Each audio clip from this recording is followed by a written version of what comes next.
There we go.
So, boys, sorry for the delay. I was having a late dinner, man. No joke. Sorry for the delay. Trying to get this.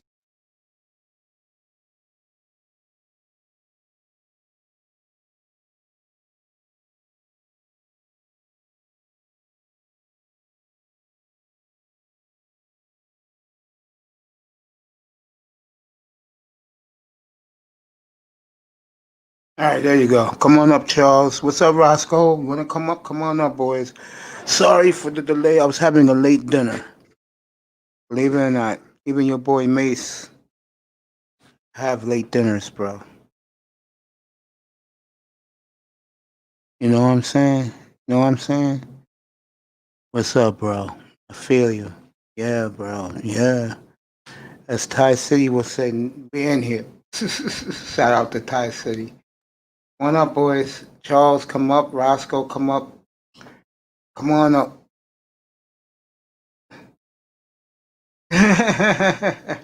You're sleeping, so I'm putting you to sleep. Okay, bro.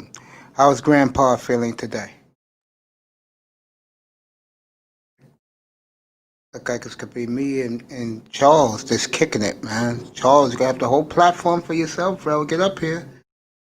Here's the link again, bro. Get your ass up here, boy. How's Grandpa, kid? How's he doing? There you go. Expecting Charles to come up and say hello to me. The banner is up. Chilling.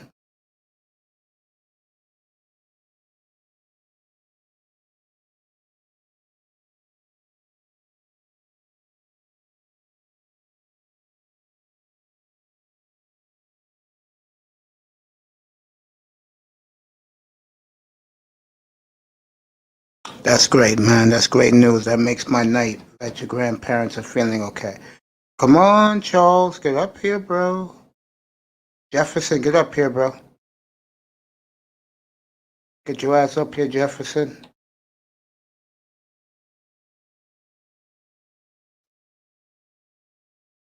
Here's the link.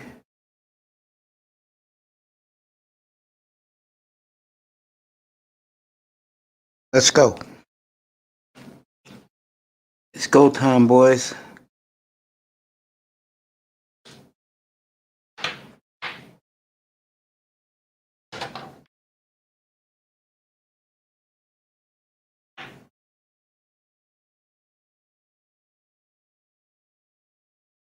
Put that link up in there. Oh, man. Got the NBA Finals tonight. That's nothing special. Cares. And you got the baseballs going on. I know the Braves had a 5-0 lead, and they blew that lead. Kid Roscoe pops up. What's up, sleeping man?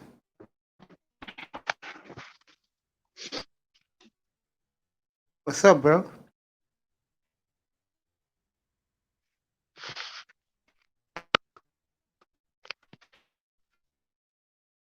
How you doing, money?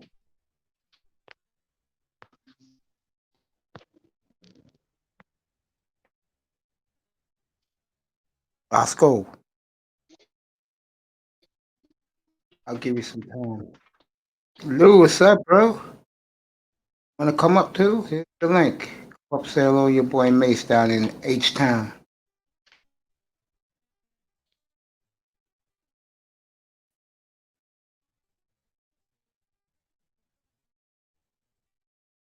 Roscoe, you there? Okay. I'll just let you get it together.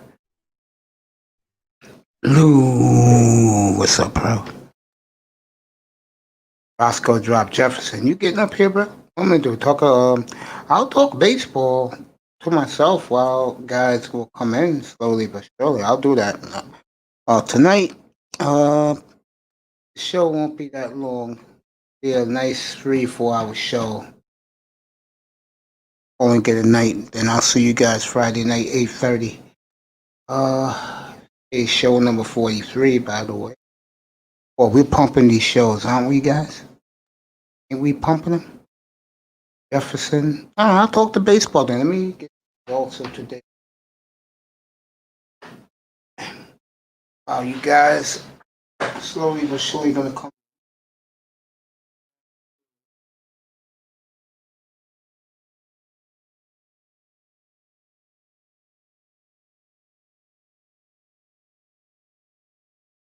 Jefferson, what you cooking for dinner, bro?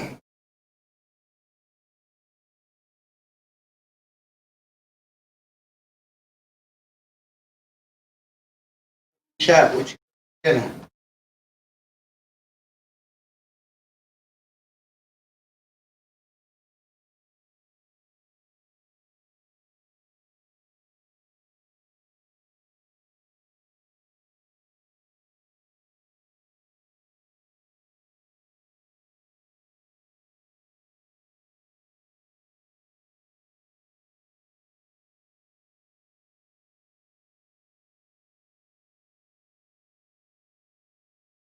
Oh man.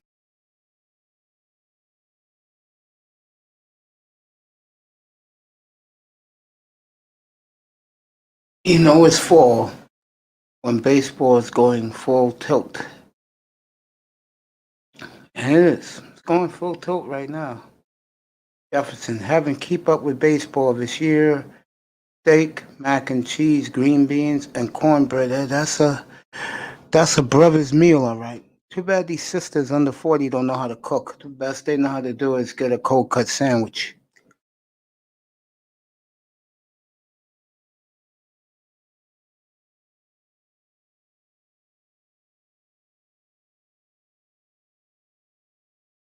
Yeah, boy, I tell you, another long day is doing you. That's what we do. We do us.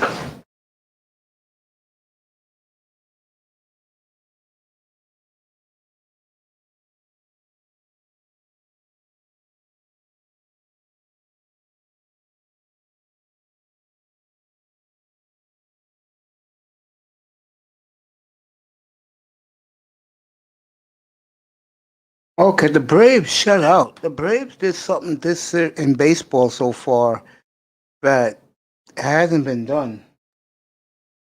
They have not given up an earned run yet in the playoffs. That's very impressive. They swept both teams who they played, and very impressive by the Braves. The Braves are looking strong. That's going to be a fascinating, and I will cover that series here. Braves Dodgers. I don't know about Houston and Tampa, but I will cover Braves Dodgers. I think that's going to be a fascinating series. As the Braves advance to their first National League Championship Series in 20 years, when they lost to Arizona with Randy Johnson and Kurt Schilling. And Boo Woo Kim, remember him? Throwing games 4 and 5 at Yankee Stadium.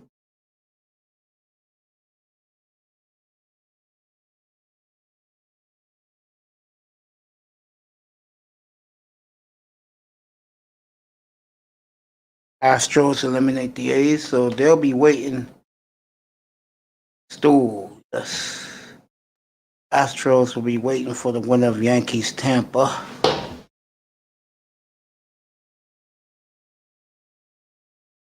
You have to use a. I know what you mean by that.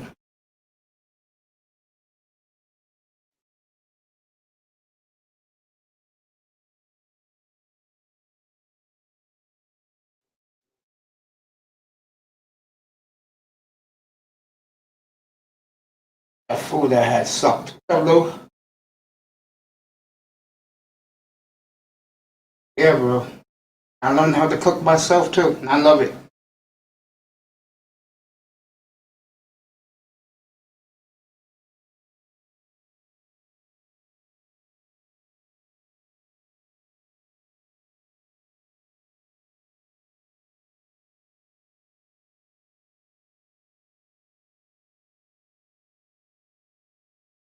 Boy, it's been fun, I tell you.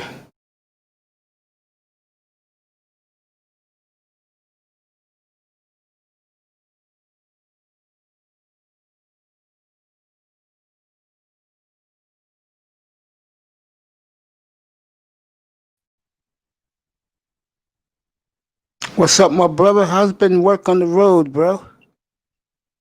Oh man, same shit, different day, mates. What's up with you, man? I'm hanging in there, man. Just doing what I enjoy doing for a hobby, but I'm making it to a business slowly but surely, man. You know what I'm saying, my brother? I hope you do, man. I will. Don't worry about do. I will. And I just want to say something. I mean this sincerely because you haven't been here in a hot minute because you've been working hard. I love you, bro, and I miss you. I mean that. Yeah, I wish you the best of success, I mates. You know what I'm appreciate you, saying? bro. I mean, Kuda was saying about an hour ago, hour and a half ago on his second shift, he has the camera outside. He said that, brother, and I told him this the other night. He almost came to tears. I said, last week or the week before last, I was giving him props for what he did for me. And I said, but Kuda in my room, so many guys were in the chat room and they were saluting you, bro. And guys who are in that chat room as we speak, in Kuda's chat room lately, they're getting their equipment, man. Sal's paying nearly $10,000 in equipment, bro. Damn. Sal's HQ, bro, he ain't playing. That young bummer cloud boy ain't playing, boy. He's gonna get his shit hooked up. Yeah, I seen him. I seen him in the chat rooms every now and then. Yeah, he was here the other night. I said I gave him a salute, and everybody in the platform gave him a salute. No Platinum was up here. I think Laura was up here. We all gave him the salute, bro. You spending that much money on equipment, bro. God bless you. Yeah, and you know what, man? DJ Cuda, he's not wrong in what he's saying. You know, I mean, I know he had his share of issues with other YouTubers and all of that, but he's not totally wrong. Like Yeah, I think what DJ Cuda is saying is that if you want to go like next level content creator, then you want to get your shit right. Cause I ain't no expert in all that shit, even mine. microphones and shit and speakers and all that other shit. I don't know nothing about all that, but I think he's saying that if you want to be like that next level, I don't want to mention no other YouTubers, but you could tell the difference in quality. Yeah, It does help. So he's not totally wrong. But yeah, I ain't man. want to. I ain't want to get into it all into that. But No, you're microphone right, gate, bro. whatever you want to call it, Roscoe, don't worry about microphone it. I gate. love you, bro. It's funny. Last weekend and this past week and the weekend, this past weekend, bro, I had more brothers in the manosphere pat me on the back, saying, I'm proud of you, bro. You're doing great. I didn't know you were so diversified with your topics. That I'm proud of you. Keep it up. I was taken aback by that, man. Yeah, because I mean, I think you know a lot of history about all these sports. You know what I'm saying? Yeah, And I think as a fan, you probably cover sports and all those other things a lot closer than the average person. yeah, man. I mean, like that dude from Think Media told me, he said, bro, just stick to your niche.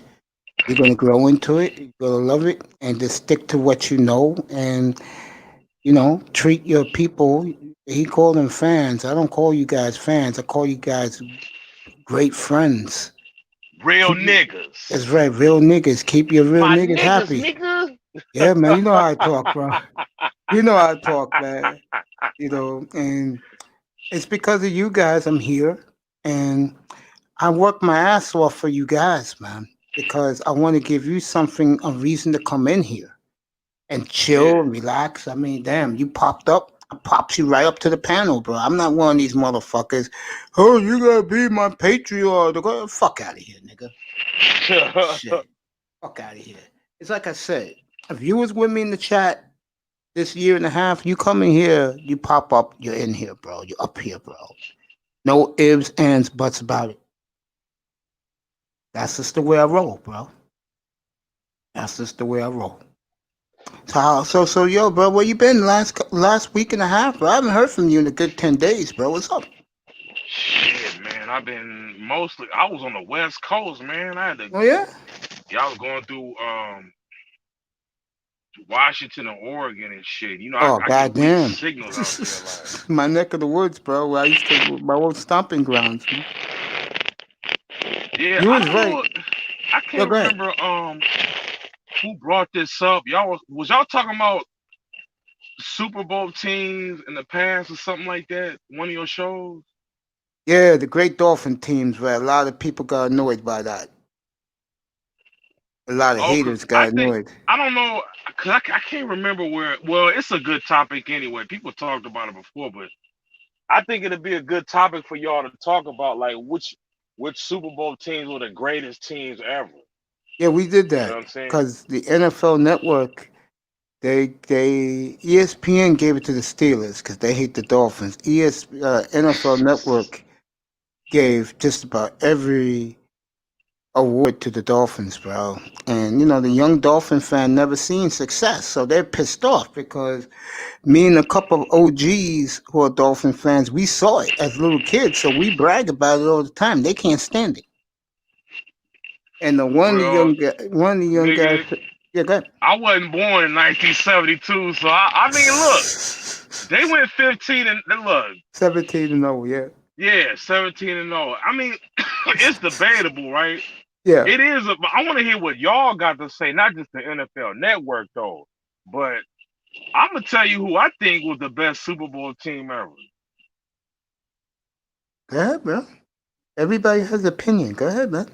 I think it was the 1989 49ers. You could argue that. You could seriously argue that. Listen, them dudes, they only lost one game. They almost went undefeated. They lost to the Packers. And I think Don Makowski or something like that was the Yeah. quarterback for Green Bay. Yeah, boy, you got a great memory. Yeah. They only lost one game and they blew the hell out of they blew the Broncos out the water 55-10. It was in the Roscoe, I Water love you, man. Superdome. Thanks for that compliment. Yeah, I just be myself with you guys, man. Because you guys for a year and a half never heard my voice in the chat room. And then right before I came on the air, I went up on Kuda's panel. That's the only panel I go up on is Kuda's. Maybe Fantastic, because me and Fantastic is cool. We have mutual respect. But other than that, you're not gonna catch me in other guys' platforms, bro. If Ramir Amir wants me to come up because I donate to him, me and him have mutual respect for each other, I'll go up on Ramir Amir. Other than that, you ain't gonna see me, fellas. You're gonna see me right here on someone's sports platform, not the Manosphere platform. Because what um, my brother just said, Golden Eagle. I'm staying out of that shit. I'm pulling a Thai City. My shit's here. You're here. You're here. You're not. You're not. Jefferson's laughing at us.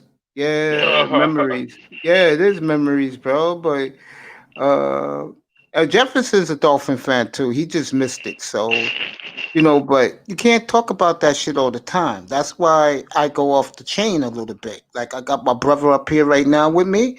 We'll talk something different than I'll talk whatever he wants to talk about. Bro, he's been what 2 long weeks on the road, bro. He barely gets home.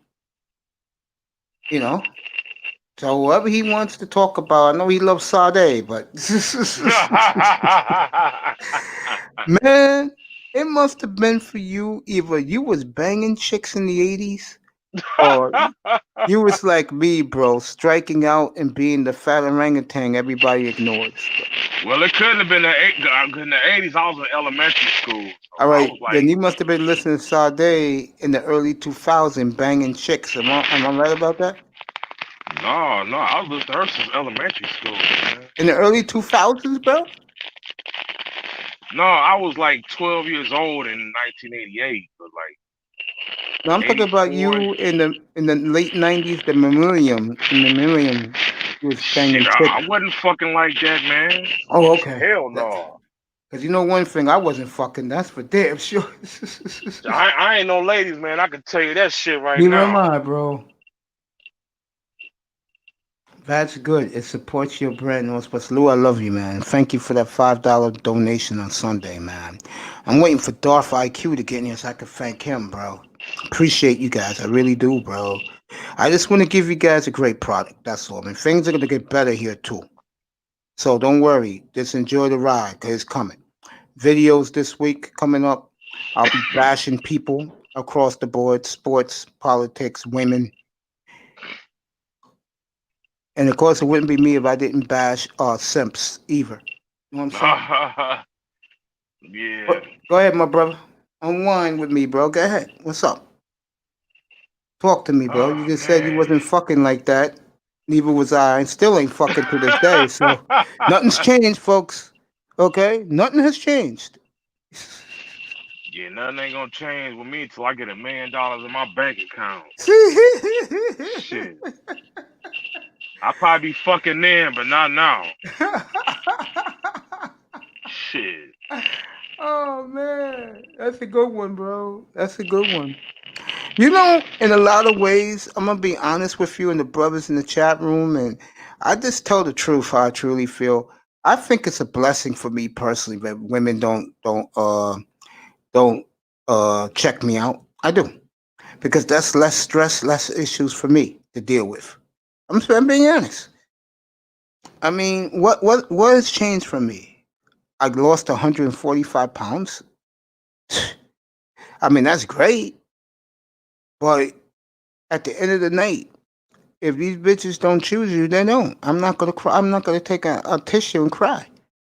I'd rather be doing this anyway. You know what I'm saying? Yeah, man. But that ain't even my priority, man. My priority is getting paid, my That's right, finances. bro. Making that paper, bro. That's all that matters. Putting most of it away and investing in a little bit. Yeah, man. Yeah, women. That ain't my area of expertise right there. I leave that up to the manosphere. They can talk about all that shit. Nah, that's not me, bro. I think Kuda said it best today. The niggas who people in that manosphere believe is supporting them, those guys are about to make a breakaway from the manosphere and don't look back. I do agree with Kuda 1,000%.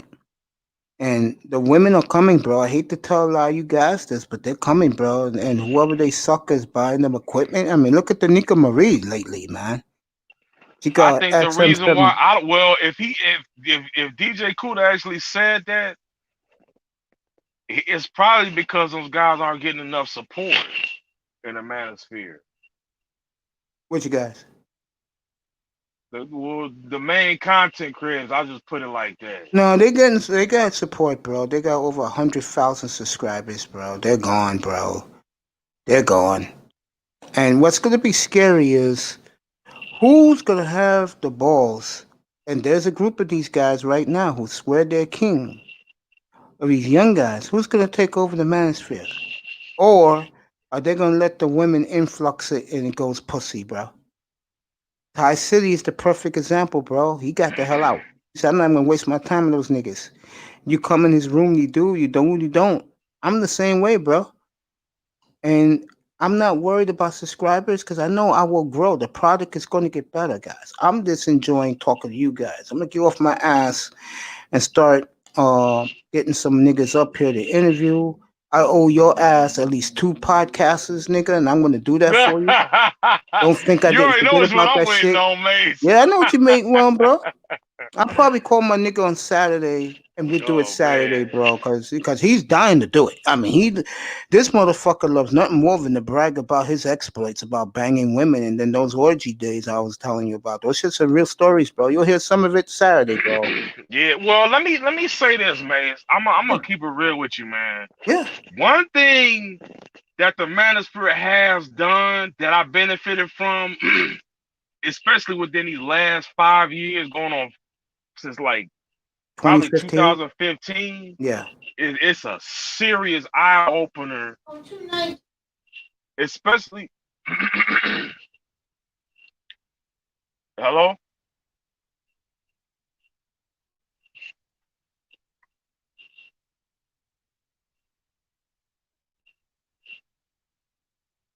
Sorry about that. Like I was saying, you were saying about the Manosphere doing some stuff to help you out, bro. Yeah, it's a serious eye opener. Like if you don't get you can call it red pill, eye opener, rude awake. I don't know, whatever you want to call it. But the last 5 years, man, I learned more than I ever did. Yeah, I learned It's more in a year and a especially half. especially about, if you want to call it this, the dark side of a woman's nature. Put it like that. Yes, that's what I learned too. Cause That's like, man, the exactly stuff what I that I've learned. heard, I was It's like, real. whoa. Bro, I see it here every day, 24/7 here in New York City, bro. It is real, bro.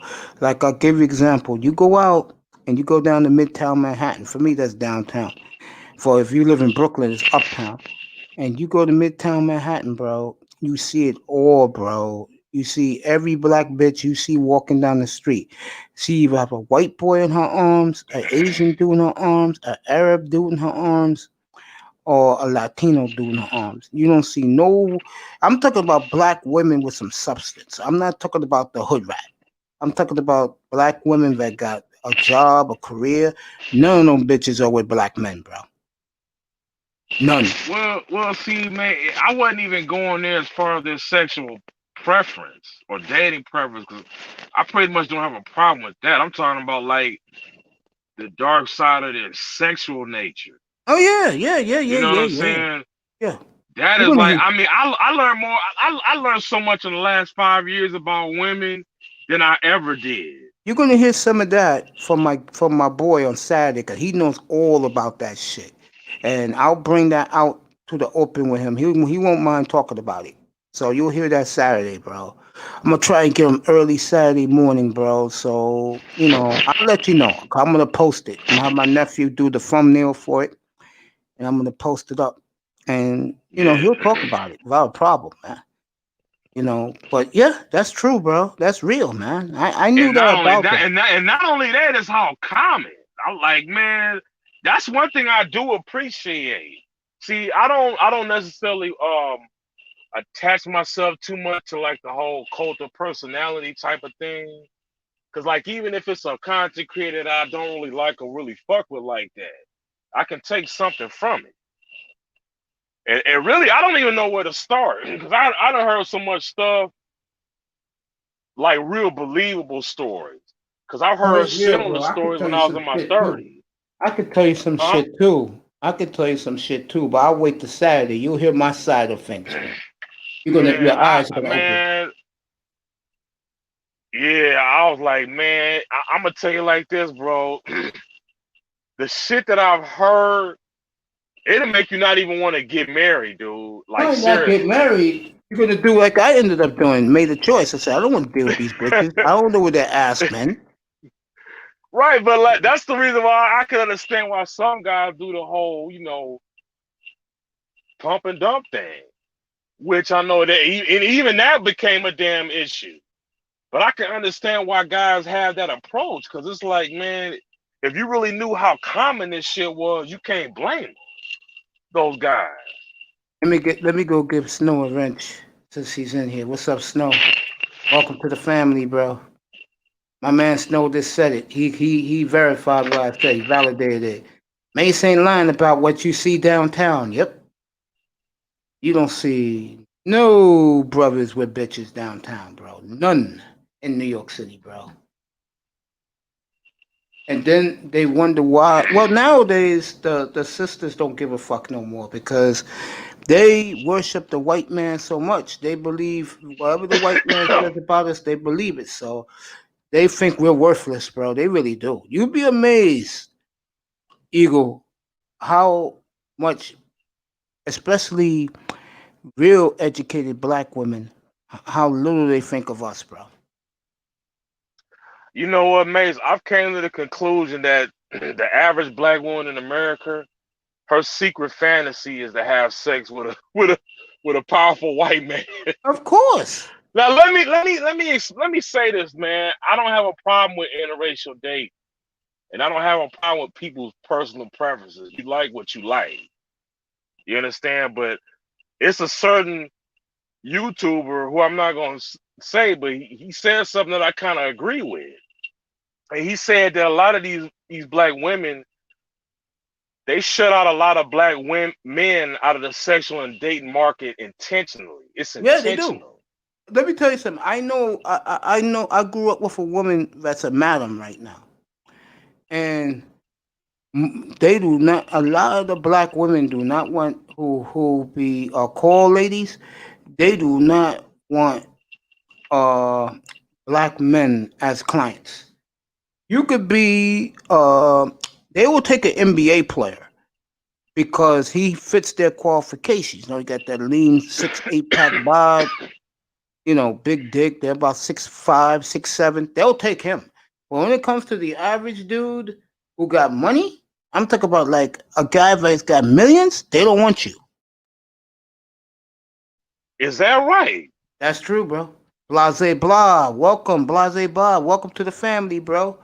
Damn, last one did got me rep have now. Quick to correct any go sideways with me, and will unmute since didn't mute them. I don't know what that means, but I think I know what Jefferson's saying.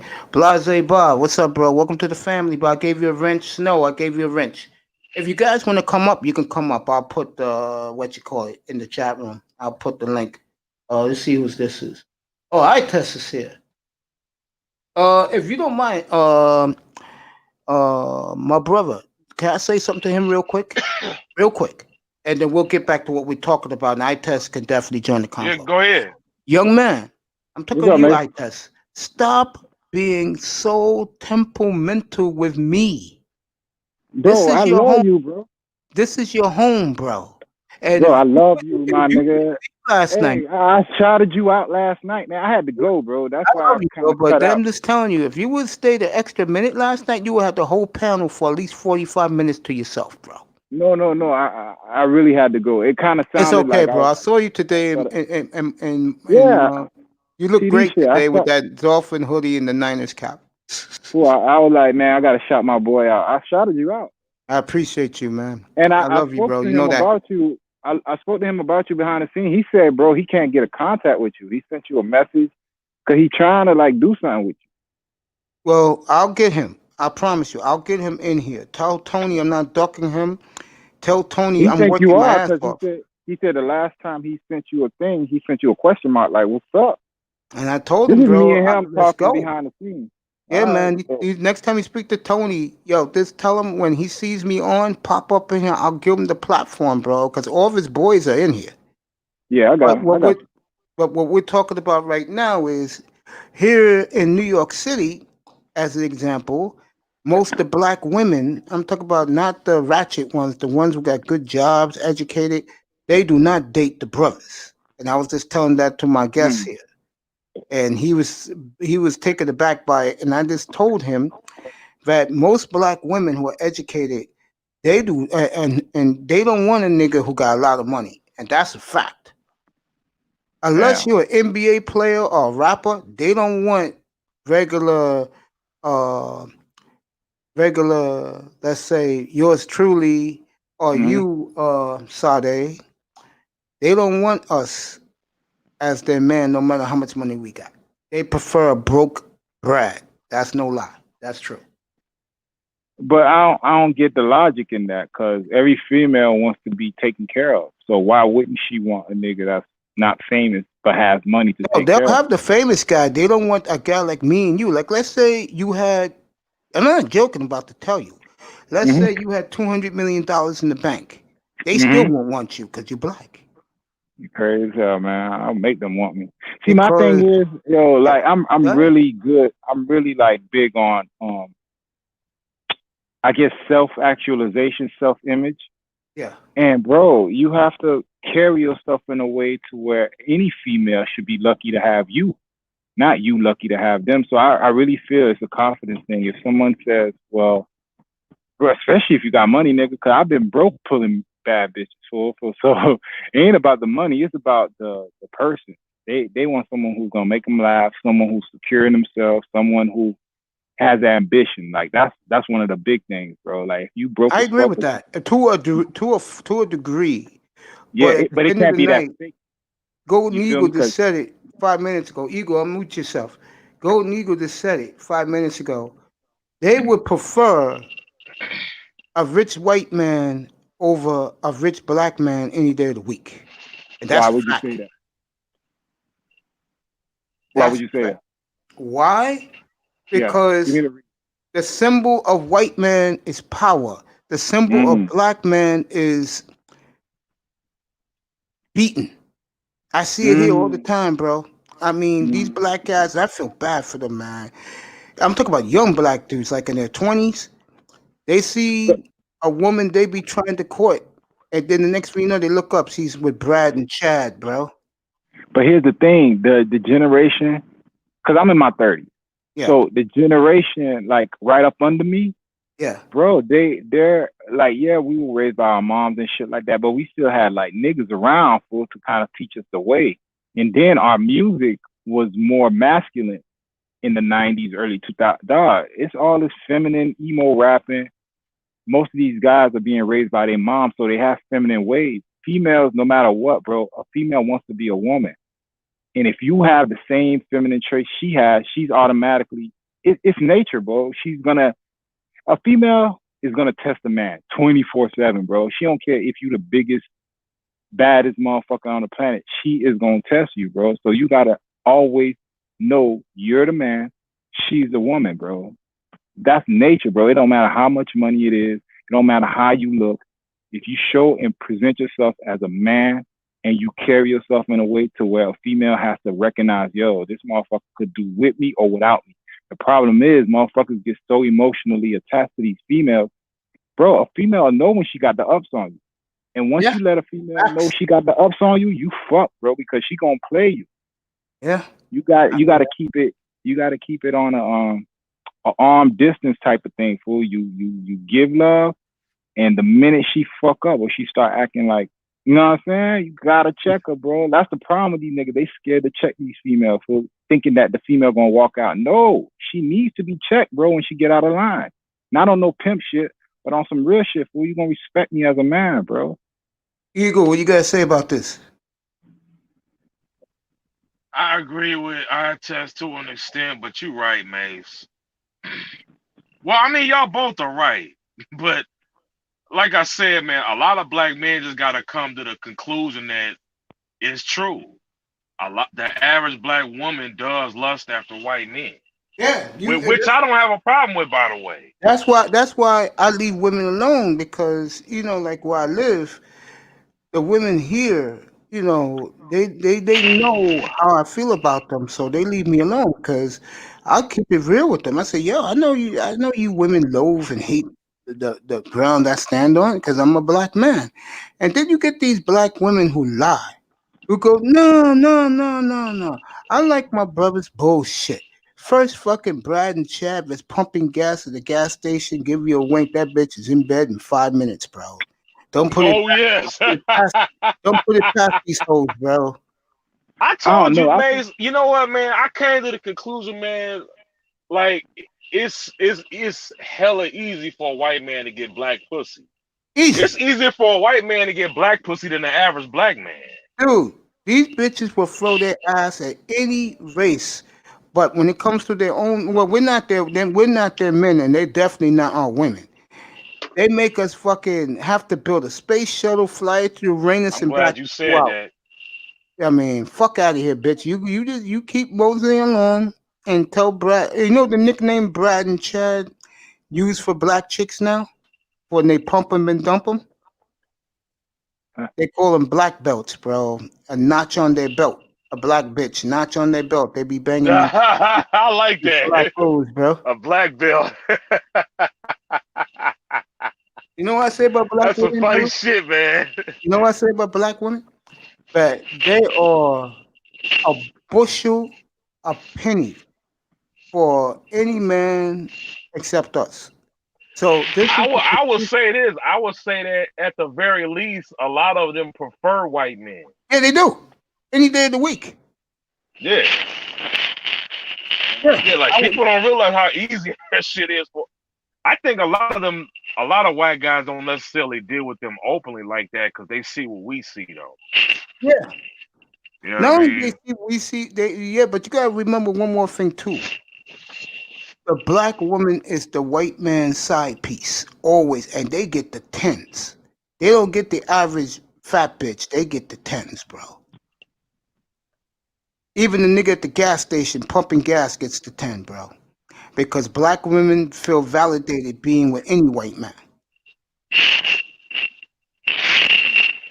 And you know what? I'm gonna do that show Saturday night. I test, come up for it. It's gonna be called "Is Black Women and Black Swirlers Worthless to Good Black Men in America?" Damn, bro. Like what?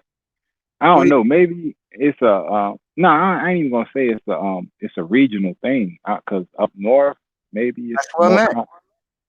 It it's I could kind of say it's common down here, but it's not like that. The females down here, bro, they just need somebody who they feel could take care of them, bro, and who's, you know what I'm saying, like, bro, men are in short supply, so I don't know, maybe I don't know, cause I don't get that impression. I feel it's the individual. Like we could speak on it as a whole. Okay, yeah, most black women. I ain't even gonna say that, but some black women do prefer white men, not because they're white, but because they figure they're financially situated. Because when you're coming up in the black community, we're coming in behind the eight ball. We have to, you know what I'm saying? Most white people come in and they already have, like, their family got money, stuff gets passed down to them. You know what I'm saying? They ain't got to go through all the hardships we go to. So I think it's more of a status thing if they're Yo, looking for white men. But a black man with money and status or whatever, I think it's they about don't equal want it. They don't want those black men, bro. Trust me, they don't. at Unless all. See, Hopper, go to the city and get you some chocolate, bruh. blah. Get you What's some up, bro? chocolate coochie. Latte, what's up, bro? Welcome, my big man. Latte, welcome. Yeah, what's up, man? How's everybody doing? We're all good. Welcome to the Uh, family. I gave you your wrench, bro. Welcome, bro. Yeah, peace. They appreciate it, but I just want to speak on this issue Go because ahead. Platform's yeah, yours. I stay in Oklahoma City right now, and I see this a lot. Like there's this one little suburb called Edmond, and there's another one called Norman. You know Oklahoma OU University. That's where Norman is, and you usually see that a lot of these high class or whatever white girl black women from good families. That's all they dating, basically. Unless like you like a football player or something like that, you know, or whatever. That's really what much who they're trying to date. And but I see it like as they're really trying to get back at black guys because a lot of the black guys around here like to date white girls. So they really try to use it just to try to get back at the black guys, or at least around here. You know what the big problem is, and black women don't realize this, and it's their fault, believe it or not. The separation. When they're young, I'm talking about in their late teens and their 20s, especially their mid 20s. They have this attitude that they act so conceited, and when you get them in a nice setting, they humiliate a lot of brothers, but yet the white boy they feel validated. So the brothers, like my nephew's 29 years old, and I knew some of his boys when he was in college. I'm gonna say 6 of them have left the country for good to find Afro Latina women because they feel that the American women is so brainwashed, the black women by white men, that they don't have time for it. So they left. They got their passports and got the hell out of here, and they're not coming back. Yeah, And but one thing I hate about that is that I see guys getting shamed for that. That there's women that don't want them here, but they get shamed for getting their passport and leaving. So I'm like, what's the logic in that? I'm gonna tell you what it is. And this is something that, and now this is gonna sound stupid, but this is real, bro. The bottom line is black women want you to confront men of other races like we confront each other. And their mindset is all you niggas gonna end up in jail anyway. So why don't you show your true manhood and confront the man? In other words, they want the brothers to fight for them. That's understandable. I agree with that. Meanwhile, they having sex with them. But bro, what did you do? Like you coming at Yeah, them step with up to the plate. you, Yeah, you know what I'm saying? You stepping up to them and you ain't even fighting like, all right, I went to school, bro. Like you gotta play the white man game in some capacity. For bingo. the problem in our community, we just submit. We're like, fuck it, I'm a nigga, I'm fucked Yep. up, so I'm gonna stay fucked up. Nah, Yep. you I'm can't gonna do keep that. my pants sagging. Nah, bro, you gotta show ambition. You gotta show growth for any sensible female pick up on that, That's bro. true, bro. I could sit there and have a conversation with any female, any race, bro, and she's gonna respect that, bro. Especially like if you black and you could sit there and not have a nigga conversation with a white female, that's all they really want, bro. At the end of the day, you again, I'm gonna go back. It's based on the individual. You have to show worth. You have to show yourself worthy for the black woman to be like, okay, I could fuck with him because not only do I feel safe and protected and nurtured by this guy, but bro, I'll stand up. It doesn't matter. Like the thing is with race and I don't see race, bro. It's a man against a man, a woman against a woman. So if I show respect, I deserve the same thing, bro. I don't care what race it is, and I'll check a police officer just like I'll check a judge or a nigga on the corner. It doesn't matter who it is. You feel me? So I don't get caught up into that thinking of white man is superior or whatever. So that's how I come at life, bro. And I really feel that not enough of our like Mace just said, we don't show strength as the black man to the black woman so she could be like, oh, okay, these niggas ain't with that shit with these crackers, bro. That's Exactly. the problem, bro. That's the problem. But you got to look at it like this, Mace. It's been conditioned into us from the beginning. Like I said in one of your streams, bro. Yeah, I saw a little bit of that stream last Sunday, by the way. I mean, I saw it today from last Sunday when me and you did the one-on-one a little bit, and we was talking about this. Like the African, when we first came, bro, they took the biggest, baddest African, and they beat them or they killed them in front of everyone to show who's the boss. And from then, they never like, yeah, we revolted somewhat. Yeah, we escaped, but we never like said, nah, fuck this. Like y'all ain't, you know what I'm saying? Y'all not the better race. If anything, we're equal. But in some respects, you got to look at what the black man has contributed to life. Basically, if you take the black man off the face of the planet, what are you left with, bro? You know, it's funny you say that because a guy was saying on YouTube a couple of weeks ago, the worst thing the white man wants is the black man to get the hell out of this country, bro. But it's not even this country; it's everywhere. Everywhere you look, from corner for every continent on this planet, the black man is seen as lesser than. Yes, everywhere. Facts. Yeah. So it's not a country thing. It's a global thing. It's a global thing, and it's a condition of the heart, bro. Like there's no way you're gonna end racism because it's like you got to tell someone, don't feel like this. And if that's how you know what I'm saying, if that's how motherfuckers feel, it's rare, you know, because God is I got my neighbors are white, bro. They love me, I love them. I love their kids, they love my kids, bro. So it ain't all white people, but certain individuals, that's just their heart, bro. and you can't change a motherfucker heart, bro. So you got to look at it as this is the life. When we arrived here, there was this seed of hate between races, between white and black, bro, for some reason. And if you look at the two races, we're the more passive, loving race, because even though we've been downtrodden all these years, we still trying to find a way to work it out. Opposed to if you reverse roles and we were persecuting and beating white people like this, they would have been revolted and killed us, you know, like wiped us off the fucking planet, because that's their nature, bro. They go to war for anything. Yep, yes they do. White men will die to support what they do. Charles, I'll put the link, bro. Let's go. Heifel says he's going to go into the city tomorrow. He's going to the city tomorrow and get him some black pussy. The white boy. He's going to go get him some black ass since he knows that it's easily available. He's going to be shocked how easy it is. Yeah, I know. He's going to be shocked how easy it is. He's like, man, damn, I could have did this 15 years ago. Yeah. Hells yeah.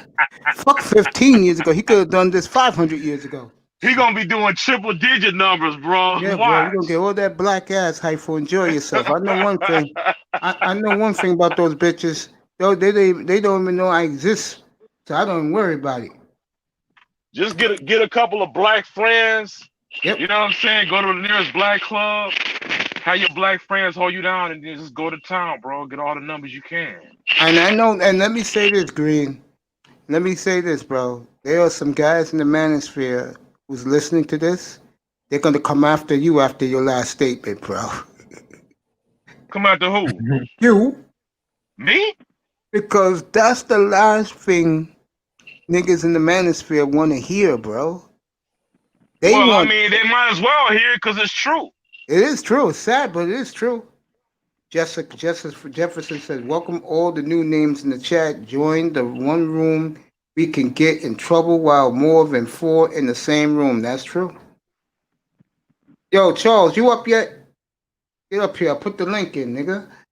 A sensible conversation with a black woman. Hell, I have hard time with that in my mom and grandma, and they're sensible. Yeah, that's true.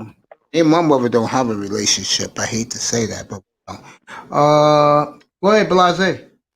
No, when you said it was a worldly thing, I really understand, because I'm originally from Ivory Coast in West Africa, and every time I go back and visit, like the French people, because we was colonized by France, when the French guys come to our country, they go absolutely, like, they can just be chilling, they could go through a village if they wanted to easily.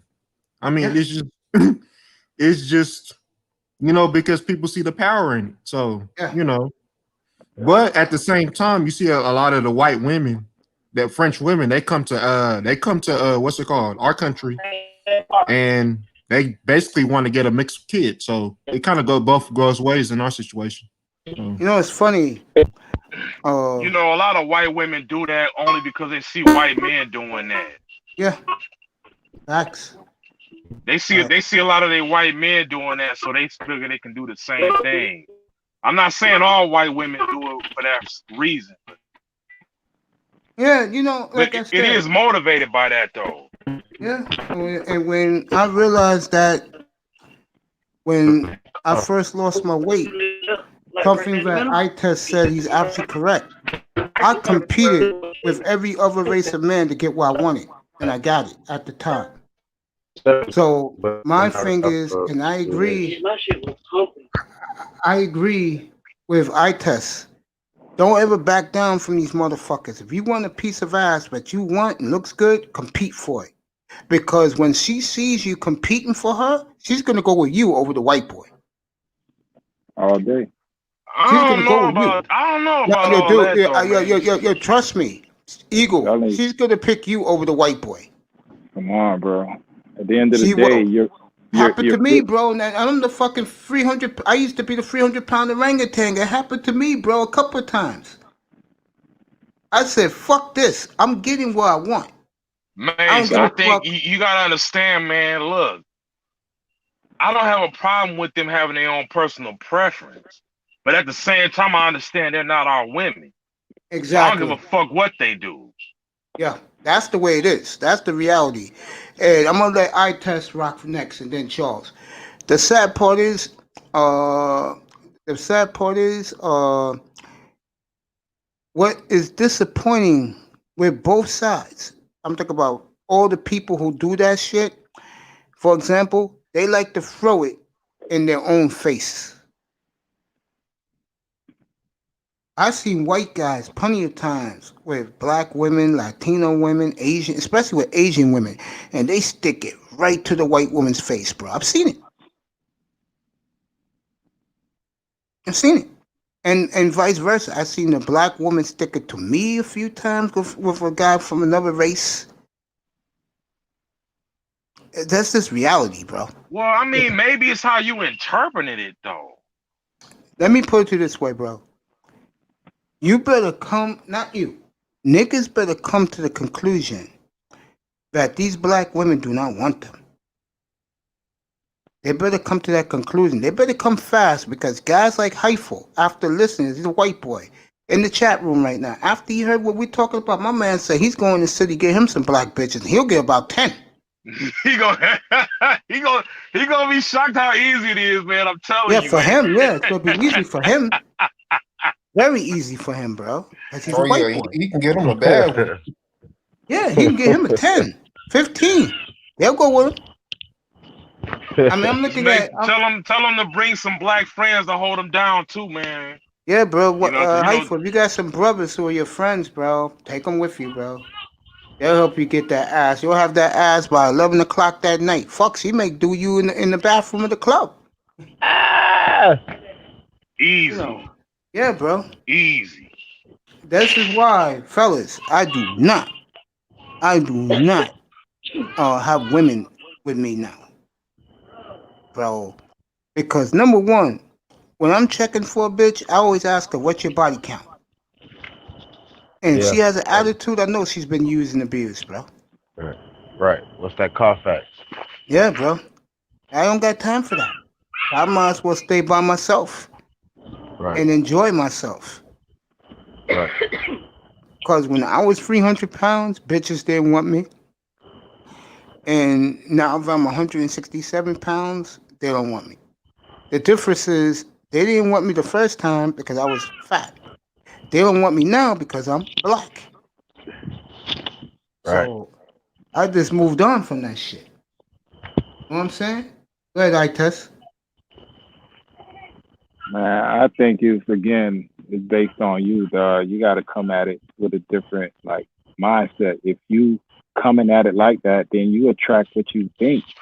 If you think no black females gonna want you, then you basically repel them. You repelling them every time you jump outside. You gotta be like, yo, I can get whoever I want.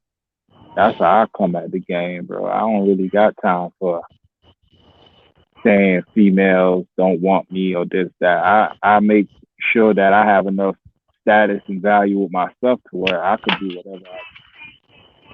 So I don't know. I don't subscribe to that. I feel you. I love them black females. So I love all females. Something about a black female, bro. Like, yo, if you on point, she gonna ride with you, dog. That's true, bro. And at the end of the day, if you look at what's really going on, they destroyed the black family because divide and conquer, dog. If you keep the family separated, there's no way as a people you'll be able to stand as one and be like, nah, we're gonna do it like this. And then if now they're trying to get rid, if you subscribe to the notion that they're trying to get rid of our race, right? Like they're trying to make us the minority. Yeah. Then them having people have mixed kids, you know what I'm saying, having all these mixed kids, that dilutes the race. Yes, it does. People, the black, see, I look at it two ways. I'm going to do the black man's side first. When they leave the race, they don't have the same hatred for their women, they're not women, for black women like the other way around. Black women have a lot of vindictiveness in them and evil in them. And they do it to stick it to us, and they also give the black race the middle finger, that they're with the master race who they're having their kid with. So I'm gonna just make sure I understand what you're saying. So you're saying like if Uh-uh. if a nigga have like 10 experiences, bad experiences with a black female, and then he like, all right, fuck it. Then he meet a white, Asian, or whatever, and they hit it off. He's still cool with the black woman, but you're saying that when a black woman is done with the black man, she's totally done, and she goes to the white man out of spite. Hell, a lot of it is, yeah, or any race of men, yeah. Any And different? I mean, they stick it to you too by the way they look at you, the way they glare at you. They don't even know you, and they give you bullshit attitude, bro. I but heard in I'll the see a black female with a white guy, and they could care less about me. You feel me? Like I don't get that. Yeah, I that's could, what I'm saying, man. I don't think it's every interracial couple. Like, no, I it's agree not with Ita. everyone. No, it's not everyone, but there's a lot of them who are like that. Yeah, well, I, that just shows you where their true motivation lies while they're doing it. Yeah, Don't you think? yeah, of course. Go yeah, ahead, you got Charles. Welcome to the panel, nigga. What's up? Good Yes, evening, sir. bro. What's up with it? What's up with it, Go fellas? ahead, speak on this, and Blase go next. Go ahead, speak on it. Yeah, um, man. I mean, it's just, I mean, basically, like I just said, it's kind of your outlook on how you look at it. You know, it's what you attract. You know what you gonna bring to you. I mean, not all black women are like that. You know what I'm saying? But majority of them are. And like you said, most of them have been in bad relationships, or you know what I'm saying, had a hard life growing up, and you know what I'm saying. They got that defense wall up. You know what I'm saying, and it's very hard to break down. You know what I'm saying, and they think us as brothers, they always think, you know, we so, you know, aggressive, or you know, mad all the time, or whatever they like to say. And they get with the other races. I feel like they be feeling like, you know, they trying They to loved. get away from that. Yeah, yeah. You know what I'm saying? But really, you know what I'm saying? I mean, if a person has a bad personality, or whatever, that's just how they are, no matter what race they are. You know what I'm saying? But I just exactly. think black women really believe that though. Like, if I go get with the white man, or if I go get with the Spanish dude or whatever, that, oh, I'm gonna live better. You know what I'm And, saying? and, and Mm, let I'm gonna me have a throw in better one. life. Let me throw that's in one real. part of that too. Let me throw in one more thing real quick, and then I'll let Blase go, and then back to ITES. The problem that bothers black women the most is guys like myself, guys like Eagle, guys who don't give a fuck, don't care. You want to go with Brad and Chad? Go, bitch. Think I'm gonna cry over you? I'm not even gonna think about you, and Right, I don't. And that bothers them because black women want to be cherished, like they are right, really queens. right. And the guys who are real men and common sense black men, we don't do that shit. It's the simps who worship those hoes, not us, bro. Go ahead, Fact. Blase. Yeah, man. But you know, another aspect of this is culture, because you know, me, I'm black, but I'm not American, so I come from a different culture. So, you know, when you meet somebody from a different culture, you know, that can also be an issue. So, when I first was growing up here in America, at first it wouldn't, you know, they hear you from Africa, or whatever.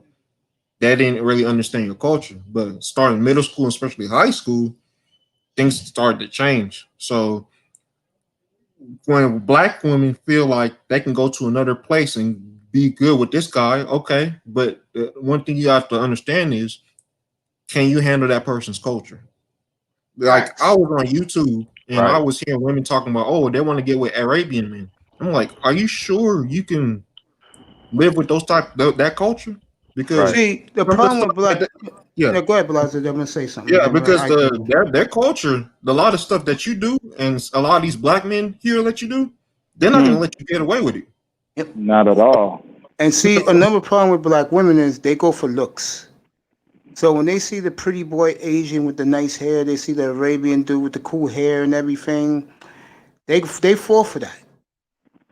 But like you just said, once you get into his side of the culture, you're gonna find out. But see, here's the problem: a lot of these simp niggas, they'll take these bitches back, while in other races, they're not taking you back. Especially the white race, If white guys going with a black dude or whoever outside, white boys just disown her. Like she ain't shit. That she's a traitor. We Yeah, don't do that. they got a word for that called mud shark or something like that. Yeah. Yeah. The brothers who are your what they call them, their brightest, they left. They ain't coming back. That 32% of well-off black men, educated, they're not coming back because they look at black women as worthless. And that's one of the reasons why we're gonna have this topic Saturday night. It's gonna light up the manosphere, bro. Oh, Saturday. It's Yeah, this Saturday night, bro. Yeah, Oh, okay. 10:45. Be here, bro. Yeah. I'll give my opinion right now. Do I think they're worthless? Yes, without a doubt. Well, what you just said, Mace, is somewhat true, man. Because like, if a white girl, like if she even dated one black guy in high school, a lot of white guys won't touch her. Nope. They won't talk to her. They'll ignore her. Now, And- if she kept it secret, or she sucked on a black dick when she was in high school or something, nobody know about it. That's different. But when she's saying, walking but- down when she's walking down the hallway with the star basketball player, oh, she's out. She's ostracized, bro. Yeah, they won't get mad about it, but they'll be like, okay, well, yeah, that she belong. Like, it's like once they hop the fence, they got to stay over there. Yep. You know what That's I mean? a fact. Yep. Yeah, that's why I see that a lot around here. That's why, like, a lot of these white chicks, they do mess with black dudes. They just do it, quietly. Right. So, Yeah, and that's what I'm saying, love us now. Brother Blade. Like, if they do it and their family and their neighborhood doesn't find out about it, then that's something totally different. Yo, it's You know like what I I mean? said, and it's on Sister George channel a little earlier tonight. A lot of brothers, how can I say this? Something that Blase just said, I'm adding to it. A lot of brothers, the brothers are desired by women of other races. Black women are not desired by men of other races. And here's the problem. Black Really? men go about things appropriately. Black women, on the other hand, they play themselves, and they have a I don't give a fuck attitude till it's too late. Right. And then when they realize in their 40s, especially in their 40s, that there were a lot of good brothers out here, but they're not checking for them no more, it kills them. That's why Kevin Samuels have a field day with them in his chat, right in his room, bro. yeah, not to cut you off, but it's like, like, you're not going to another culture of men with three kids by three baby daddies trying to act like you're the prize. That's not happening, like, at all. So, Yeah. That's Yeah. It's 53% right now that black men 18 to 65 don't have children. I'll say by the year 2030, that'll be 75%. It's going to grow because, how can I say this? I think black women are in for a rude awakening.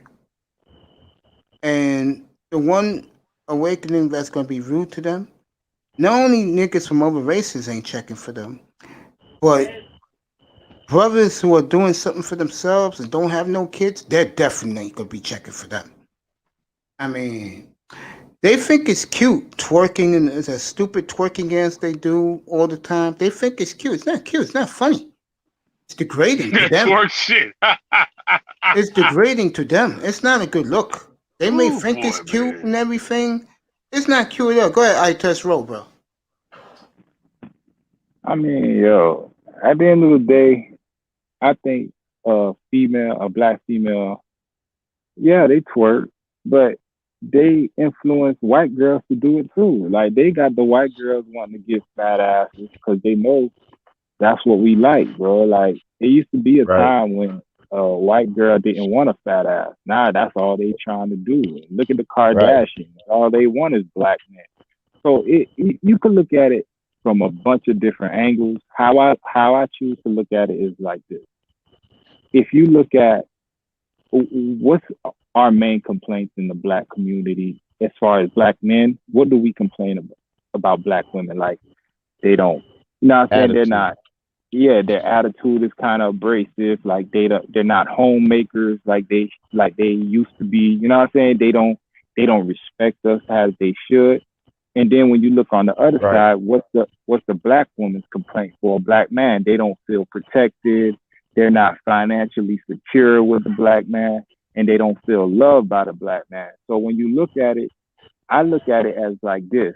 It's both psychological, and we were preconditioned with these things. So when you look at it, it's like two magnets. When you try to connect them in a certain way, if you put the negative and the positive together, it repels. So it's like we're conditioned, like we're hurt on one side, they're hurt on another side, and then when you try to put us together, like the old saying, hurt people hurt people. So we're trying to work it out, but we're hurt. We're not coming to the middle. Like we're not coming to them and telling them, look, or we are, but it's just not registering. Just like what they mad at us about, it's not registering for us. So it's like there's this divide there that we just don't want to give in. Like we won't give in an inch on this side, they won't give an inch. So then when we say, all right, fuck it, we'll go to the next race.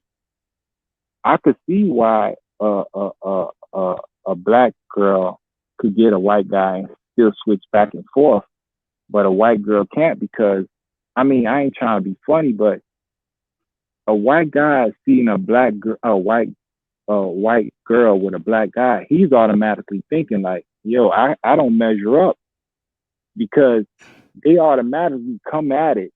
If you look at it from a societal point of view, they come at it ahead in life, off rip. For most families, they're not financially strapped like the black man. So if he's already ahead in life and she still decides to go with the black man, he's already thinking like, damn, like he probably fuck way better than I can, or he That's probably it. That's it right there. So, See, here's the difference. You got to just look make a at the great white. point. You got to look at it from the white man's angle, because he's like, damn, I could probably never do whatever that guy's doing. You know what I'm saying? Facts. So you gotta. It's so many different angles it could come from.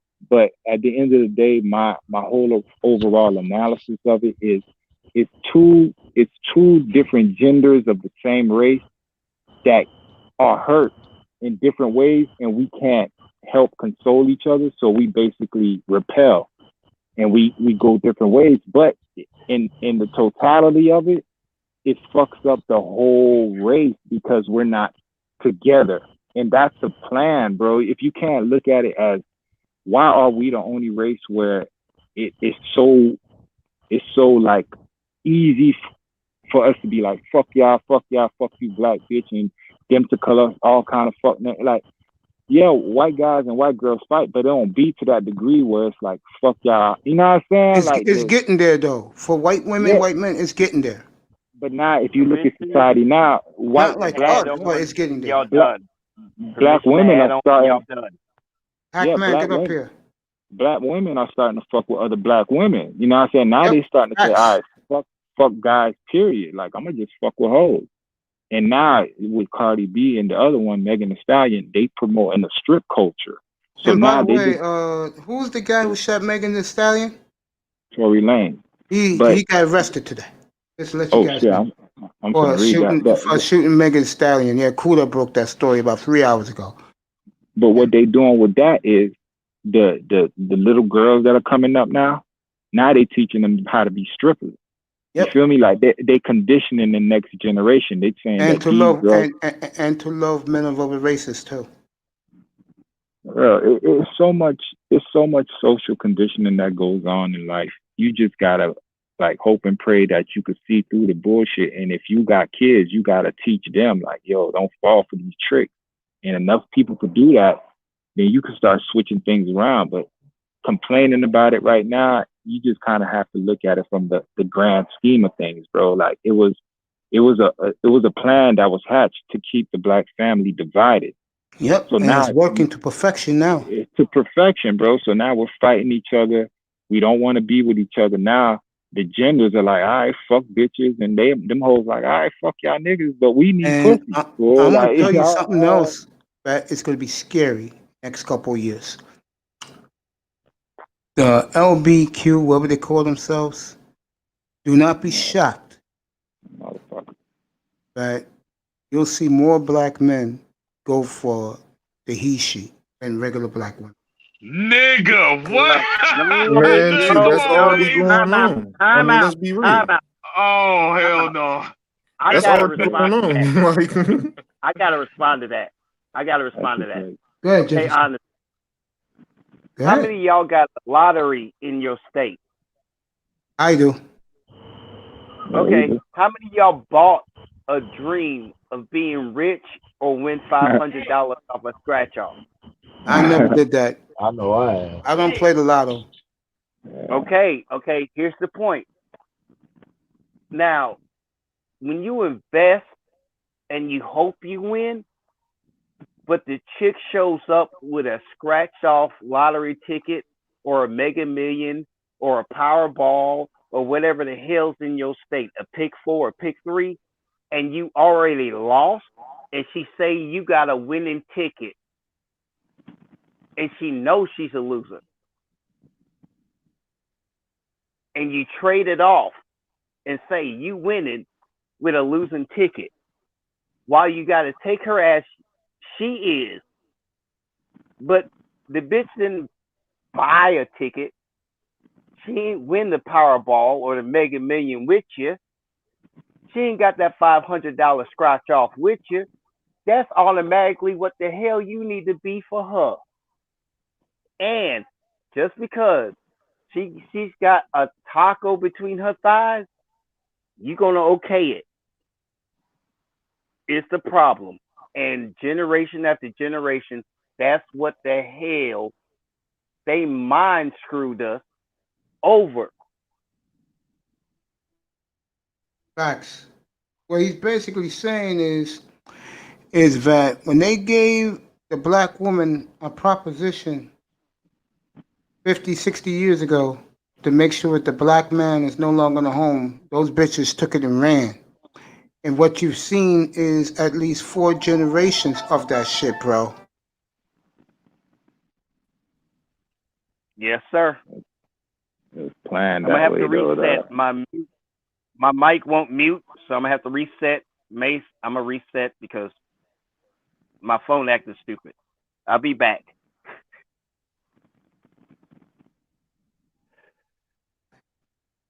Yeah, bro. That's a fact.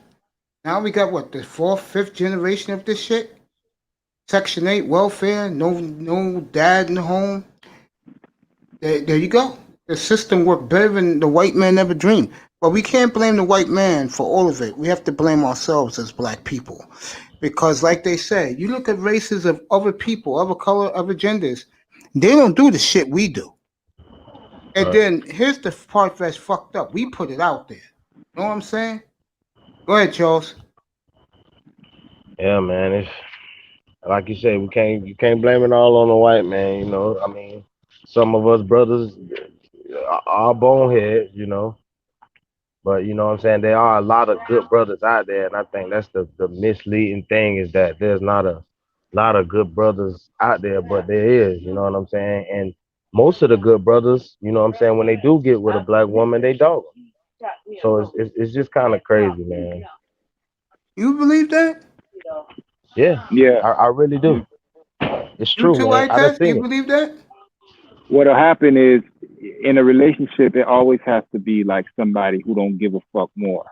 You feel me? Right. To keep Oh it, it yeah, has yeah, to be, yeah. That's facts.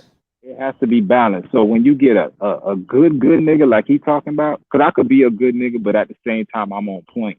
So I know I can't give it all away. You feel Right. me? You can't give it all away, bro. Or Right, they right, gonna take right. advantage, too. So Right. you go into it knowing like that, but some niggas they just want to be the female's world, fool. They want to be up under the female, and once she picks up on that, she will take advantage.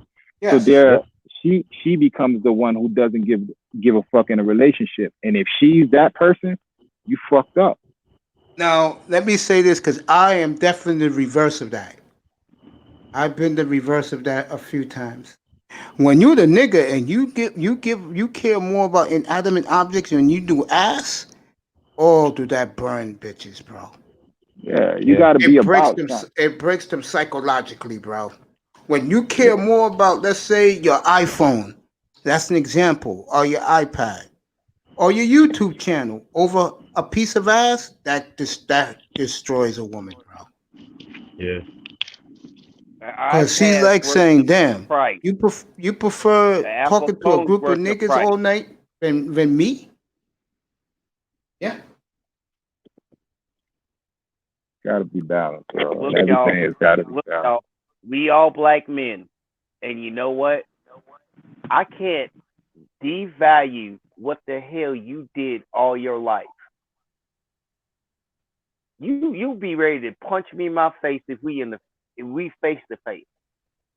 But you're gonna let a black woman that they never invested in you, they never helped you, and tell you what you need to do, and she ain't never gonna do that stuff for you. Facts. You made a trade off, and that's Guys, on you. I'm gonna But let don't I'm be gonna let be mad at me because I cold checked the chick, yep, but you like her and you think her avatar is pretty. That don't matter that's to true. me. That And stop avatar ain't sticking it butt to me, Right. naked in my Jefferson. bed, and that avatar ain't helping me pay my bills. So Jefferson, what the stop sticking hell? it to me, bro. Sticking it to Right. me, bro. I know what he's talking about. Go ahead, Blase. No, man, what he's saying is very real. I mean, it's like when you're conditioned to, look at a woman as the queen or whatever, it really breaks a lot of people's psyche. And you can't even tell in this space, even though they're trying to, wean that off, it's not as easy as people think. Because if you grew up like, many decades of yourself, live like, let's say you grew up 30 years thinking a woman is this, woman is that, even if she done you wrong in so many ways. And in 5 years, you're trying to wean it off. A lot of these people, they're really trying to, but they're really not, because it sounds good until you meet that a woman that you think is nice or whatever, and next thing you know, you going right back into the matrix. So it's Exactly. really good that we have this Yep. support, so we can talk to each other and see ways, how we can stay out of it. Like for me, it's different because when you grow up in a culture where that's like patriarchal, and it's like the family first, then it's a whole different thing. But I Yeah. understand. I understand here in the United States what happened. And my dad, when he first came to America, like he came in like the 60s and 70s.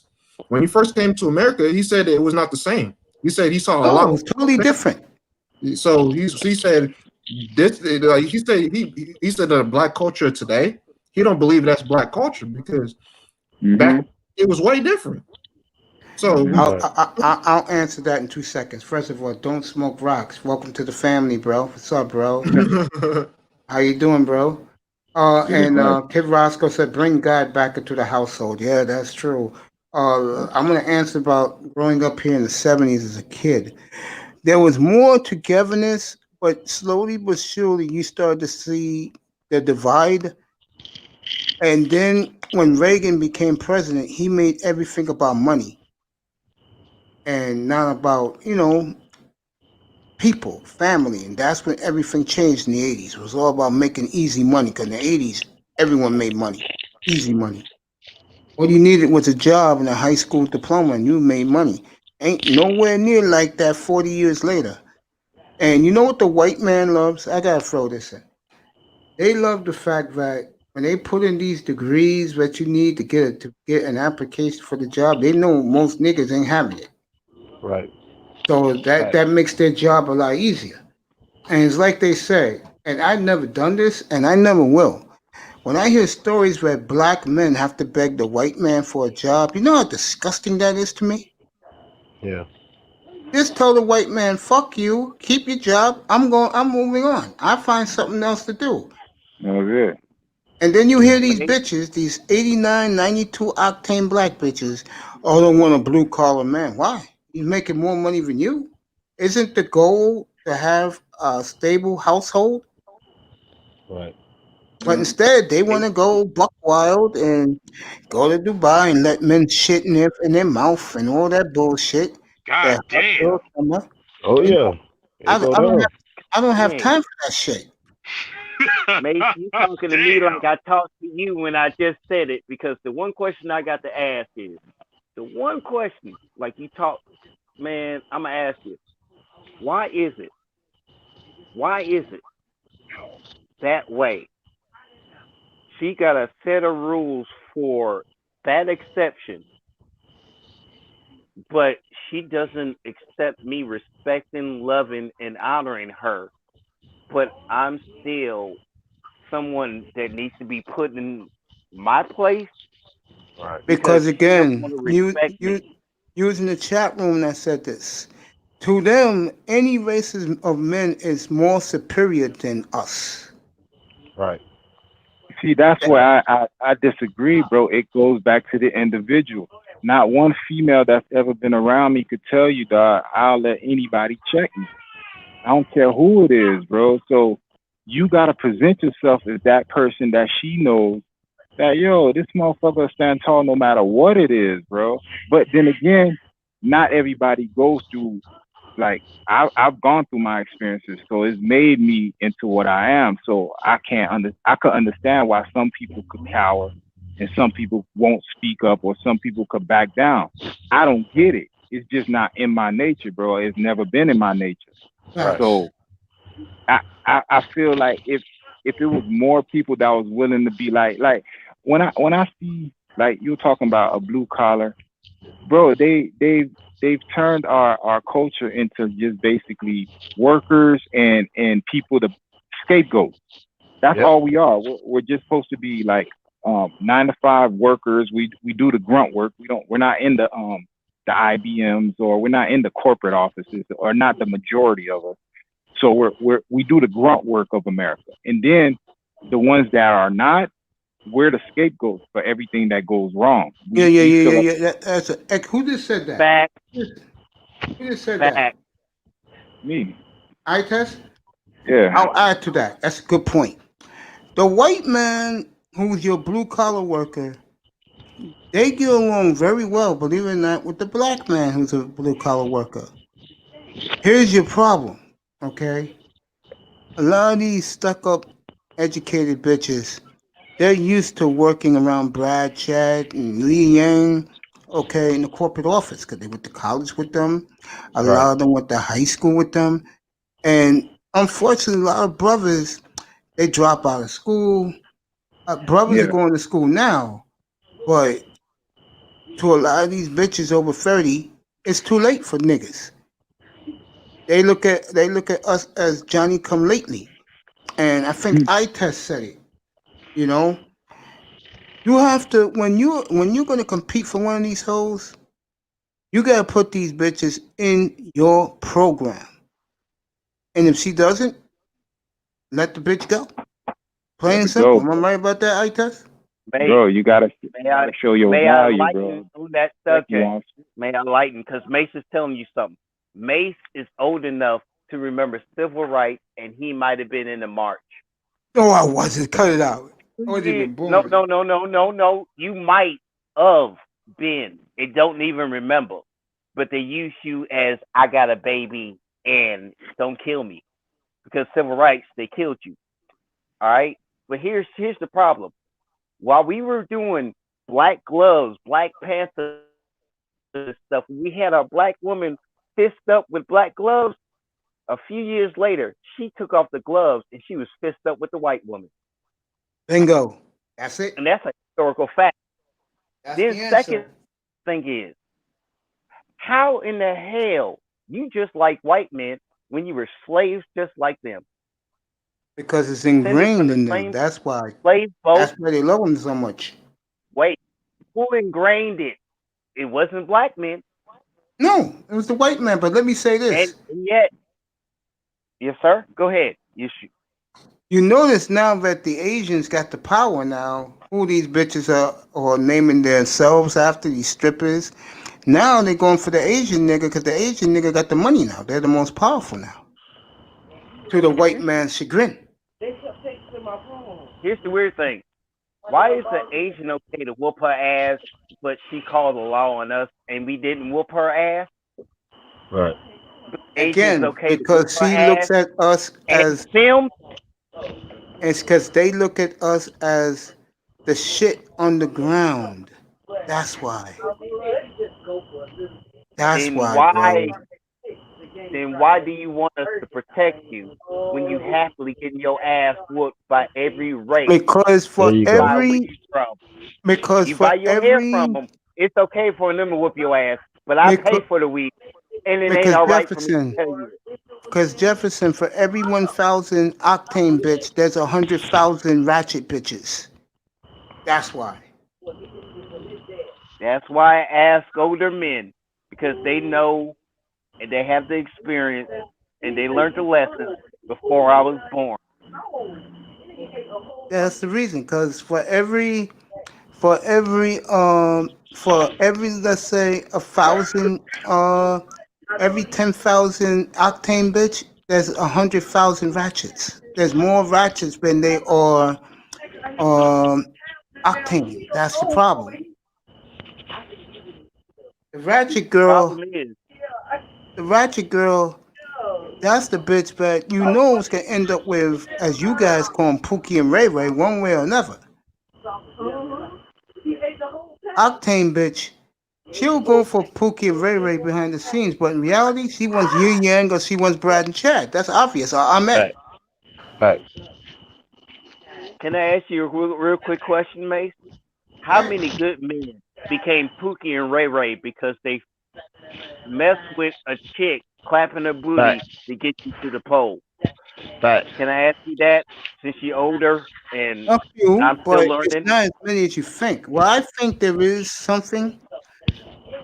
A lot of your good black men left, bro. That's your problem. The good guys, they can't take it no more. They feel humiliated. Their manhood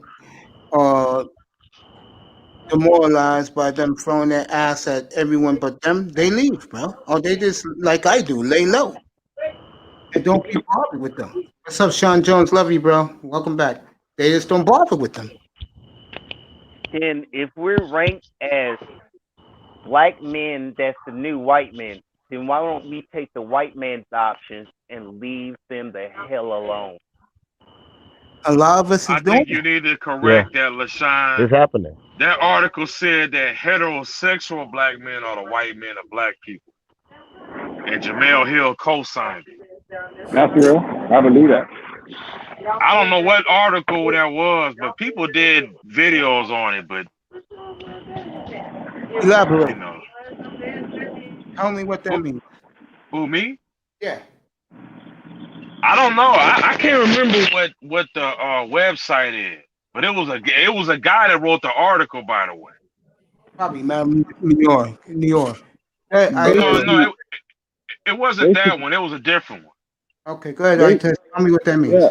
yeah. Basically, what he's saying is that the faggots got the power in the black community. Yeah, I just said that a few minutes ago with the transgender. Yes, that's what I mean. The fags gonna have the power. No, but he's saying that in the black community. So if you black and heterosexual, no, you're not successful. But if you're black and you're gay, then you're seen on the same level as a white man. Yeah, I agree with that. Unfortunately, yeah. Yeah, and love I it. also think about I love it. alphabet community black guys. They really, they relate to a lot of the black women. They relate to a lot of the black women. Like they're not gonna call them out on their BS or anything. And another thing I also think about in that article is, a lot of heterosexual black men, they don't really like what the alphabet community is doing. But a lot of the black women, they side with them. I mean, when that Billy Porter wore Exactly. or whatever, who was giving congratulations? Black, you're right. black. And if you're a black man, a heterosexual black man, and you say something about it, they will try to shame you. Be like, oh, maybe you're gay or whatever. And I'm like, what? So it is what it is. But at the same time, when they say that, a lot of let's just be real. A lot of the black women are gay or bisexual. Here's what Sir, I told can I ask you how to pronounce your name It right? was by Damon Because Young. that's gotta talk. It got wrong. It was written by Damon Young by the Rule. That was the name of the article. That's her. That's her. She right. No, it was a guy named Damon Young that wrote it. I just wanted to clarify. No, it's a her. He's having female tendencies and feelings. It's a her. Oh, okay. She might be Yeah. but it's a her. Oh shit. No, but even also when you look at the BLM, like the BLM protests and stuff, they always want to pronounce like a lot of alphabet guys, they're walking in front, while a lot of you heterosexual dudes, you're not in front. Even though a But lot the of guys that's getting killed are usually hetero. So Black Lives Matter is founded by 4 gay women, bro. Like their whole manifesto is about black women getting rid of black men in the black side. Facts. That's why I'm looking. I fuck Black Lives Matter because at the end of the day, it's just something that somebody used, and they said, okay, black men are getting killed, so we're gonna push our agenda, but we're gonna hide behind like black men getting killed. But they pushing the gay agenda, dog. And to keep going on with the whole faggot shit. Yeah, I told this girl, I said, you know why it's so much black faggots now? Because y'all co-sign it. If y'all was to look down on it like y'all used to. I don't know if you can say the F word, I test. I mean, I don't want them to get flagged.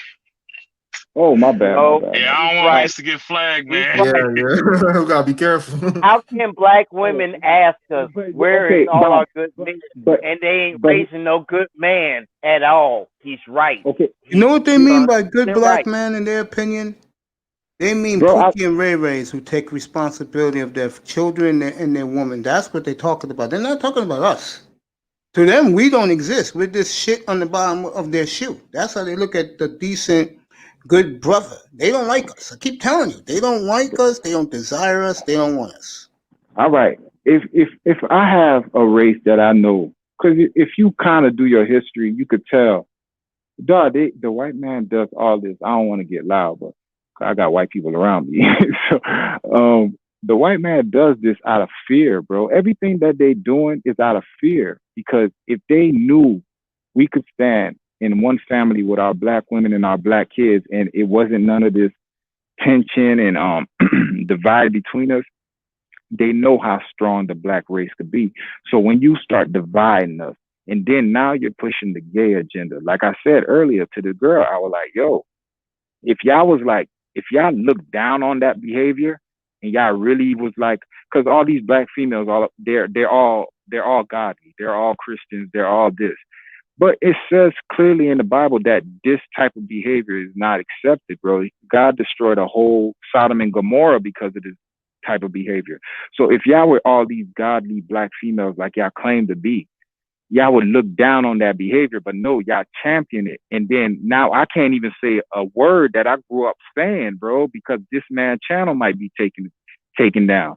That tells you that the power these people in power have taken for this agenda, because I told her, the people up there, that's what they are. So they're tired of people looking down on them. So now they're passing laws, they're doing things to push that agenda to make it as normal as possible. And when you speak out about it, they look at you like, yo, you're a bigot and you're this and that. But a few years ago, I could say that word without any problem. Now you say it and your ass might get. Look at what they did to Tim Hardaway. They had that man begging. I remember when he said, what happened? You remember when Tim Hardaway said something? I forgot about that. He did what? He said something homophobic for it, and they made him apologize. Yeah, he hate gays. When was it? Oh, you know what? I think I remember that. About 4 or 5 years ago. But he became blackballed from the NBA because of it.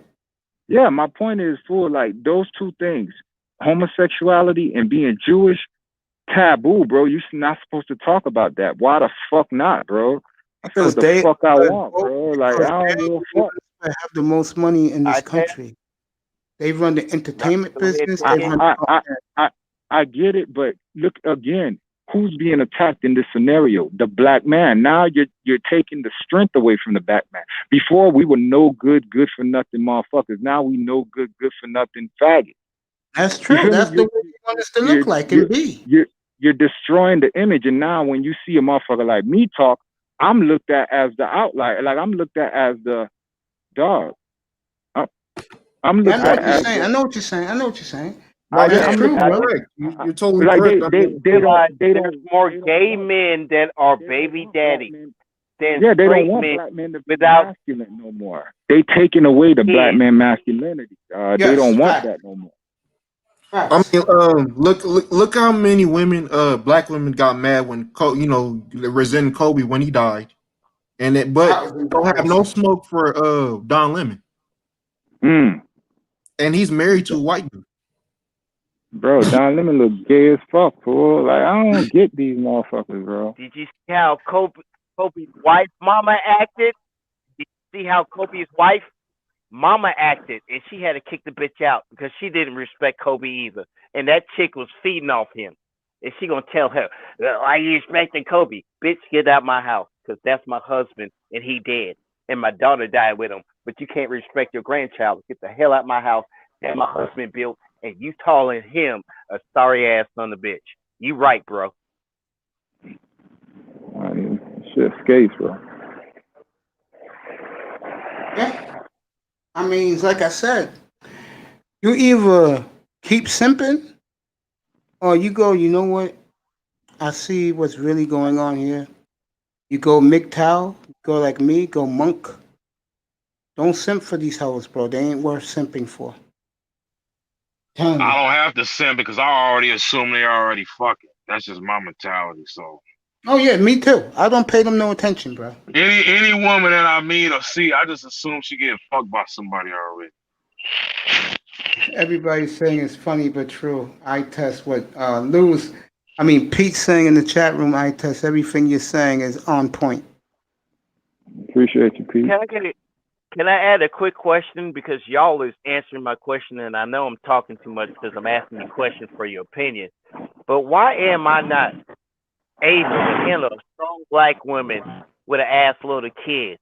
Well, I don't have kids, but she ain't a strong black woman to respect the fact I ain't come in this relationship with kids, baggage, debt, and all the bullshit you had to deal with before you think you like me. Jefferson, Is do you that a a favor? question we all facing? Jefferson, do yourself a favor, bro. If you're gonna check these black chicks, bro, get you one that's doing something for herself and don't have any kids. Oh, And if she does have a kid, she has at least one. That's it. Mace, I'm following the lineage of, guess what? I'm 45, and chick, it's my house. I can sleep on my couch. I can sleep in the room I gave my mama, and I can sleep when I work out too hard in my workout room. And you know what the great thing is? When my mama died, I ain't got to deal with bitching no more. But my mama earned the right, because at least she was a respectable woman while she raised me and while she lived. What you gonna do for me? You ain't my mama. I ain't gonna answer to you like you my mama, and I sure in the hell ain't gonna buck down to your kids while they moving in my house if that happens. Isaiah? Yeah, man. Like the issue is a lot of these guys out here, they really are trying to load. They really put their standards in the trash can for these women, and Facts. since that That's happens, we real. have a lot of fives thinking they nines or whatever. So what I do is this, I just keep my options open. Yeah, bro. I date. It don't matter what color or culture you are. It just matters. I look at the nice face, nice body, but I look at how you act.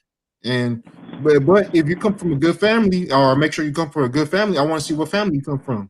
You know, I have a question for you It really guys. matters. Just to touch on what LaShawn said, a lot of black men aren't doing that no more, man. I think Exactly. for a lot of black women, that's like a sign of the beginning of the end.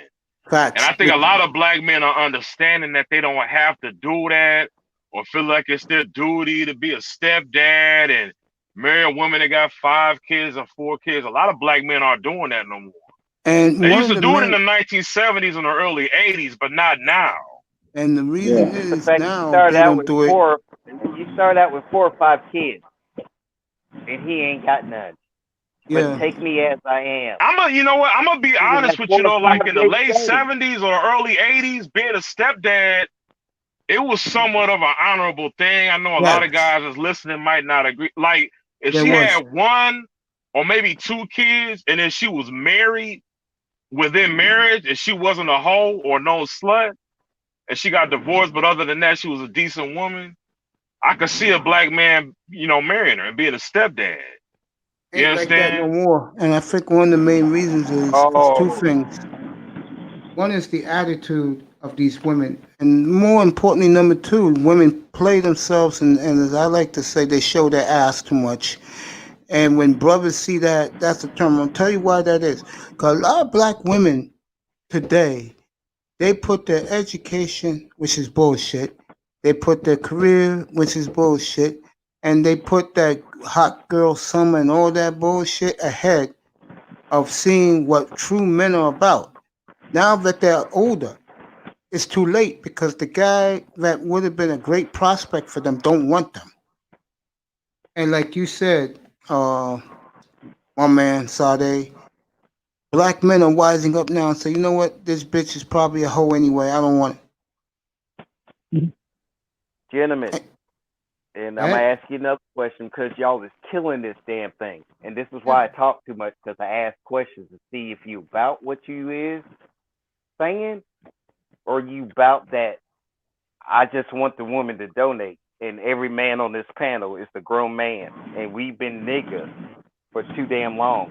Wow, we provided every damn thing for everybody else, but they're saying we owe them, but they don't give us what. That's a problem. Now, here's the question: why is it you gotta forgive her for all her discretion, but she making up stuff about you, and this is the first time you met her, and This then is she why you turns out she leave. hate women, This kind is of why you stuff. leave the bitches alone, bro. Like guys are Yes, doing now. sir. They're wising up. They leave these bitches alone. Period. They'll go elsewhere. But Right, like there is three other men, and this is the reason I changed my avatar. There's a reason. I've got a wooden shield that's damn near 110 pounds in my hand carved. You got the top part lit in the light, and you got the bottom part in the dark. But you got Yo, the LaShawn, where are you shield at, in the man? light. Right Sean. now, I'm home, but my Wi-Fi has been acting stupid. My cable company's been kind of wonky. Yeah, because you've been But breaking up. yeah, I realized that, and I'm sorry, my cable company is. I'm really pissed off. I'm paying $200 for the service, and I'm getting this. So You hopefully y'all can pay work for with it. me. Dude, you back. I'll Hell, be hold there. up. Don't worry about No, let me reset. Let me reset. I'll join again. it. No, All right, this is bro. too much Shit. background for my ass. Go ahead, Itis. I was trying to hear his question. It's breaking I up. mean, yeah.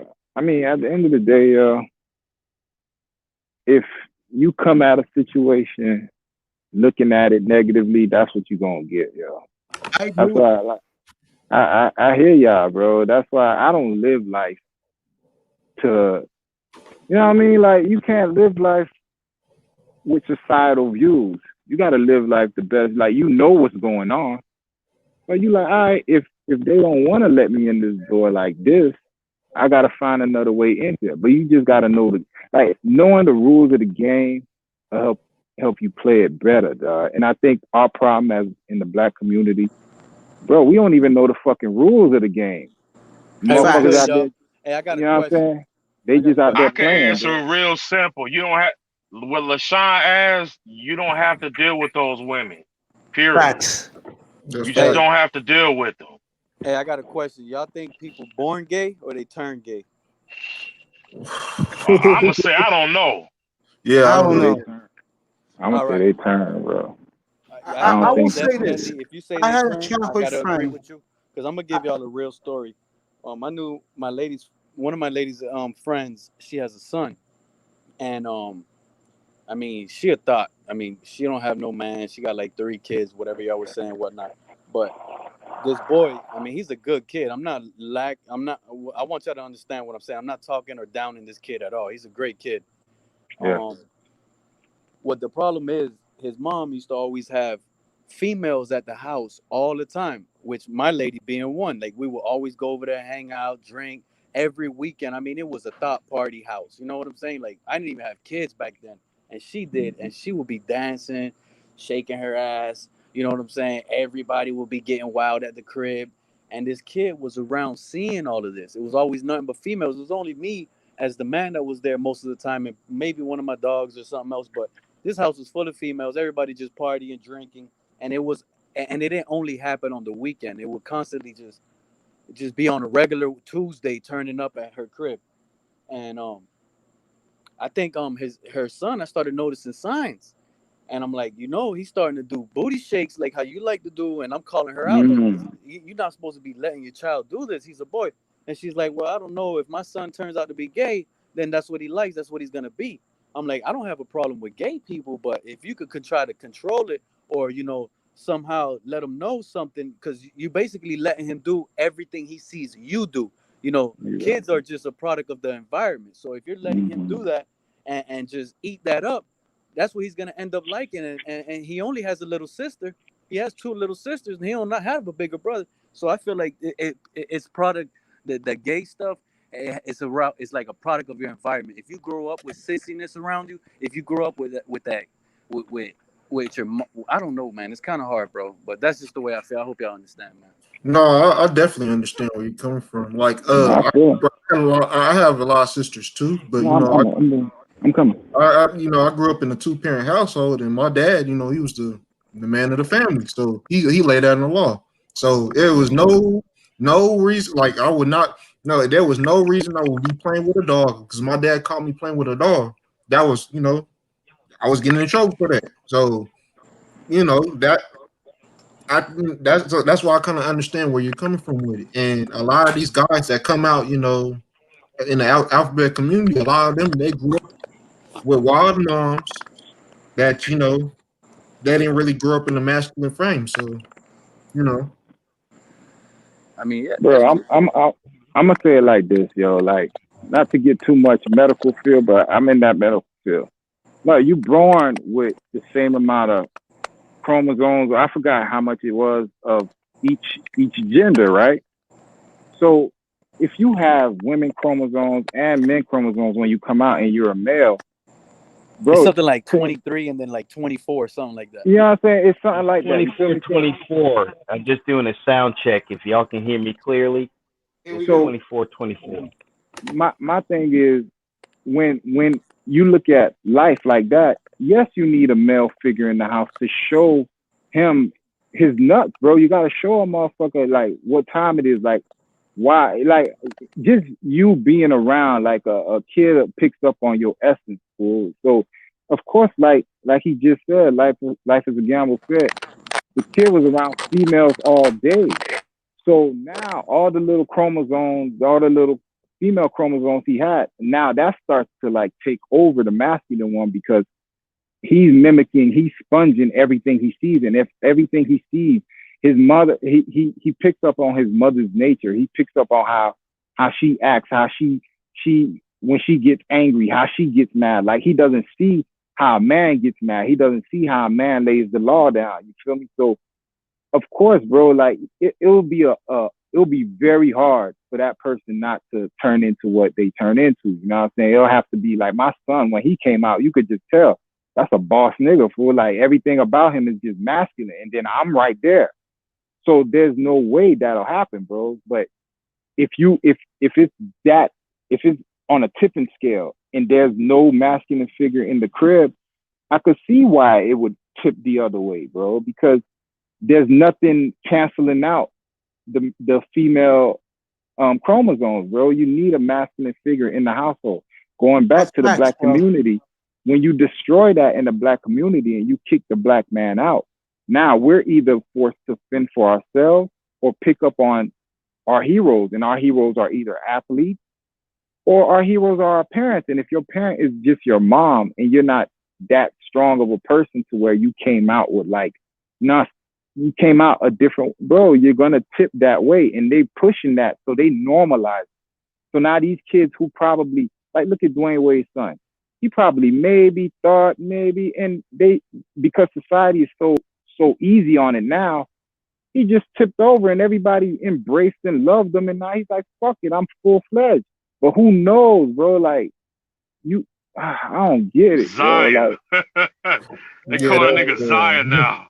bro, the right. shit is And Let me wild, say this, bro. man. It's three way. Like you can look at it biblically, scientifically, or agnostic. I don't know if people are born to be down with the rainbow flag team or not, man. The Mm. Rambo team. But that's the three main ways you can look at it. Some people go the biblical route, you know, which there's nothing wrong with that. But some people say that's not true. But God detested sodomy. Like he detested that. He destroyed Sodom and Gomorrah I for know. that very reason. So if it's okay, if it was normal, why can't a man and a man have a baby? Why can't a woman and a woman have a baby? It's against nature, bro. Like I it's agree not with that. supposed That's to why I be. avoid that stuff. I tell you right, that's true, but people still gonna do it though. So that's a different thing. That's demonic, bro. That's a demonic spirit fueling And that. for the record, I don't agree with that lifestyle, but I see where you're going with it. You know what I'm saying? Because that's not natural, bro. You don't, you know what I'm saying? Like you don't just come out wanting to do that, bro. That's something demonic that is on this planet. Like there's a lot of little things on this earth for, and you gotta be a strong motherfucker to survive out here, yo. And if you could just let yourself just be caught up in the wind, there's no telling what you let into your life. Yeah. There's no telling, bro. Like motherfuckers probably don't, but nah, it's a world you can see, bro. And I really believe there's a world. I study quantum physics, bro. Like there has to be these things out there, dog. Because if you could think about it, bro, and we're only using a certain capacity of our brains. Come on, like it's so much shit out here going on, bro. Like the fact that you could fight wars on different fronts. You could fight a war spiritually. You could fight a war chemically. You could fight a war physically. You could fight a war mentally.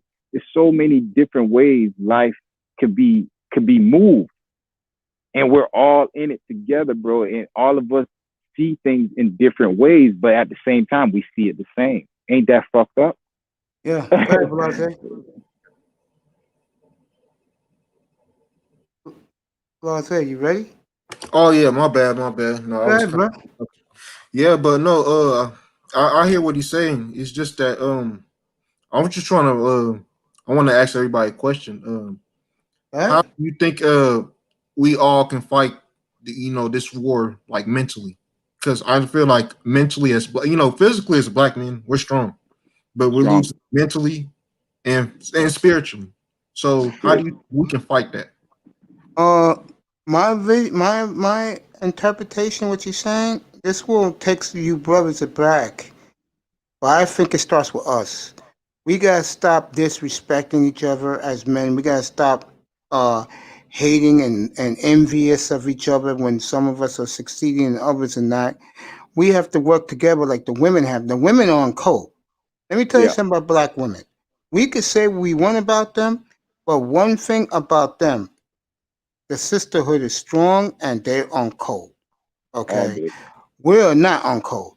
Okay, let's say if I ran my panel like other panels around where guys are screaming at each other, guys are screaming over each other. That's the perfect example. And I'm gonna say this again: when these women come to the manosphere, like Kuda said, they come in guns a blazing because they're observing how we are and the way we carry ourselves. Okay, and I hate to say this, but I'm hard on myself, so I'll say this. For every let's say 50,000 simps, there's like 1,500 guys like me who's hardcore and will stay hardcore towards the women.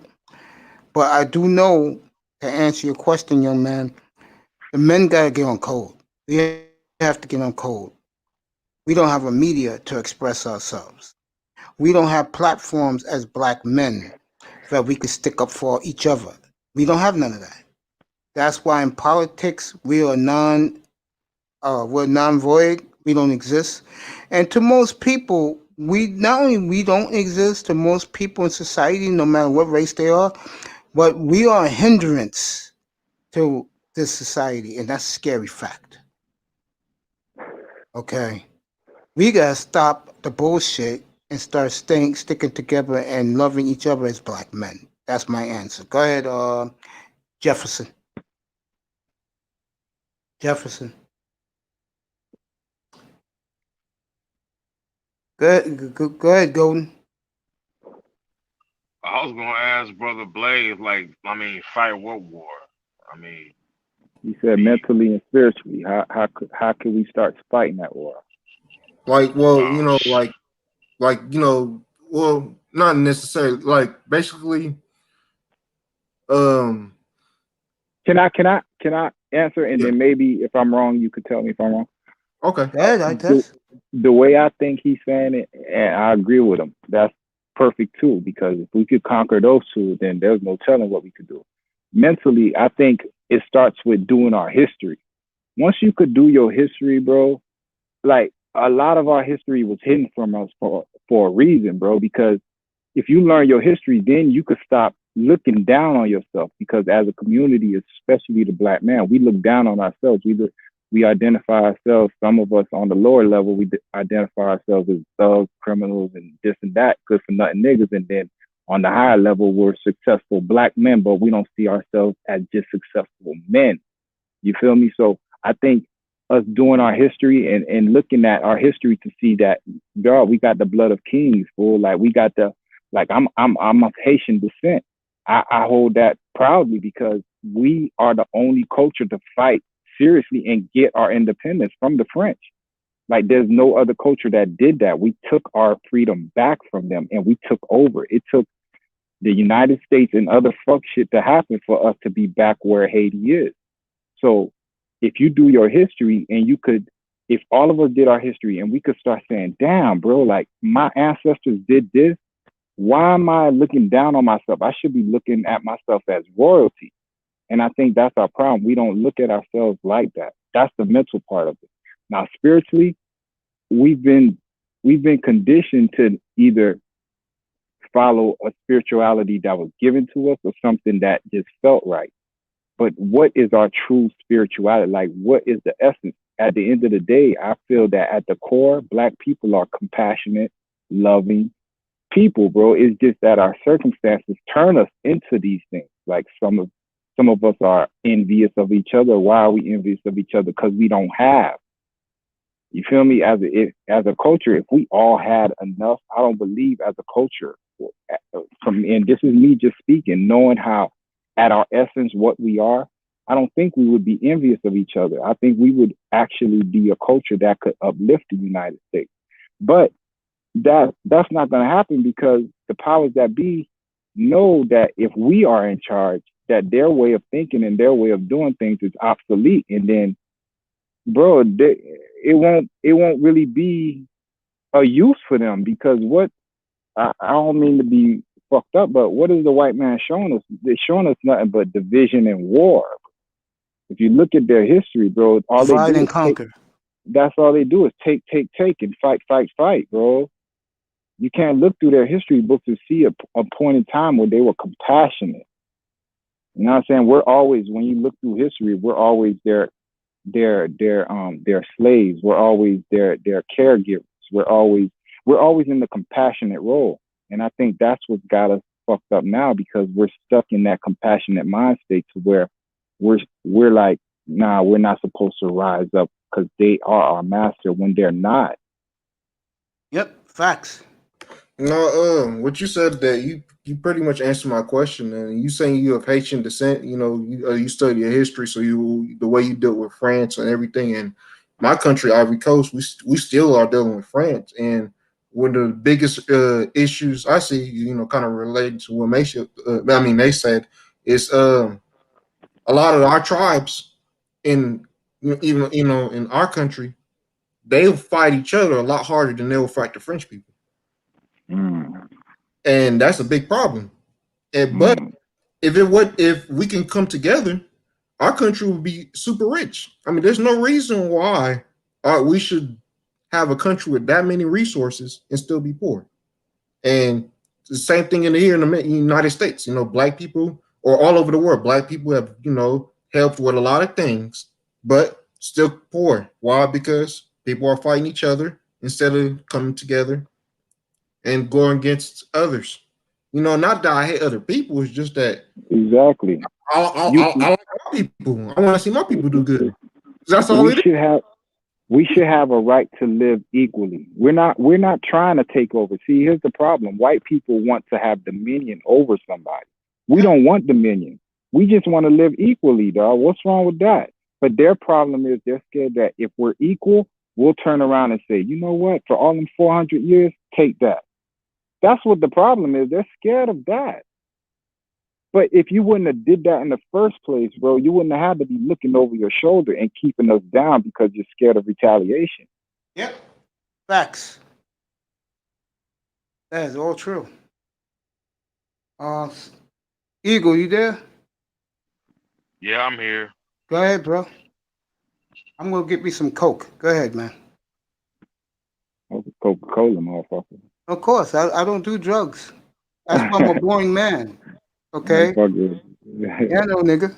Go ahead, Golden. Yeah, I mean, I kind of agree with the brothers for the most part. You know what I'm saying? But I mean,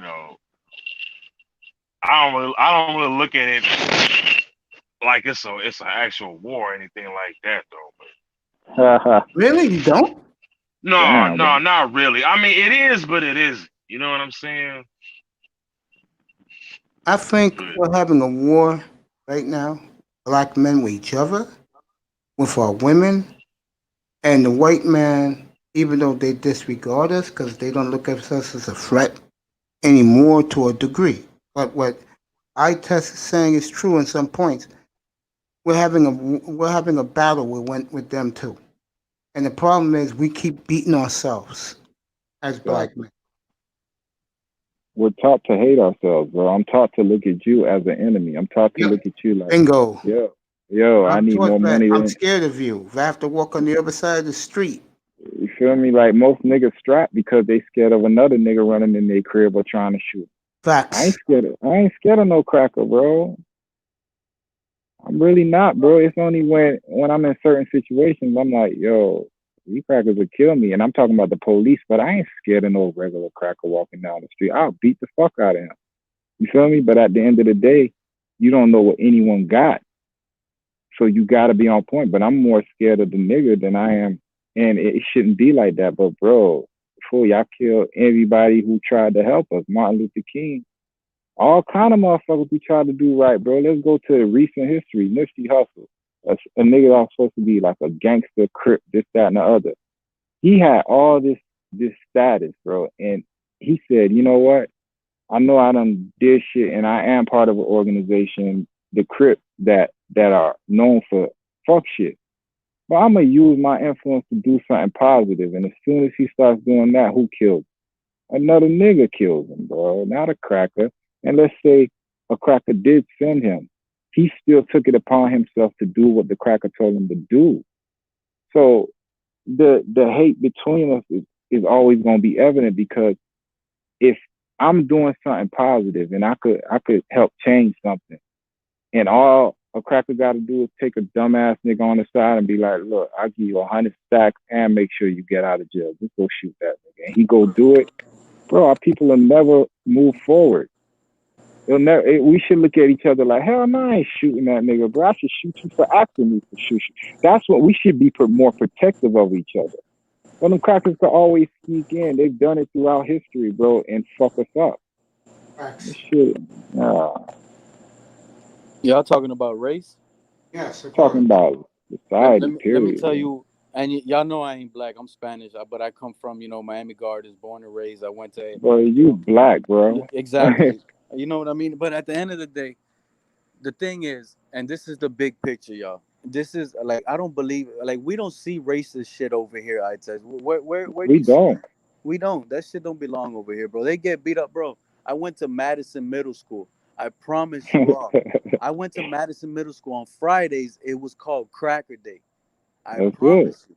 If y'all don't know what Cracker Day is, you was getting beat up if you on that sissy shit. But back to the real races isn't on this generation, bro. It's not our age. It's like You got to be like 70, 80, Mm-hmm. owning what I'm talking about.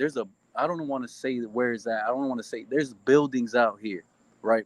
Business owners that are white that won't sell to a black or a Spanish at that. I'm being real. They Way will not. Hunzinger was that way when he owned the Dolphins. He didn't want That's no race. players from the U. That's the racism I see. That's the racism I see. Like, what does it matter if who's gonna buy that land, whether they're black, white, Spanish? Why should that shit matter? Just give me the money. That's it, bro. The Tell you, they racism, scared of that part of racism, I promise you, will probably never go away, bro, because they're gonna sell it, and whoever sells that property or that land to, that is right there is gonna have to be confirmed that you're probably either racist or you won't sell it to a certain kind. Like you have to be some sort of agreement with that, bro, and that shit I feel would never go away, and it's hurt because when you really think about it, people think, oh, black people aren't rich. No, there's a lot of rich people that are Spanish, a lot of rich people that are black that possibly have yeah. money to buy buildings in Brickell. But I don't want to say what they is or what type of where they're from, but they won't sell it to a regular U.S. American, bro. They won't sell Nah. it just to keep black and white and Spanish. No, all three. They won't sell it to an American. Period. Yeah. Go ahead, Belante. No, yeah, I agree with what, some of the stuff he's saying because even when you look at like the history of like red light and stuff like that, I mean, that hurt the black community here in the United States a lot because there's neighborhoods that people wanted to move to that if they bought the land or bought the property, that could have been good today. And what happened? What happened to those properties? You know, and they were forced to stay in this certain area. So it's kind of like what he's basically explaining was basically economic racism. No, they hit us on all fronts, bro. The redlining, you keep them stuck here, then you put fast food here, and then let them kill each other over that crack that we put here. You feel me? When Reagan came in, he put the war on drugs, but you put the fucking drugs. You went down there in Colombia and bought that shit in. The Yes, FBI he bought that did. shit. Yes, he Yeah. did. And what did they do? They sold it in the black community. So we trapped you with redlining. We fucked your schools up. We overcrowded the schools, and we gave you fucked up fast food in your neighborhoods, and then we dropped crack in it, and then we made gangsters out of them because motherfuckers who picked up the crack either smoked it or sold it, and then motherfuckers fought over the crack. You feel me? So that made gangs, that developed gangs and gang wars. Bro, like look at the development and look at the systematic like beast that they created. And if you don't do your history, you won't see that. So you always be stuck in the matrix because I'm a Crip and I'm like, all right, I'm not saying I'm a Crip, but if I'm a Crip, I'm like, all right, I'm just stuck in this shit because I was born in this and that nigga killed my cousin. So, but he never did the history on where did this shit come from. But You if guys everybody, rock it. I'll be right back. Get me some like, Coke. All right. you know what I'm saying? Everybody sat down. Like right now, I feel like everyone is able to have these conversations because of the whole corona. Everybody actually got a time to sit down and, you know what I'm saying? Actually, but when life is going on, bro, everything's moving so quick, bro. You're going to work 9 to 5. You're hustling 9 to 5.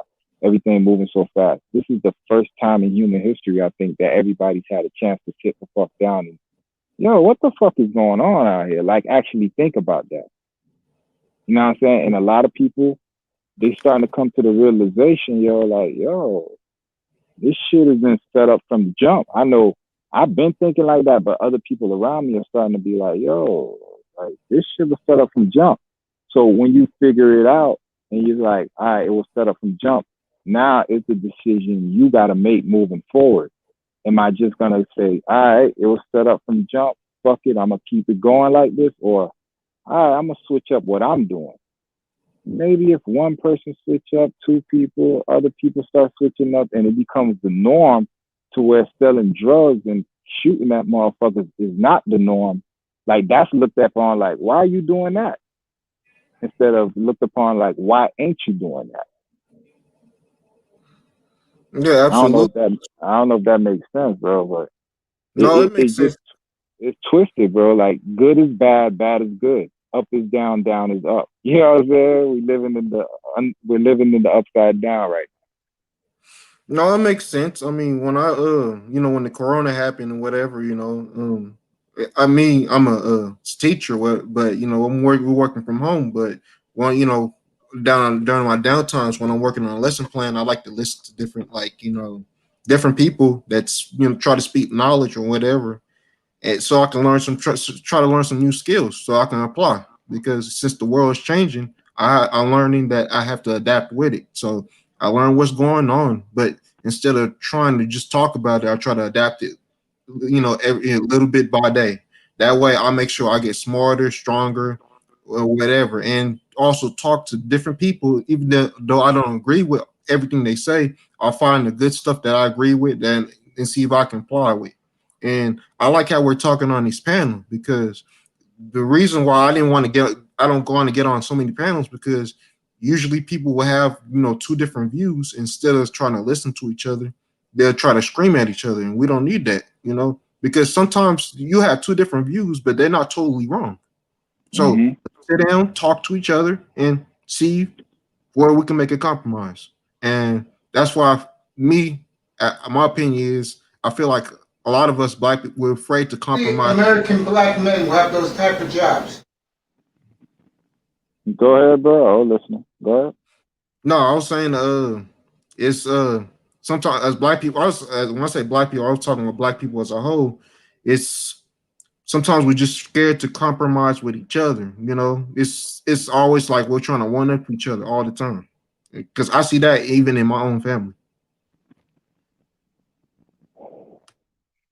Systematic, bro. Like you said, conversation is supposed to be like two-way, bro. Like you said, I'm supposed to learn something. I don't know it all, just like you don't know it all. But we could bounce ideas off each other. I gain something out the conversation, not I'm right. And I think that's the problem. We always trying to say I'm right instead of listening and being like, okay, I get that point, but here's what I think. And we could just keep going and just take it for what it's worth. But in most conversations out here, it's just someone wants to be right instead of actually listening. I learned something like, bro, I'm learning all night from all y'all, bro. I'm learning all kind of shit because it's a conversation. Yep. Like I test, like I told Maze before you got on, man, I learned more in the last 5 years in the manosphere than I ever did about women, dude. I learned so much shit. I mean, you want to talk about an eye opener, dude. And really not even just the women, just other shit too.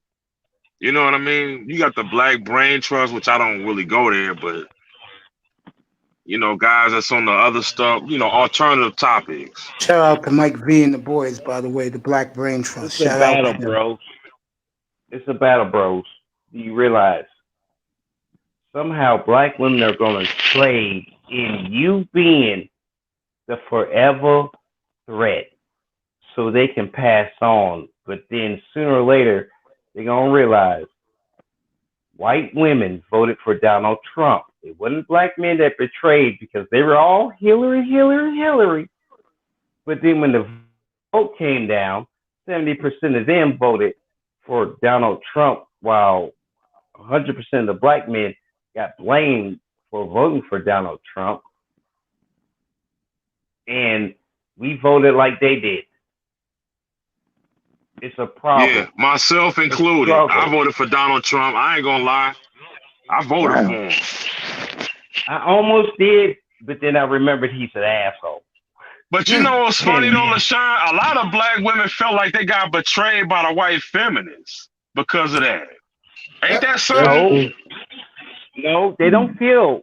They don't feel like they got betrayed by white feminists. They feel black men betrayed them, and they still putting their fist up. Remember, like I said, we were Black Panthers. Black man had a black glove. Black woman had a black glove.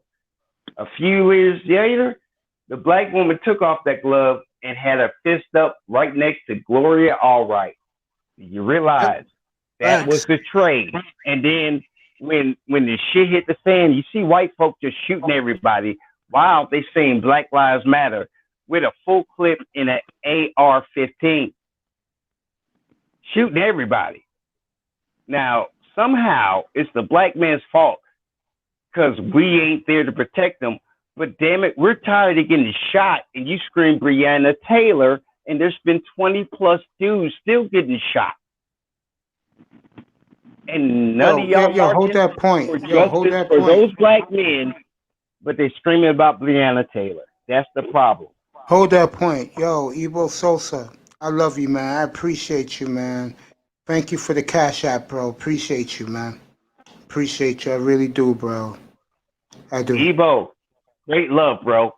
And that personal, y'all, my point is made. I just want to hear what the hell your viewpoints is, because y'all is killing it panel-wise. I appreciate that, Jefferson. It's like I said before.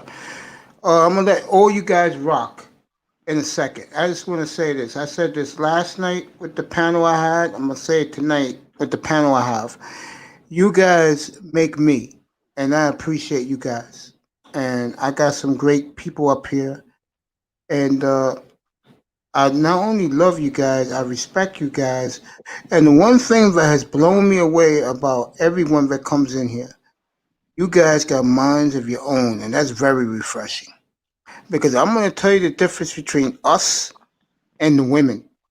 With the women, they are monkey see, monkey do. Any group of black women do one thing, they all follow. With us, we're all individuals. And that's the main reason why people hate us, bro. Because we're free thinkers, and we think how we feel, and we act like brothers, and we are our own niggas. In other words, we're our own brand. And if you don't like it, bitch, go run over there to Brad and Chad and be a worshiper. One thing about black men, we don't worship. We worship ourselves. Mace. What's up? There's a reason I keep peeing on a. It's the reason I keep peeing on a weed. Sooner or later, that weed's gonna be dead because I pissed on it. It might take a minute, but sooner or later, my piss is gonna kill that weed in my yard, and I ain't gotta worry about that weed no more. That's the Sosa, independent pop black up, bro. man mind. LaShawn, just to answer your question, man, I still think that they got betrayed by the white, well, maybe not the white feminists, but white women in general. Because I think white women, especially in middle, because they're asking Donald Trump, especially in middle America, especially in middle America. Yep, I agree. You know why? Oh. Because deep down, you know what I'm saying? White women, for the most part, they respect their men in power, and they want their men in power. Yep, facts. Shade. You know what I'm saying? They don't. I mean, I don't think he's misogynist. You know what I'm saying? I'm gonna add this into your point, and you're gonna run with this because you're gonna get it. You notice Donald Trump's a rich white man that only pays $750 in taxes while dodging most of it. Do you realize he don't give a fuck about poor white folk? Oh, he doesn't. Go ahead, Tess. I mean, Donald Trump is a capitalist, so he don't give a fuck about nothing but money and his ego. So I don't even focus on Donald Trump, because to me, he's just a figurehead. It's the underlings under him that's running the show. So it's them. It's those people that everyone should have a problem with. But the problem is, we don't know.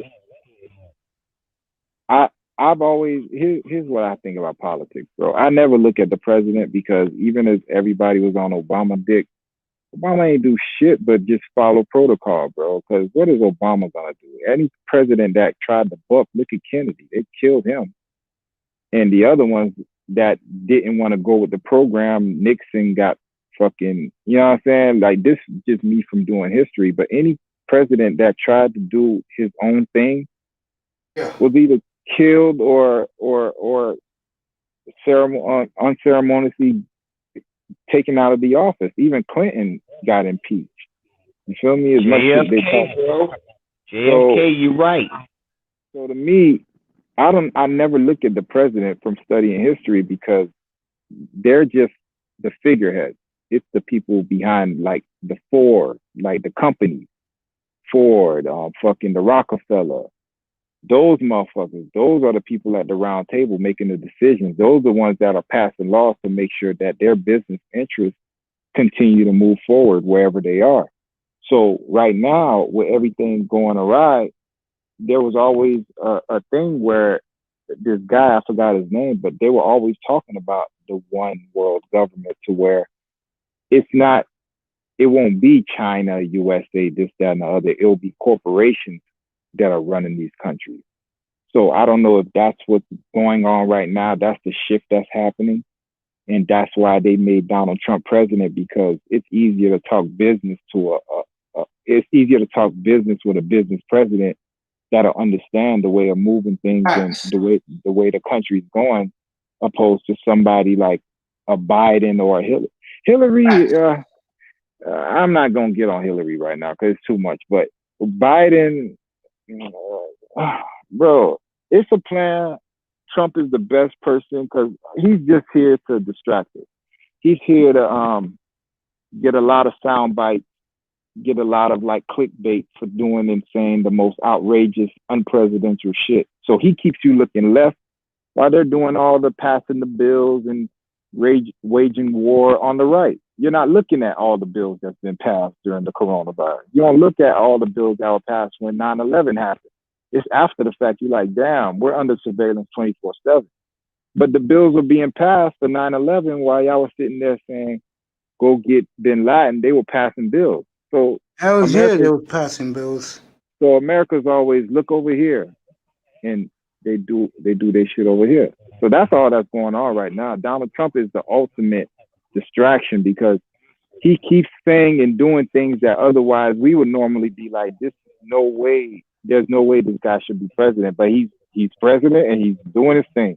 Even at the fucking debate, he's still doing his thing. He's here to keep you distracted and keep you looking over here while they're passing bills and taking away all the little freedoms that you have left over here. And I'll say this right now. I sport. Can I give you respect to your avatar picture? And you notice you can adjust your focus so you can see everything while everybody's not even getting the eye test. You know it, sir. You know it.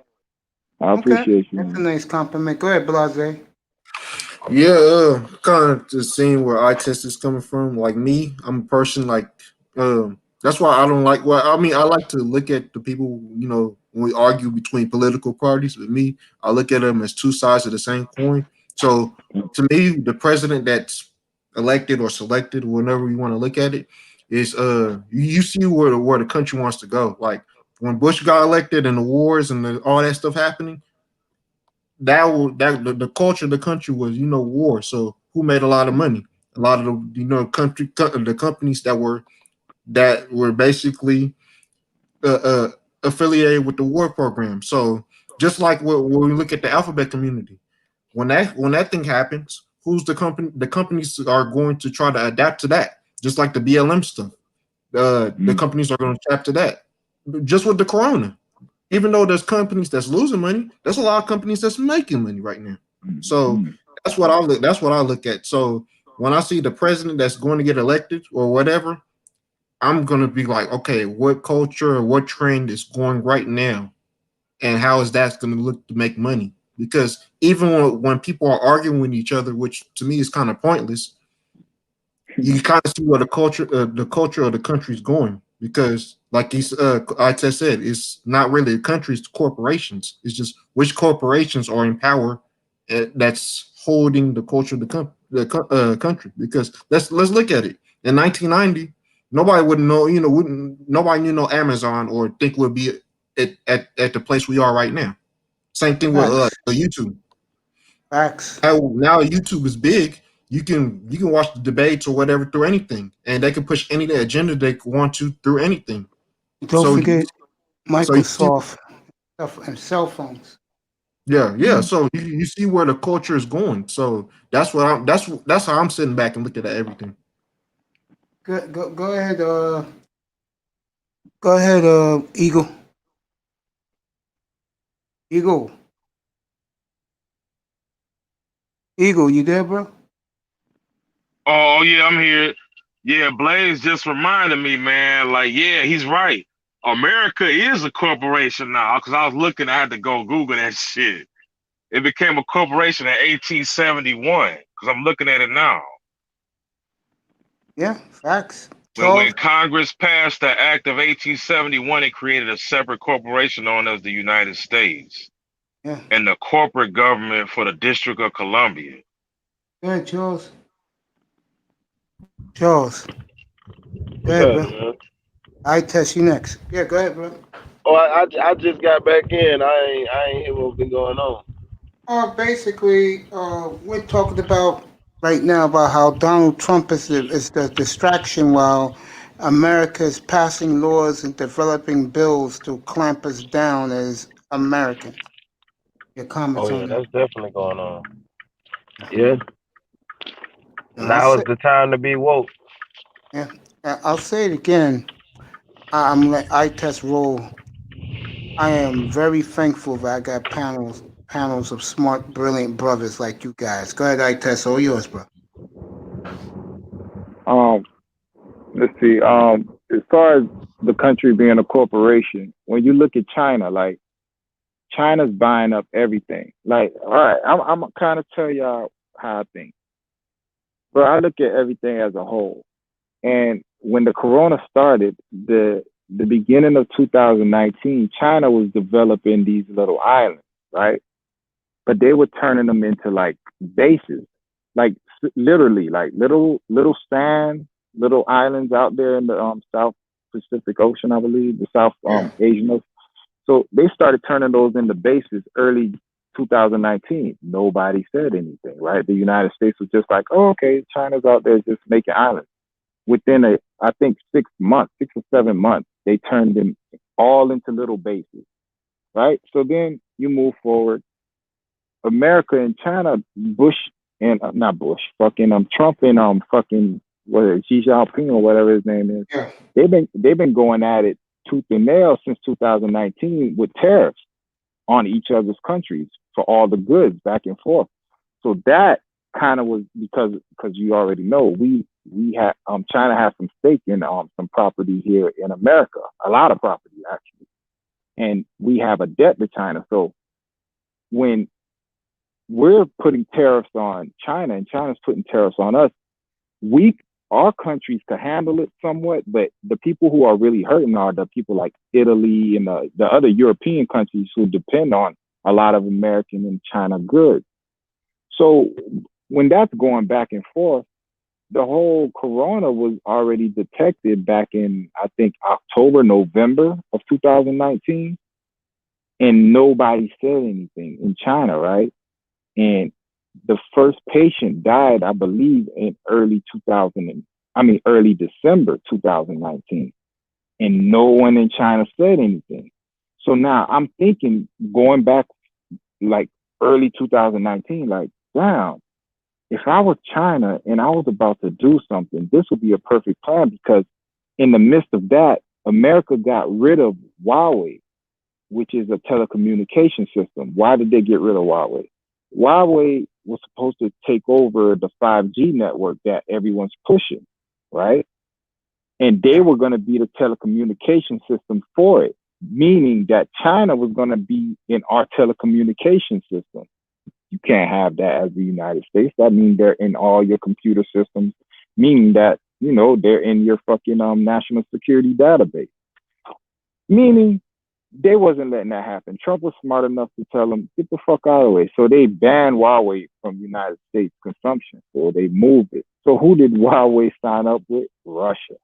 Now, when you look at what's going on in Russia, bro, China has built a fucking beltway, meaning that they built themselves a system where they don't need American goods because they're trading with Russia. They built the beltway to where it's a train system that runs goods in and out of China, and then they have all the marine area, because they have back channels, because they lent so much money out to different countries that those countries couldn't pay it back. So what they did, they took over their port. So they run the back channel. The only ocean that they don't run is the South Pacific Ocean, whatever. I'm not sure if that's the right ocean, but they don't run that region because the United States has always been out there, the Seventh Fleet and whatever, to keep the trade flowing. But China has always said that's their sea. So it's been a lot of uproar over that sea to the point America has sent a bunch of fleet during the whole corona. I'm not sure if people knew that, but there was a lot of shit going on in the South Pacific Ocean, and I'm sure it's still going on. To the point, there was a fight between Chinese and Indian soldiers on the borderline. So, bro, it's wars and rumors of war, bro, going on that nobody in the United States really talks about. And going back to the coronavirus, it's a diabolical plan if you really could sit and look at it and have an imagination. Because, like I said, the corona was developed and discovered in November. And the first patient died, I believe, in December. That would have been enough time for them to quarantine whatever the fuck it was, because they knew where it came from. It came from Huawei. It came from Wuhan in a wet market. They could have stopped it there, but when they sent the notification out, like a doctor had these group texts with another doctor, they stopped them from communicating it, and they actually brought them all in and then released them. And the head doctor who discovered the coronavirus died, and the word never got out to WHO, which is the World Health Organization, until the beginning of the year. But why is that significant? Because Chinese had the Chinese New Year, and they let everybody, because all the Chinese people from all around the world all went to China. So remember, the coronavirus is there. No one but the Chinese government knows about it, and they're not telling nobody around the world about it.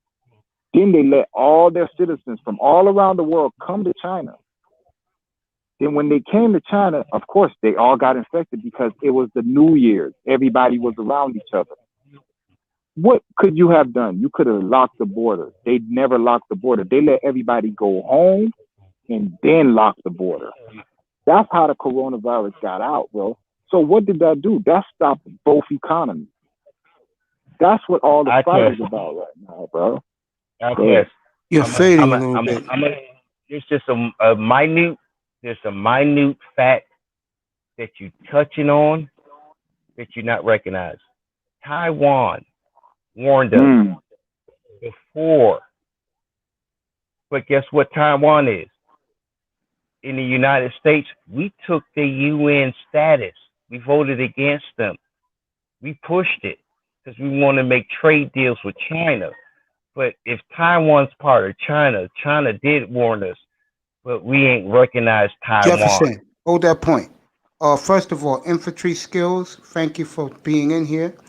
But more importantly, the gorgeous sister George dropped by to say hello. Hey, I was listening to your platform earlier tonight. It was rocking as always. And you and Concrete Road. George unblocked you me. two do a Someone great blocked me job. on Keep the up the chat. great work. But Thank you for being Taiwan, here, both of you. Appreciate you. you could correct me if I'm wrong. I believe No, Taiwan you're not wrong. is.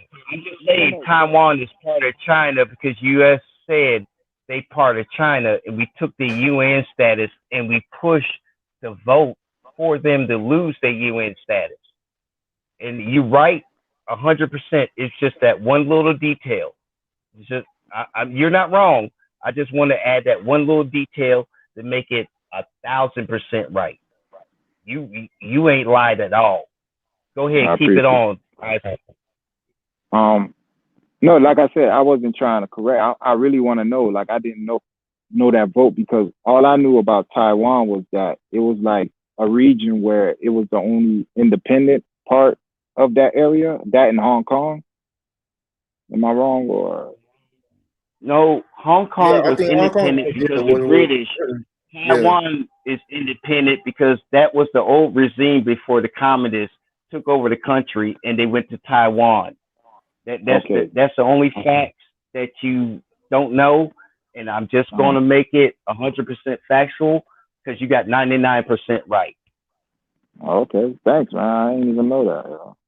Yeah, but to just put it all in a bowl, bro. I've been watching the whole development of this thing, and when you really look at it, it's a nice little story if you're into that shit unfolding. But now, if you looking at it, where are we going? And yeah, it I don't want to look at it in the grim light, but it's going to be something between these two countries, bro. And I don't know if this is the United States way of preparing us for it, because the whole lockdown to me was kind of suspect, because how can you lock a country down, then reopen it at will? Like I was telling my wife just yesterday, I was like, yo, this is the first disease that I've seen. It's like a light switch. You could turn it on and turn it off. Now, correct me if I'm wrong. When it first got to the United States was what, early March, April. They locked the whole fucking country down. So when it got locked down, our cases spiked, right? And then it went down for a period. Then they reopened everything. Why would you reopen everything? The cases are going down. And as soon as they reopened everything, we had another spike. How do I know this? My lady is the ICU nurse. So I know when the ICUs are popping. Right now, the ICUs are down. But just speaking on football real quick, the fucking Dolphins, I mean, they've passed a bill to where they say they're allowing the stadiums to be at full capacity. Yeah, Who are they want making these? 65,000, boy, for You the know what I'm Charger saying? Like, game. who are making these decisions, bro? Like, what are you telling me? What are you telling the person who thinks outside the box? Like, you want another spike in the disease because the Yeah. cases are down right now. No. Florida don't care. Florida Yeah. doesn't care. That's Oh, the my only bad. answer I can give you. I really, man, you adjusted your lenses and saw the point. Only thing I can say is Florida doesn't care, and that's the reason why. Yeah, bro. I mean, let's be honest here. I'm gonna pass it to Blase in a second. Let's be honest here, bro. China is the new power of the world. In the Oh yeah, 1800s, it was Great Britain. 1900, it was us. The millennium is China, bro. yeah. And that's what scares the United States, bro. And that's what scares me, because the United States, for all of their history, bro, they're not content in relinquishing power, bro. Look at No, what they did to get their independence from the Britain. Like, they talk about us rioting and everything, bro. For you to become the United States, you rioted and got your independence from Great Britain by doing what the fuck you tell us not to do. You yeah, revolted yeah, and left. And even before that, United States was a place that Britain used to send their prisoners.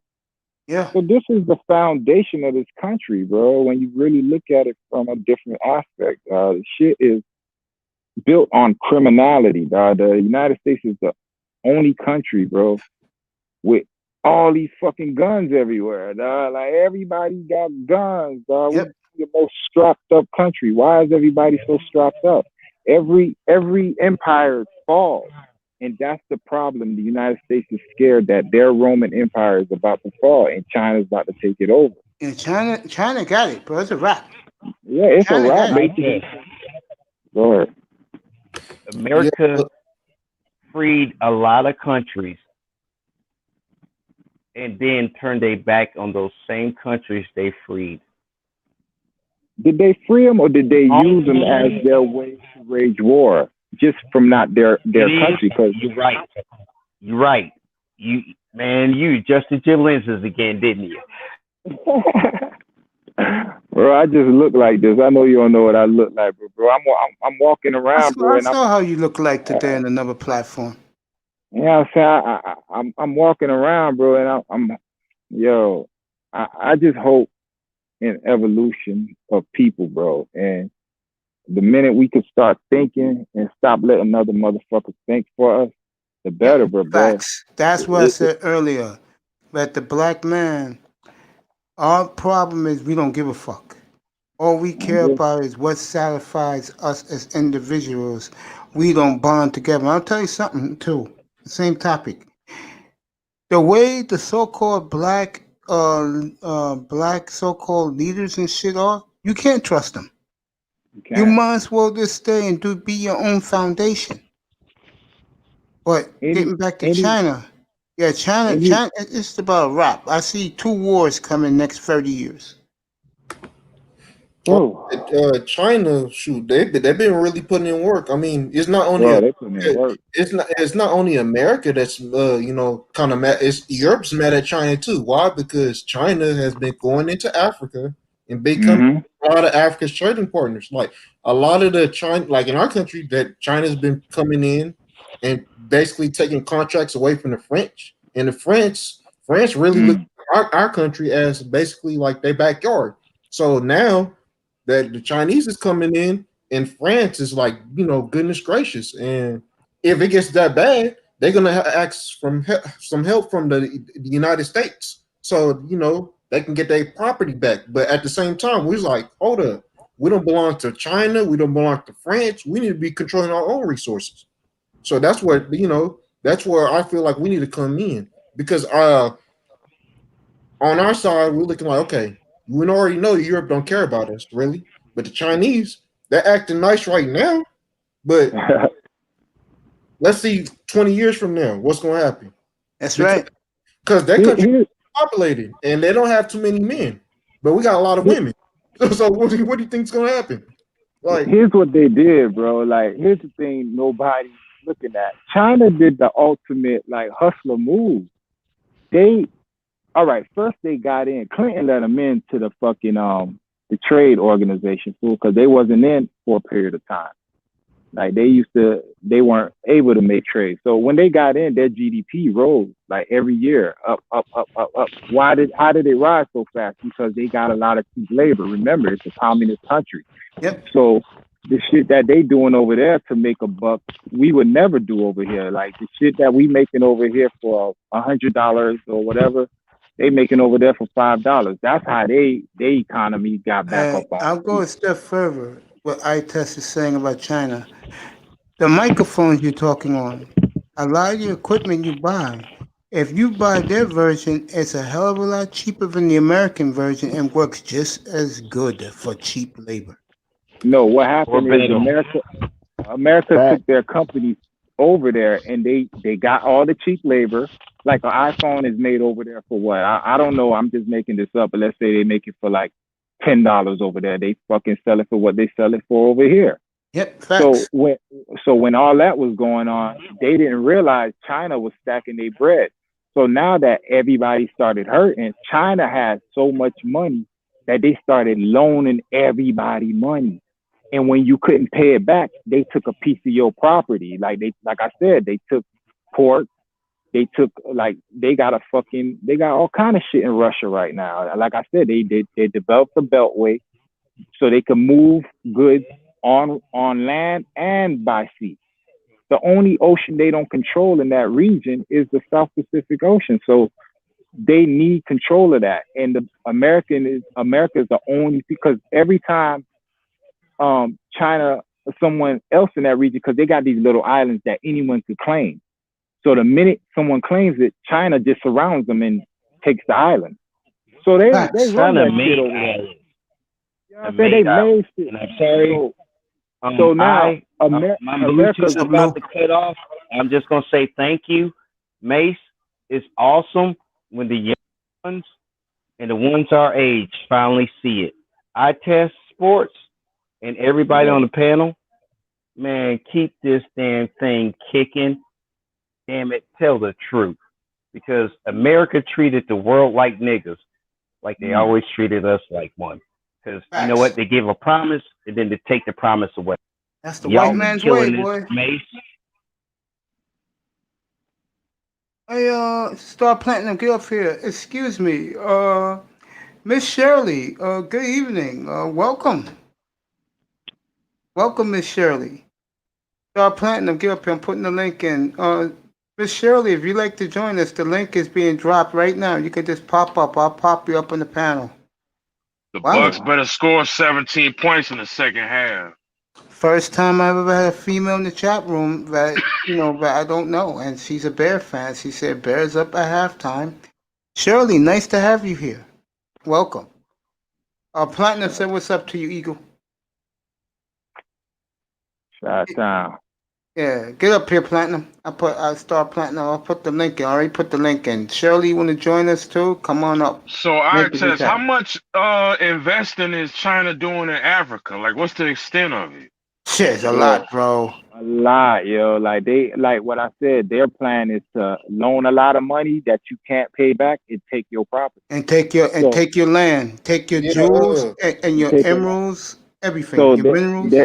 they're building all their resources. Like basically, when you look at the map, they're doing what America did, but America did it in a way to where they were setting up military bases to keep an eye on like Russia, Germany, and China and all that. China's fucking building an empire because they're relying on we're gonna be able to be self-sufficient apart from the United States. You feel me? And all they need to control now is the South Pacific Ocean. That's the end Get game. that. It's a wrap. It's a wrap, bro. They don't They need can it. go to Australia, New Zealand. They go over the world.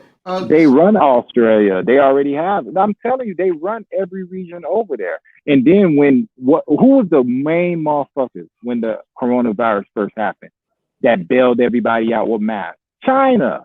Yep. They came to everybody's aid after they let the motherfucker out. That's the perfect it's a phrase for that. Perfect ruse. No, when you cause an issue that you have the answer for. Like I forgot the name. Yeah. It's like a ruse. The They're the ones who caused it, but they make You it talking seem about the like they're Hegelian helping. The dialectic, Hegelian bro. dialectic, absolutely. Perfect, bro. That's exactly what they did.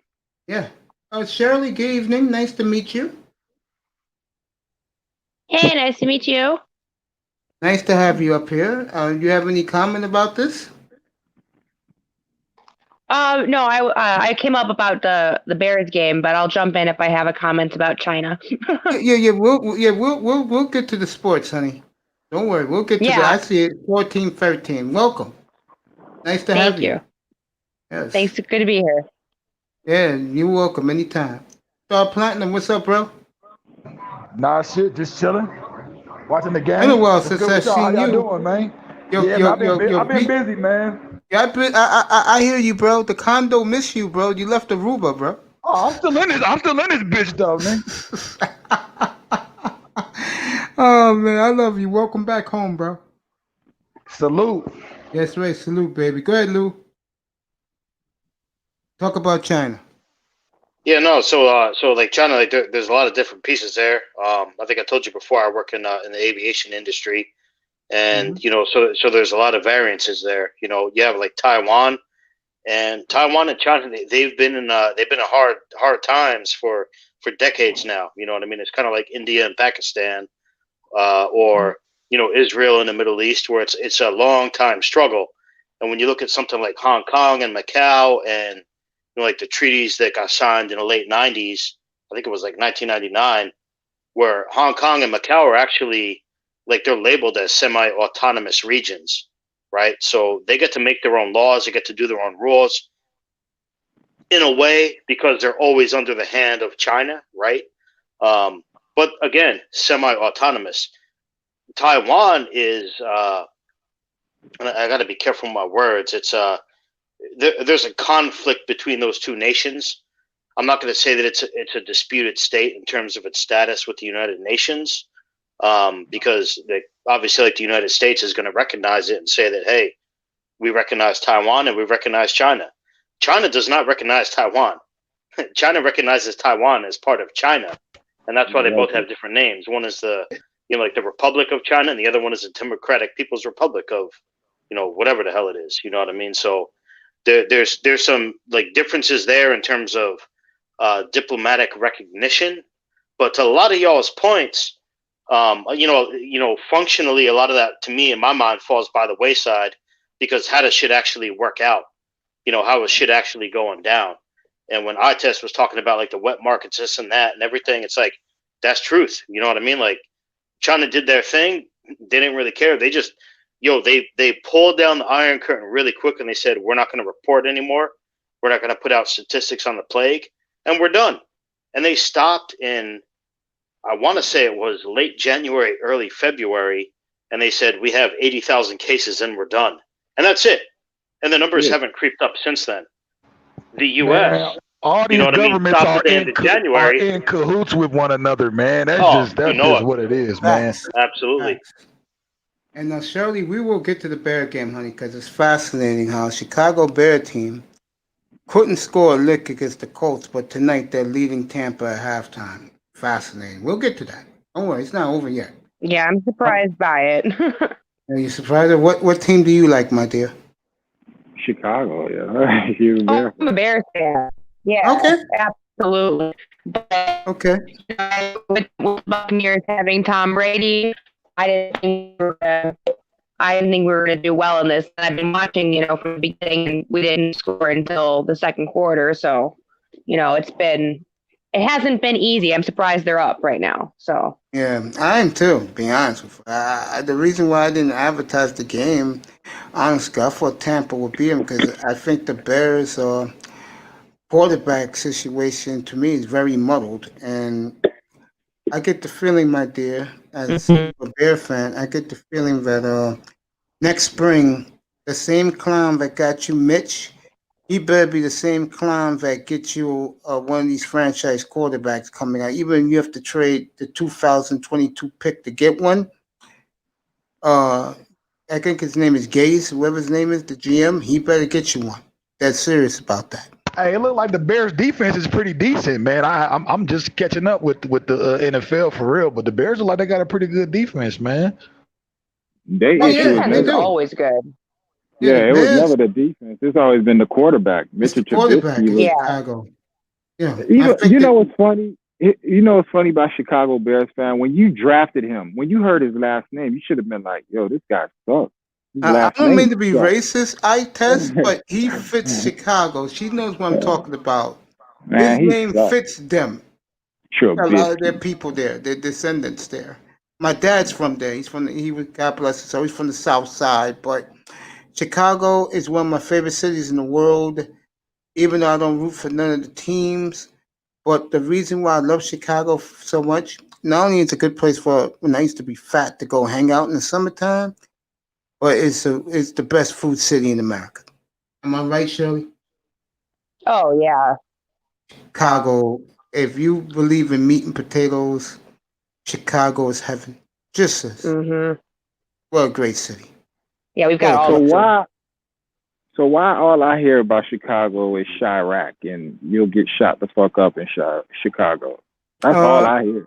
Oh, nigga, That's a they different shoot, they story. That's all shooting the in news is Chicago. gonna put Don't out. get it twisted, nigga. They shooting, nigga. Yeah, but to Yeah, be no, that honest does with you, happen, but Nah, at an alarming rate, bro. Like I'm here in Chicago is fucking don't walk outside without a gun.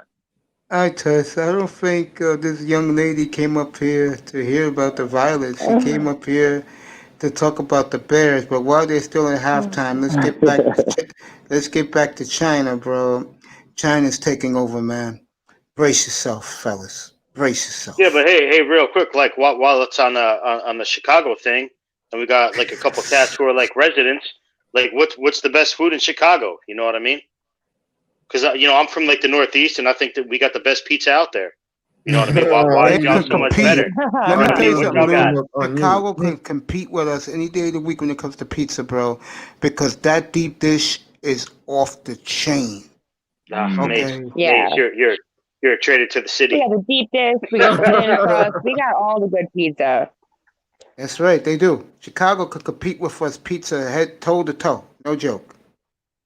Other cities can't. Chicago can very easily. And when people are like, let's say, tourists of both cities, I think a lot of people will take the deep dish over us. I think. Logo, what's up, bro? Legacy, what's up, my brother? You want to come? No, we're not talking Dolphins tonight, so you can stay in the chat if you want. Golden Eagle, I get some sleep, Mace. Take care. I love you, bro. He said peace to the channel. Getting back to Chicago and New York. The only similarity is the amount of people. Other than that, Chicago's a whole different world. And I heard they got soul food in Chicago too. yeah, they do. But Chicago, I Yeah, look at Yeah, we more got as all kinds of food here. yeah, yes, y'all they ain't do. got It's soul the food. best food city in America. Y'all ain't got soul food in New York. I know that for a fact. You're right about that. It disappeared mysteriously. Let me say this I about still say Chicago. Houston has the best food selection, but Yeah, that's true I'll mute too. myself Houston, now. Chicago. Hey, Houston, yo, I love what was that restaurant? Papados Yeah, or whatever. yeah, Yo, That's Kevin Samuel's Yeah, spot. He used to that's work there. Fertitta. Yeah, He owns the whole Texas city. food is He owns fire, everything. He man. owns the Rockets. He owns Galveston. He gives good food to everybody. bro, he got good food. I yeah, love We have going to Papado up Houston, yo. here. Yeah, they do. Chicago. Hey, my yeah. favorite I Hey, spot used in to. Chicago, Chicago. just say My you're favorite. welcome, Houston. No My problem. favorite spot in Chicago is definitely Gibson's, the one in Arlington Heights next to the hotel. The one in the city is too crowded. See, I like Magnum's better for a steakhouse. They got Okay. one in Naperville, and it is Off the chain, huh? so good. Yeah, no, There it you was go. ridiculous.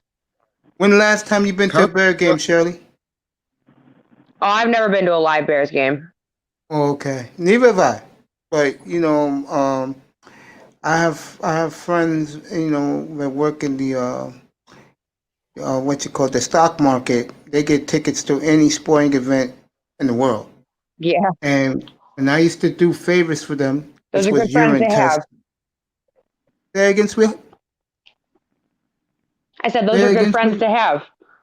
Oh yeah, thank you. We're no longer we're still associates, but we're not as close because we're a lot older now, and they got grandkids and their own kids, and they're into their own lives. But back when we were young in the '80s, boy, they to about 10 years ago, they hooked me up with any sporting event with great seats or field passes where I wanted, and I appreciate those guys.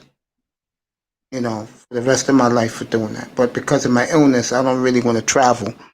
But once I get better, then I'll start traveling again, going to sports events where I missed in the last decade. So, but All you're right, at the Mason. right place, sweetheart. I don't know how you found me, but welcome. You're always welcome here. Mason, I'm finna cut out, bro. Who's saying that? It's me. Dude, thank you for coming, man. Appreciate you. Yeah, take it easy, All man. You got a right. Love channel? you, bro. Have a good night, bro. I'll be back 8:30 tomorrow night. Shirley, I'll be here 8:30 tomorrow night, honey. We can go over the Bears recap. I You Hey, can appreciate stay, that. but I'm just Okay, that's telling good. you. No, you can stay, but I'm just telling you. I'll be back here 8:30 tomorrow night. Y'all be safe, man. You yeah, too, I just love you, you got a bro. Kiss channel? the kids for me. Yo. Oh, okay. Mhm. What you say, Blase? No, I was gonna ask. I asked Artist if he had a channel. I would subscribe to it because he sounds like a really smart person. So He don't have a channel, but you can catch him in most sporting sites. Like if you want to really catch him, go to TD Fens Talk. He's there. okay.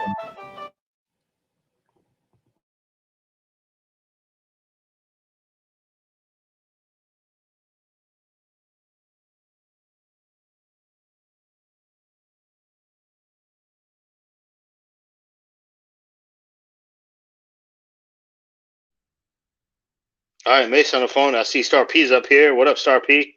How you been, brother? What's good, man? I'm good, man. I'm chilling, man. Hey, I was speaking of China. It's funny, man. Just a little while ago, not that long ago, it was a lot of talk about Korea, but now you don't really hear shit about, Kim Jong Un, whatever the Yeah, fuck his damn name is. yeah, That's kind of funny. That's kind of funny to me. But go ahead, though. yeah. Well, no, yeah, my man Trump kind of shut that down, but I don't want to get too political. But I was in the military, say, 15 years ago, and it's been an ebb and flow, and it shouldn't really be political because it's always been like a battle, a give and take. What's North Korea gonna do? How they gonna do it? This and that. And shit. When I wasn't out there, they're firing off missiles into the Japan Sea, and it's like, what the fuck, man? It's like we're over here. Well, can't you just wait like 5 months until I rotate back to the States? But he didn't give a fuck. He just fired him off. You know what I mean? But it wasn't, until kind of recently where there was a hard line put down. It's like, hey, stop firing that shit off. Stop fucking around with this bullshit. Don't fire off these goddamn missiles. We're not trying to have any of this, posturing. You know what I mean, on an international level. And again, it's not to support necessarily the current regime, because like the one we had before under Obama, like we had some stations built up in the Pacific. You know what I mean, to counteract a lot of that stuff. So like a lot of these things to me, like they're kind of contiguous, especially from like a military standpoint, where there's like a goal and there's a mission, and it's like, hey, we got to stop this this crazy freak. You know what I mean? And there's a lot of political scrubbing on both sides. Where I've seen some videos. Like when I say video, I mean like news article, not mean like YouTube and stuff that were like published. Like overseas, you could watch like a whole hour segment, and then it just disappeared. In 2009, you never saw it again. And it was like a deep insight into like what life was in North Korea. And it's gone, so it's, again, like it's there's a continuous battle that's going on. And, it may have been solved recently, but, is it really solved? Perhaps not. It's just made a little bit of progress. Yeah. Shirley, you just saw that sack they did on Brady? Shirley? No, I didn't. I'm just watching the stats right now. Yeah, I'm watching. Yeah, this sack Brady, and it was Khalil Mack that did it.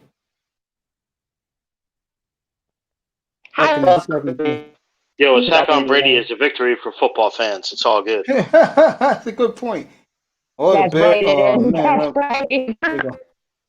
Yeah, the Bears, they're coming out to play now. Bear defense is revved up now. Offensive line he had. I mean, nobody could touch him for how long? What, like 15 years? Really working. You know what you do? Go out and then come right back and I'll pop you up to fix your signal, okay? Just go out for a minute and come back. Fix your signal, Shirley.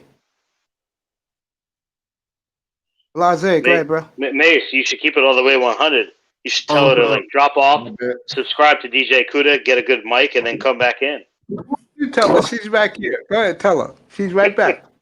Oh, hey, Shirley, you should cut off, subscribe to DJ Kuda, gotten a good mic, and come back in.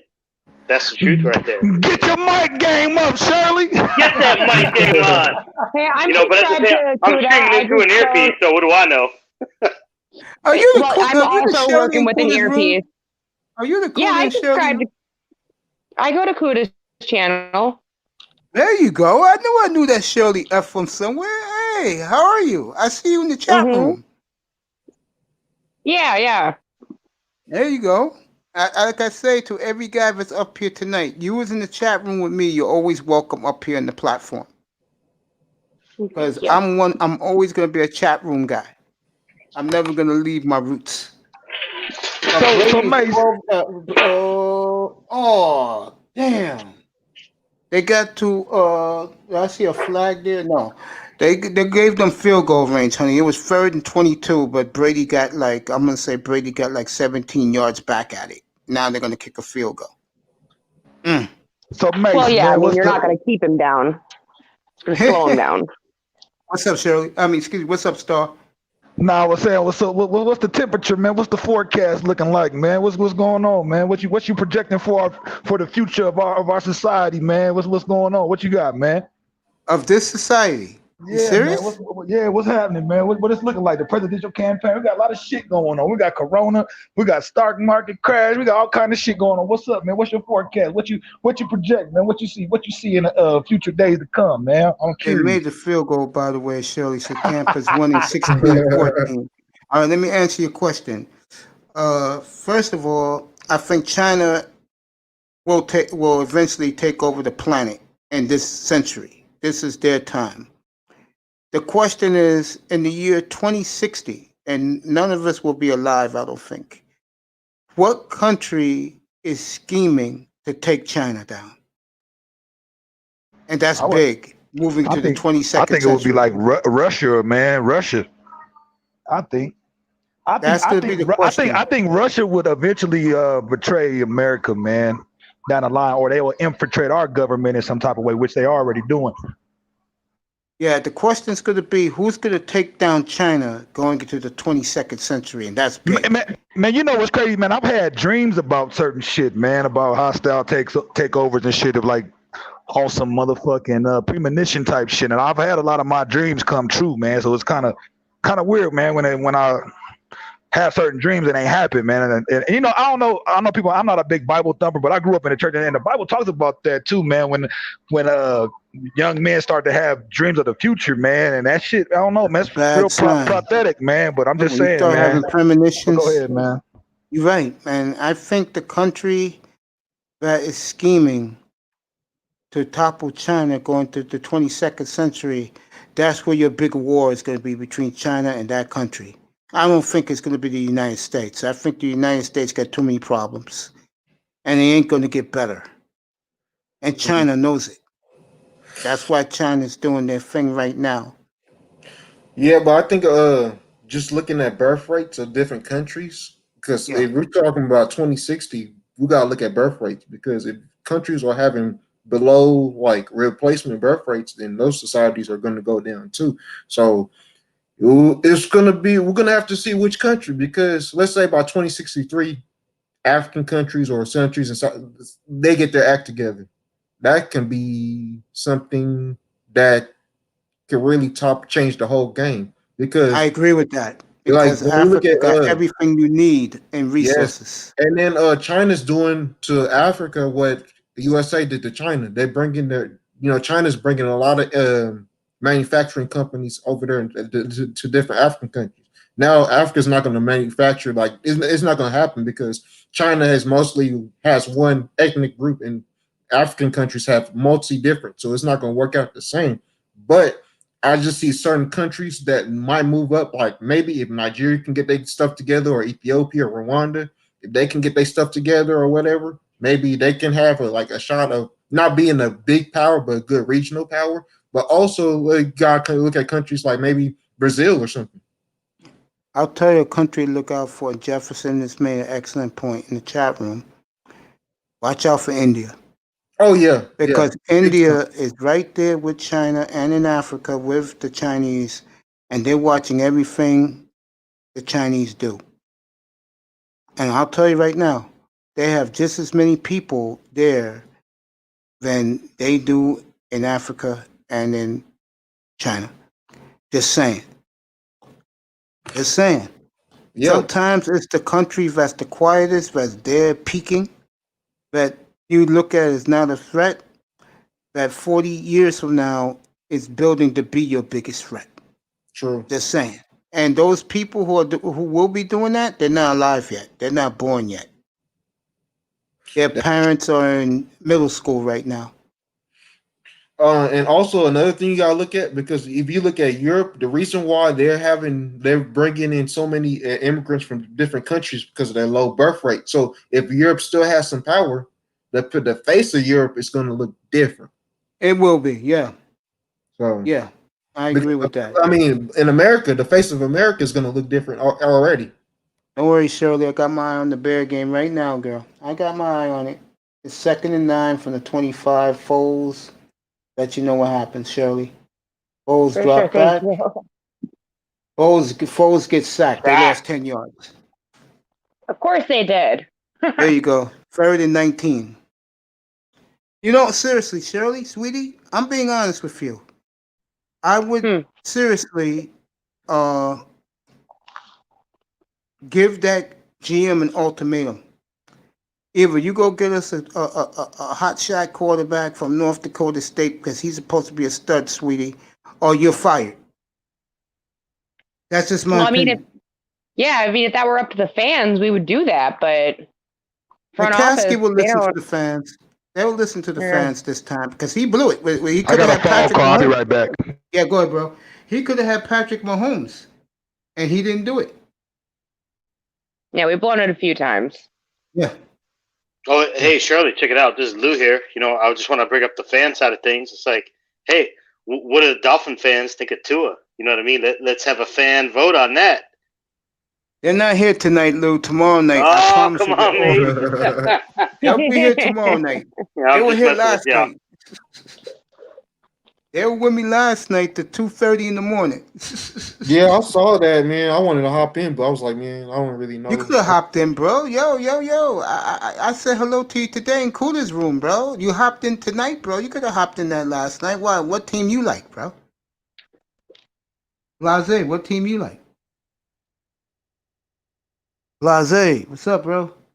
We're talking about what team we're a fan of, or what team we like to win. What team you're a fan of? Okay. I know you're a Bear fan, sweetie. I know yeah, absolutely. Yeah. I'm a Dolphin fan. Lou's a Houston Texan, Pittsburgh Steelers fan. And Blase, what team you like in And football? Who's your Redskins team? too. Don't forget the Dang, Redskins. I don't want you to kill me.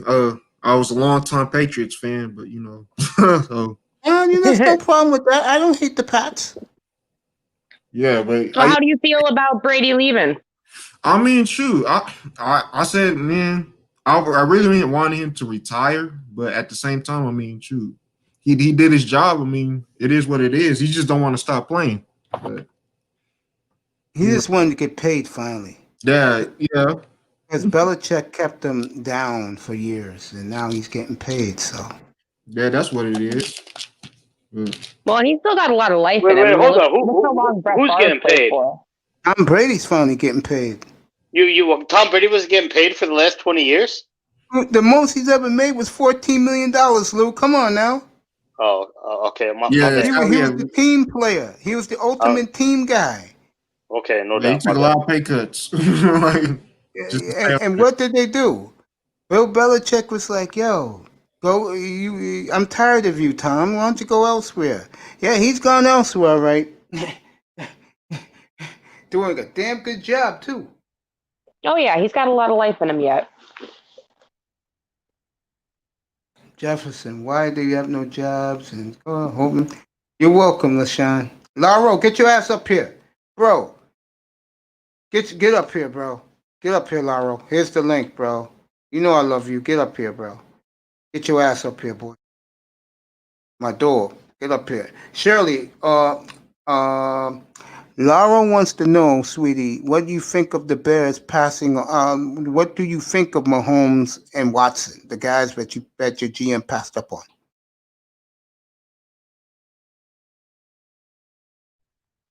I mean, I think they're good players, but I think our front office is constantly making the wrong decisions, especially over the last 10 years or so.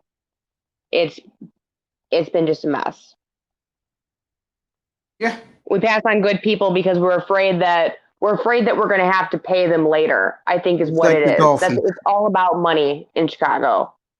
It's like we don't want to have to pay anybody, so we'll take these people and keep them for a few. We'll take Trubisky and see if he works out and keep him for a few years. And now they're looking. They went for something else. Looking elsewhere. Yes, unfortunately. Yeah. It's way too much turnover in the quarterback position.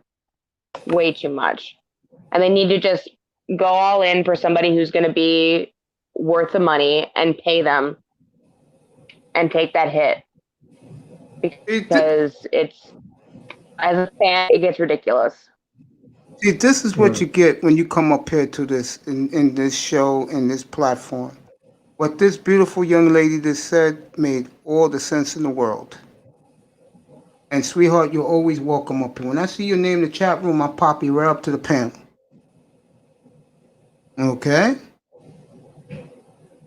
Shirley, did you hear what I just said to you?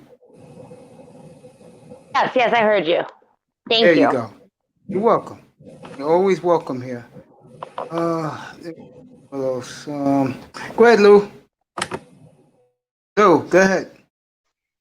No, I'm just hanging out in the back right now. I'm good.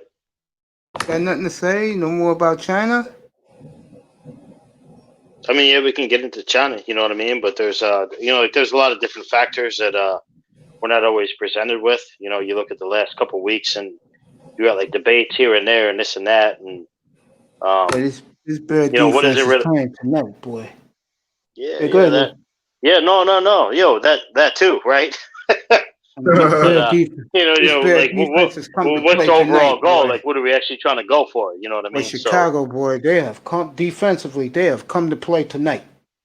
Yeah, well, that's why, as you mentioned earlier in the stream, that the Steelers were the best Super Bowl team of all time. So, I mean, what else can I really contribute? I mean, I think that it was great. Wow, Shirley, who's 93 on the Bears?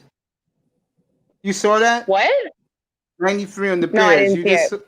My man was a missile and just popped Brady, sacked him, loss of 10. Oh. Nice. Boy, Chicago coming to play tonight on defense. Yeah, I went to boy. I'm just watching the updates. I'm not watching the game. I'm watching the game. I'm talking to you guys. Getting into it now. Brady been sacked twice in the second half. They got him again. running for his life. He loved the football. He loved it, and the guy caught it for 20 yards. They got the first down. That's Brady so lucky. Laura, what's up, baby? Oh, what's up, Mace? What's Talk to going your on? boy. What's going on with you? What's up, Hey, man? How's your man. week been? Oh, it's been all right, man. I can't complain. Hey, You know, I was thinking about you before I came on the air. I said, when is my man gonna come up here and say hello to his boy? hey, what's up, man? Yeah, what's up, Mace? I had you on in the background, right? Here, y'all talking about sports or whatever, and Shirley had popped up on the Yeah, y'all had first talk- time tonight. When she Yeah. popped up, I changed topics. Yeah. Y'all started talking about football Sports. or whatever, right? Yeah, I got rid of China, bro. Okay, but here's one thing that I wanted to ask, like a Chicago Bears fan, that I don't know. Shirley, unmute yourself. He's asking you a question, sweetie. Okay, I don't. I'm this is here. something- I'm in Houston, right? And you know, we drafted Deshaun Watson, and you know, and people in Kansas City, they drafted Pat Mahomes, right? Now you have a guy that's sitting on the bench that was drafted before you guys, right? Now the popular thought around like a lot of African American people, black folks, that Chicago may have drafted Trubisky because he's Caucasian, right? Do you think that's true, or do you think that we just thinking a little bit too much? And I know that's a tough question.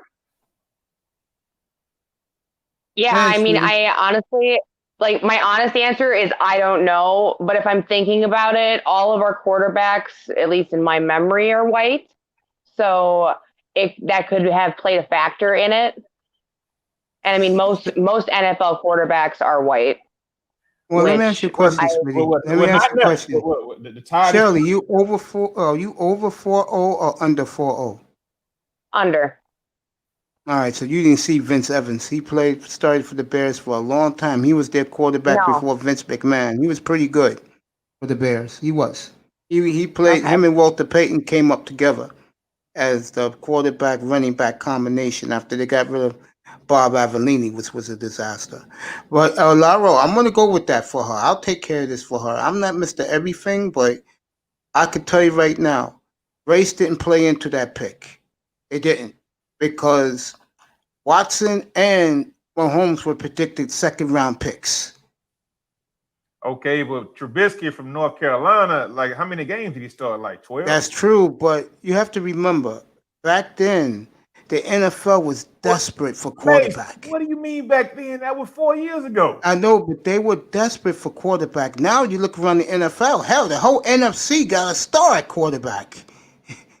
Okay, except the Bears. Now listen, we got to agree, like the top 5 quarterbacks in the NFL, I mean, 4 of them got to be brothers, right? Let me see. Let me do my list. Wilson, Mahomes. Yeah, you're getting there. Lamar Jackson. Yeah, 3 of them.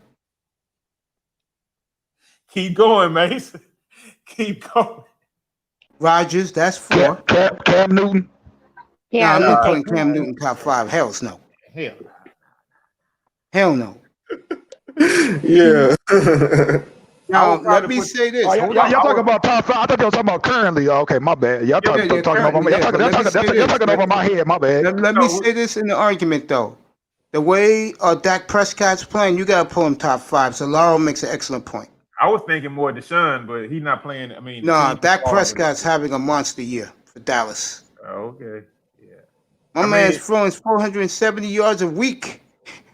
Those are like garbage stats, Mace. Come on, man.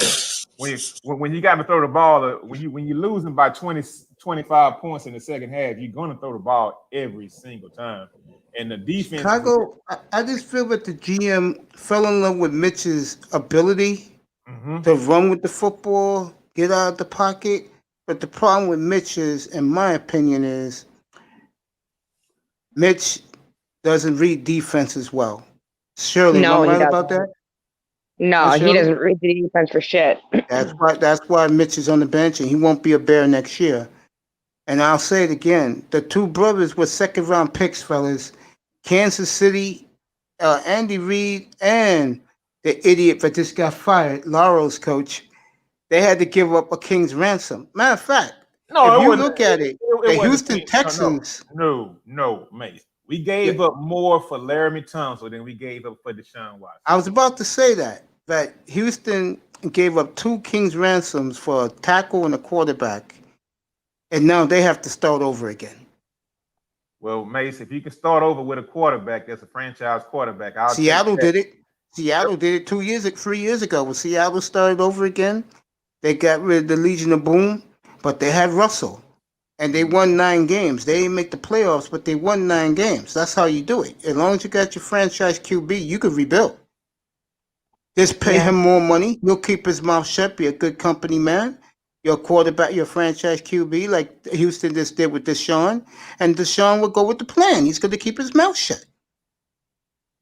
That's how you do it. Well, hopefully next season we'll get a competent GM and a competent head coach.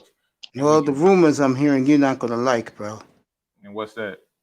What's that offensive coordinator for the? There's a guy right now. He's in. I believe he's in Tampa. Not the former quarterback. Somebody, not Tampa. Excuse me. The guy from Green Bay is rumored. Green Bay? Yeah, their offensive coordinator. Yeah. Man, I was hearing about Eric Bieniemy in KC. I was hearing about that guy. Yeah, I heard that they're going to give him the first interview though, which I think is a good thing. I think that's a good thing. Also, they're going to talk to Dabo Sweeney too. Oh, look out for that. Well, man. Brady, this was for Shirley. Brady is crybabying as usual. Khalil Mack rocked him again with a sack. And he's complaining that it was a legal hit, but because Khalil's a big star, they're not going to call it. Hey, Mace, what's the score? What's the score right now? 16-14 Tampa, but Chicago's defense has really turned it up. That's what I was saying, man. The Bears defense, man. I was just talking about that shit. The Bear defense is looking phenomenal now. Brady's feeling the heat. Yeah, and our defense is always on point. It's just can our offense give them enough time to take a breath and rest on the bench so that they can come back and continue to do a good job. That's where our defense falls apart. Say, Mace, do you want to know Bill O'Brien's first big mistake as the coach in Houston? Tell me. When he took the Javion Clowney over Khalil Mack. That was the first mistake he made, bro. I remember that draft too, 2014. Yep. He came in the door making mistakes, man. He came through the door making mistakes. You know what Bill O'Brien's problem is, honestly? That's part of it. Another part is he's an a-hole, bro, and he doesn't relate to players well.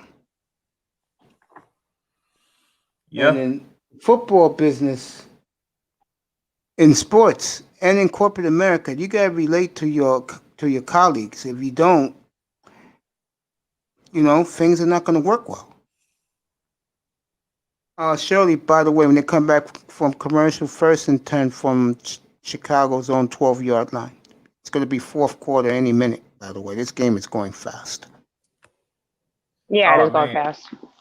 Oh man, I bet over too. They probably ain't gonna score the 44, man. Damn. I don't think so.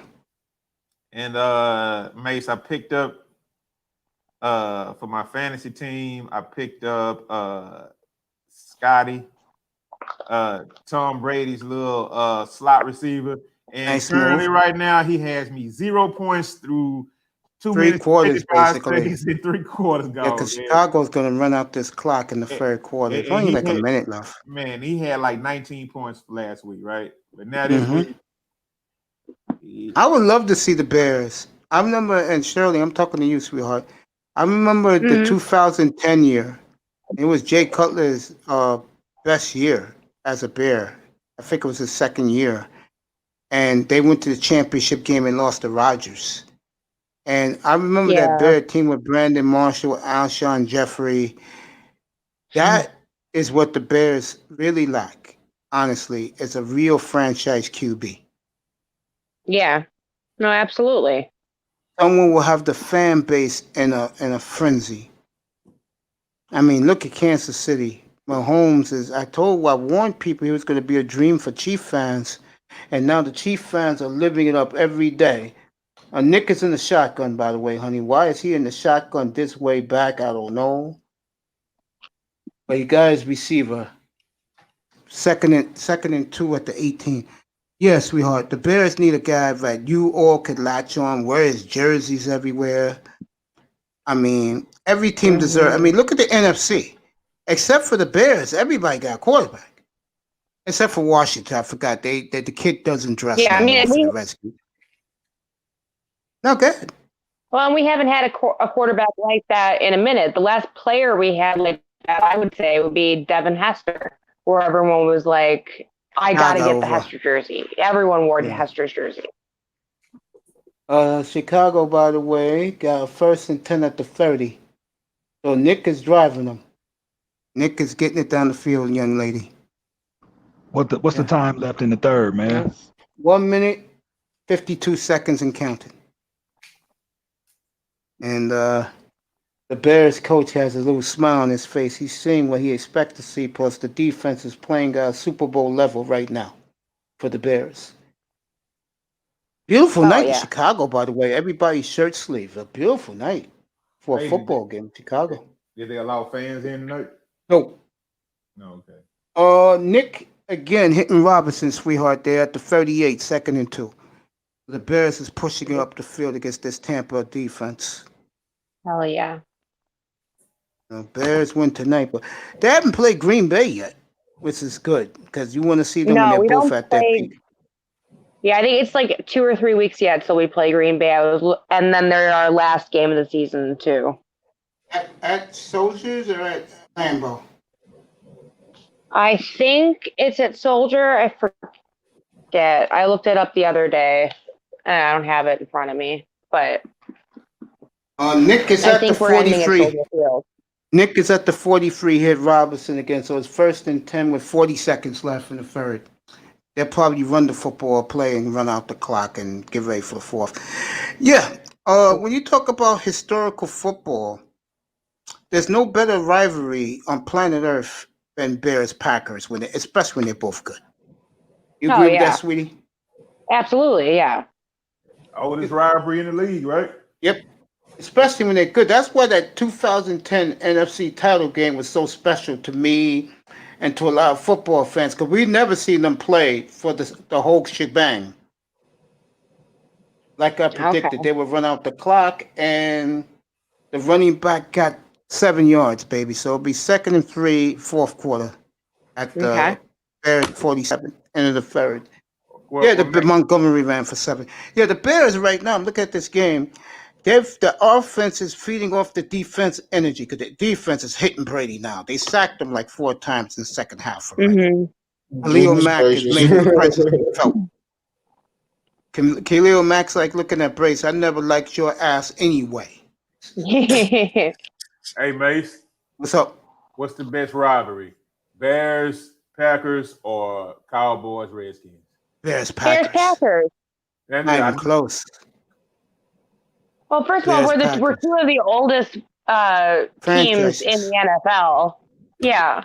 And I think it's a big thing because our states are right next to each other. So we're constantly running, like I'm constantly running into Packers fans and they're constantly running into Bears fans. So we're always all talking shit to each other, like in real life, Sweetie, that is a beautiful part of the country for football. You got Cleveland, you got Cincinnati, you got Indianapolis, you got Chicago, you got Minneapolis, and you got Green Bay and when St. Louis was in the league. You don't get it better than that. Mm-hmm. Well, and we get the snowy football too. Yep. Like I love snowy football. Yeah. It's beautiful stuff. As a sports fan, I got New York, Boston, Philly, but it's not the same. Like I tell people, Philly, Boston, Chicago, Phoenix, and you can even say Denver, as crazy as it may sound, those are your best sports cities in America. And those cities, they eat, sleep, and speak sports all the time. And in Chicago, it's either sports or politics. Am I right about that, sweetheart? Yeah. That's all people talk about. Yeah. New York is all clubbing, going to the gym, looking good. Unless you're Legion. When Legion was here last night, boy, he bought 4 hours of New York sports, boy. He wore it on his sleeve. And I had to tell the guys on the panel, that's what New York sports fan is all about. They're like Legion of sports. Well, the thing is, Mace, they haven't had anything to root for a long time. Yeah. New What's York? going on with the Knicks or anyone? No, New York always have the Yankees in their hip pocket. Yankees always have. But the Yankees always, it's like they buy their shit, so it's not even an accomplishment. That's what they're they're diehard Yankee fan. You're right, sweetheart. They want them to be homegrown players from the farm system. Shirley knows her shit. Yes, she does. That's why she's always welcome. I gave her a wrench. Because you guys because New York, y'all kind of back then when y'all had pitted, God damn, I can't, who was the catcher? Who was the catcher? The three guys who you guys had drafted through the farm system. Oh, what a throw by Nick Foles. Montgomery's going to be third and one. A beautiful throw by Nick. A swing to Montgomery. Posada, Pettit, Mariano, and Jeter. They called them the core four. Yeah. I mean, and you guys haven't had a farm system pretty much since then. No. 2017 with Aaron Judge, that was all young guys. All from the farm system. Yankee fan, you couldn't shut them up. Yeah, I remember because my Astros shut them down and spanked them in one World Series. Do you want to get into that? No, I don't. Oh my goodness. Okay. No, I don't. Astros fans, Laura? No, yes, yeah. No, I don't want to get into that. Yes, I am. No, I'm an Astros fan too. I'm from the city. Interference, sweetheart. Pass interference. Let me see. Yep, they threw the flag. Pass interference. The guy mugged Robinson on the fade bomb. So it'll be 1st and 10 at the. Let you know right now, Shirley. 1st and 10 at the Tampa Bay 25. Hell yeah. Go ahead, get into it, Laura. Hey, I'm Mace, curious to hear this. Here we go, Mace. What's worse, buying a franchise for $300 million or stealing signs? What's worse? Stealing signs. When it comes to baseball, my goodness, you know what the signs. answer is going to be. Mace, you know what the answer is going to be. Come on, Mace. Buying a team for $300 million, Dodgers and the Yankees, right? Come on, dude. Yeah, the Dodgers. I've had money. Laura, you know why it pains me? I had money from spring training, both since 2016 on the Dodgers, and I was blind. I did not see most of that series. True story. I was blind for 9 months. Man, I'm sorry to hear that because man. All right, Montgomery, sweetheart. They still can't take him down. 7 yards run, spectacular run, and they're down to the Tampa Bay 23. So the Bears are marching. Nice. This is what they traded Nick Foles to do. What he's doing right now on this drive. This is why they traded for Nick Foles. Let's hope he finishes. He's got to finish. It doesn't mean anything if you don't finish it. Yeah, first down Robinson to the 13 of Tampa. Beautiful move. Yeah. And Brady said he wanted revenge tonight. He personally said that. He wanted revenge on Nick Foles tonight. Ah, please. Brady's too pretty to be asking revenge on anybody. They're at the 13, and Chicago, if there was fans here, they'd be losing their minds right now. I tell you, Bears take the lead. If I'm Tom Brady, I better watch out because this defense is really kicking his ass since the late second quarter. It's Bear defense. Mm-hmm. No, they're gonna kick his ass. They're gonna kick his ass for the rest of the game. Once they're on, they're on. All right, Nick running for his life. Nick fumbled, but the Bears recovered it. He tried to throw it out of bounds, but he was still in the pocket. He didn't want to take a grounding penalty. So, he just took the hit. That's okay. He'll get it back. Laro, look, I'm being honest with you. Unlike yourself, Laro. Come on now. Laro. I'm going to mute up for a second. I'm going to do a dab. I'll be back. Laro. Yeah, what up? Your boys cheated. Plain and simple, bro. Oh, my goodness. Look, mate. Who doesn't steal signs? Right. Mate. Laro, you got me there, bro. Listen, Mace. Yeah. You're going against two teams. I'm going to count the Yankees and I'm going to count the Dodgers, right? Dodgers. He had to go through two teams who had payrolls double the size of our payroll. Yeah, that's true. Come on, bro. Y'all tried to buy a team. You didn't make it. You didn't win. I mean, you pick. You know what? I blame in the World Series. I blame you, Darvish, right?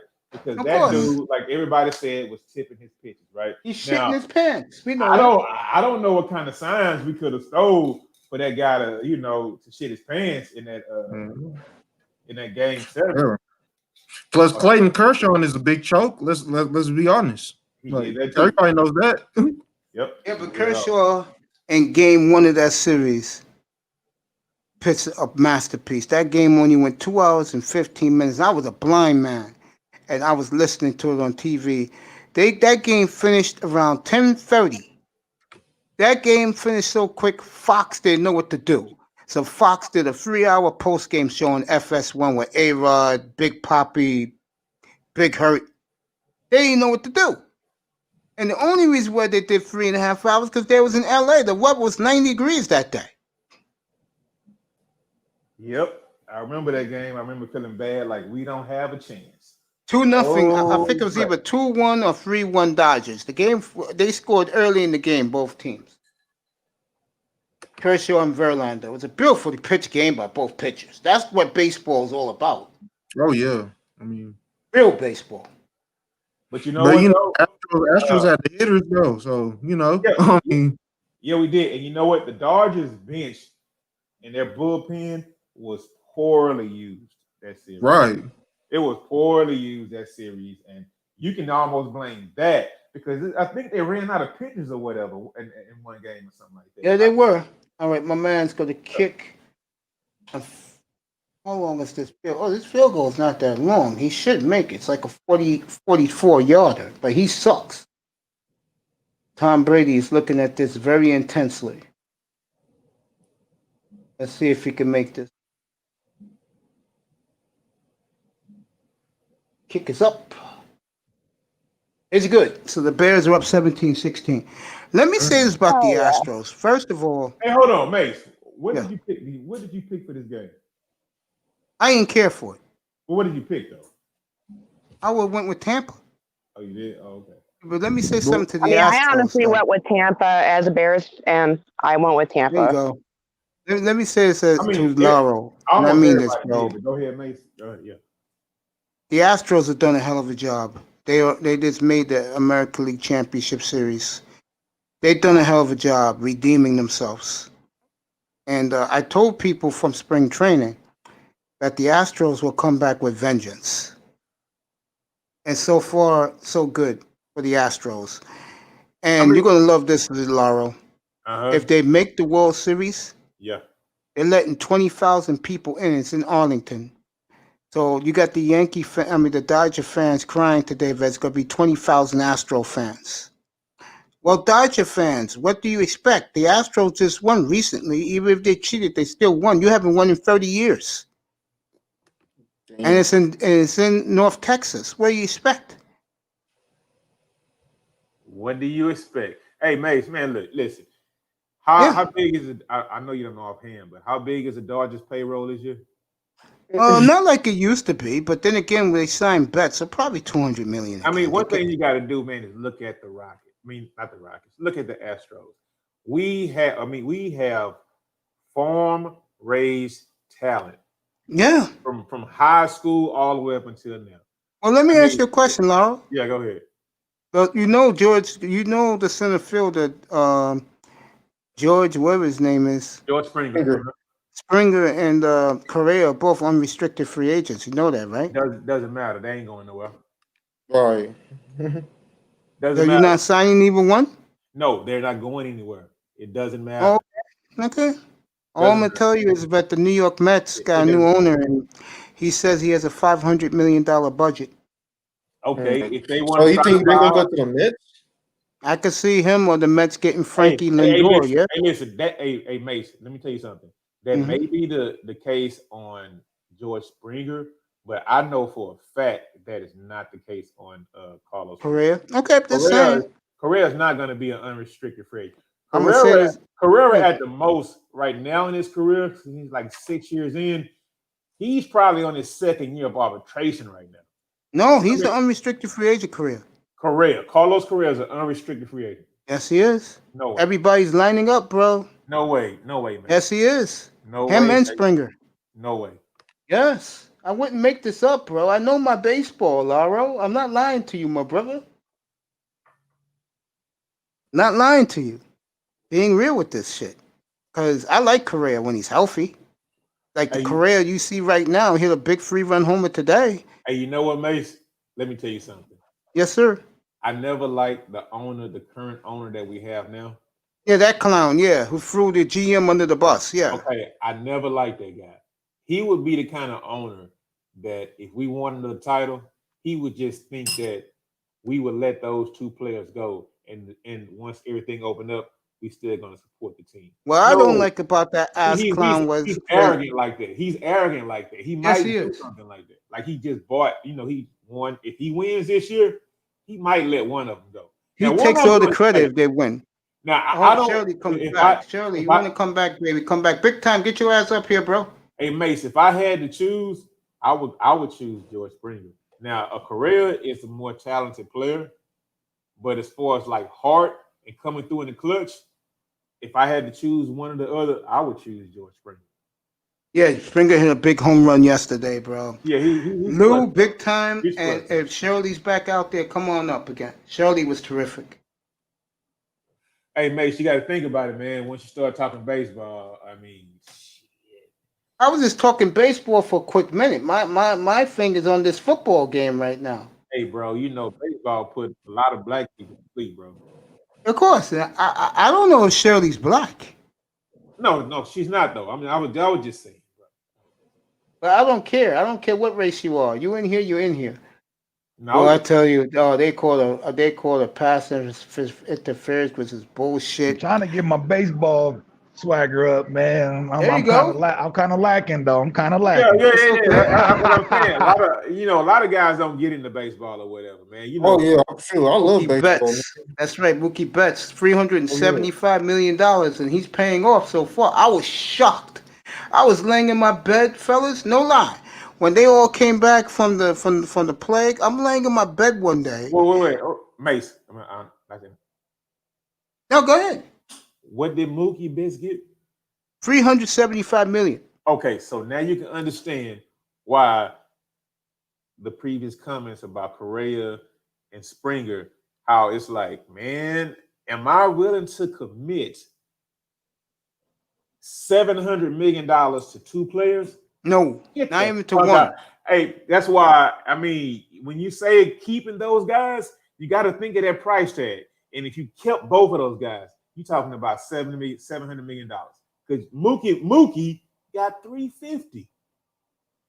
Don't smoke rocks. Come on up. I just put the Bro. big time. Get up here, bro. The guys, come up. I'm putting the link in. Hey, these numbers are like, Man, yeah, they getting the whole economy numbers, man. Like, come on, bro. They are, bro. They sign a contract, they can buy a whole country, bro. Yep. That's what a lot of these guys do, by the way. They buy islands for themselves, and this in the off season they go to their own private island, bro. Oh yeah, especially the ones that's because they come from the Dominican Republic and stuff. Because they got a lot of good hitters, so they get their money go to where they from. Just go ham. And then they live times 12 because Oh yeah, the dollar's worth so much more over there than it is here. So I mean, they basically like kings over there, bro. Big time. yeah. That's why Sugarcoated the play. that's why when I heard that Big Poppy got shot for messing with that one dude's girlfriend, I'm like, yeah, you messed with the wrong one. That's right, bro. I'll tell you one thing. That chick is better than his wife can ever be, bro. That chick, he was messing with, fine as hell. And you know that chick had the audacity to fly to Boston to see him in the hospital, bro? Oh my goodness. Yeah, she did. I didn't know that. That's crazy. Yeah, she did, bro. That just goes to show you that there are some guys that women will kill for, and then there's other guys like yours truly women don't even know exist. Hey, Mace, I'm not the latter, bro. I'm the other guy. And we have our problems too, bro. You don't want to be in a situation where a woman is trying to kill over you, bro. No, I leave women alone. That's why I'm watching this football game. Hey, Mace, you don't want to be in a situation where a woman might pull a knife out on you. No. I tell guys this all the time. So I'm telling you, Mace, when you think that the other side is just wonders and bliss and all that. Nah, bro. There used to be Man, this chick. you don't want them problems, man. Yo, Nah, there used to bro. be this chick in the Hey, sports show I used to call on Sirius, man. And I used to tell guys, white guys, black guys, and black guys, the brothers knew. I said, you guys don't mess with this woman because she's the type of, you better keep a left eye open because she will pour boiling hot water on your ass, bro. hey, man. Welcome back, Shirley. Mace, I don't know about all that throwing. I don't know about that. I'm not trying to experience that. I don't want to talk about that. You talking about pain and suffering, bro. We can get back to the sports. What the Bears doing right now, Mace? Yeah, I'll let you know. Tampa, Brady got sacked again by Khalil Mack. I mean, he's seeing nightmares of Khalil Mack. I mean, Brady and Khalil Mack was talking shit to him, too. Yeah, Khalil Mack was talking big crap to Brady, too, on the ground. Brady didn't like it. He was crying to the refs. You see him talking smack. Help me, ref. Oh, boy. This game is fun. This game is entertaining because the Bears defense, Brady whining again to the refs. Tom, please, bro. Enough. Jesus Christ, you had 20 years of royalty in the league. You just wave your hand up like this, and the referees will throw a flag for you. Shut up. Hey, Mace. What's up? Remember when you got that 14 parlay for me on week 1? Yes, I do. Remember that? Okay, I got a 14 parlay from you, right? I ain't won shit. You know, I haven't looked at the points spread this week. I haven't won shit since then, bro. At Buffalo Bills, bro. Yeah, man, bro. That killed me, dude. Boy, Gronk is having a big game tonight. Even Gronk is showing up. This is a hell of a game. My game is behind, man. You keep telling me shit before it happened. Like, the beauty of fiber optics cable, my friend. Oh, Mace, you got that. Nigga, I'm on my pirate shit over here, nigga. That's I'm over problem. here. Yours is pirate. You're getting it the way it was in the 80s and 90s, bro. Mace Tampa's getting a chip shot field goal right now. Mace say he got the 6G on y'all right now. Right? Damn. 1917. 4 minutes, 49 seconds to go, Shirley. So it looks like Nick Foles will have the ball last. They'll milk the clock a little bit. Man, Brady's so fucking soft, man. God damn. Star Platinum, so the same thing I was saying. There you go. You got the ball last, Shirley. Hey, Mace, field goal, you win. Hey, Mace, do you chart your wins and losses? Yeah. I'm not perfect this year. Buffalo's let me down. Oh, we know you're not perfect this year. I know you're not perfect, but we can try to come at them this weekend with like a 3-team maybe. All right, let me get it up while you guys are in the chat. Go ahead, Blase, man. You enjoying this, huh, Blase? You enjoying it? Oh yeah. You're welcome here anytime, bro. Just pop up. I'll get you on the panel. Appreciate it. No, I haven't been paying attention to football this year, but I'm gonna start paying attention more. I'll get you where you want to go. Like I told my man Dusty a couple of weeks ago. I said, Dusty, you come in here an hour each day, I'll catch you up what you need to know. And I wasn't putting him down. I miss Dusty. He hasn't been here for what's the largest parlay that you put that bet on, this team? I usually don't play parlays, but I'm gonna tell you what happened one year. It was the year 1996. A long time ago, man. I had New England. I had 2 college games, and Baylor used to always cover the big spreads, and that happened. And then in the pros, I had New England. That was the year they went to the Super Bowl and lost to the Packers. I had the Packers, and I think I had the Dolphins to cover. And all 5 of them did. Then I had the Pacers at Phoenix, and Phoenix was the worst team in the NBA that year. And it was only 4 points. And the Pacers laid an egg. They didn't show up. They got blown out, and I lost all that money. And every guy in the bar felt sorry for me. I used to play the betting sheets. Remember they used to have the betting sheets? Mm-hmm. Yeah. They had college football, pro football, and NBA. So I did that. All right, Laro, Yo, ready? yeah, man. Look, I think I I'm not got sure. you, bro. I got I'm, it all no, right no, here. I no, got no. Listen, I'm not sure who asked, but someone said something about the parlays or whatever. Now, everybody think the parlays are horrible, but the way I play my parlays are I will get 4 games, and it might be I will get 4 different outcomes, and it might be you. in two, it might be in 2 games, plus Yeah, minus over under, yeah. you know. But every now and then, I like to go 6 teams. And when you go 4 teams, it's kind of like playing scratch off tickets, to make an analogy, right? Yep. And when you're going like 5 and 6 and 7 teamers, you're trying to win a Powerball because there's You're so right. many different variables in these games or whatever. So that's really what, when I play 14 parlays, I'm playing like scratch off tickets and trying to win Powerball, bro. Because the Big odds time. on You getting up here for a little bit, because bro, or the what? odds on hitting those games are like slim to none on hitting like 4 and 5 teams. It really don't happen a lot, but every now and then it happens, and that's what I try to do. So So I'm just like, what's the payout? It's like 11-1 or some shit. How that work with the parlay? 4 teamers are usually like 5 to 1. Oh, okay. 5 teamers, 4 teamers are like 5 to 1. 5 teamers maybe like 6 or 7 to 1. 6 teamers gonna go to 15 to 1. And when you get your like 8 teamers or whatever, right? If everybody playing that weekend, plus minus or under over whatever, you can play it damn near 24. You can, like, I remember a guy, I heard a story. He hit like 24. He had a 2014 parlay, and he Yeah, played I them. remember that story. He Charles, played get them. back up here. He played I them. remember that story. Yeah, the Yeah, guy had a big parlay like that. Yep. yeah. True story. And he played like 24 different teams across college football, the NFL, and I don't remember the other sports or whatever. NBA probably. But whatever it was, he hit 24 teams. Now that's something that might come along like eclipse of the sun or something, bro.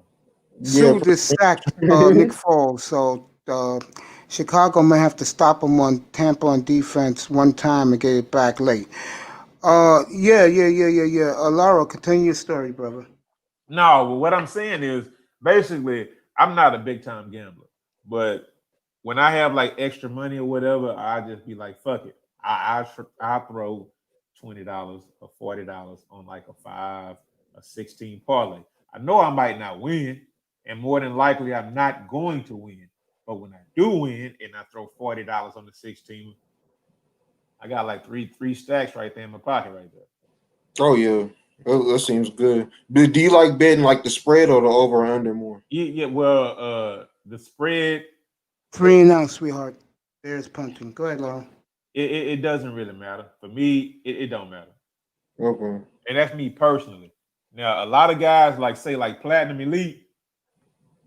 Platinum thinks my strategy is bullshit, right? and a lot of guys do. A lot of guys do because I mean I'm playing the lottery. I'm playing scratch off tickets because I know most weekends I'm not going to win.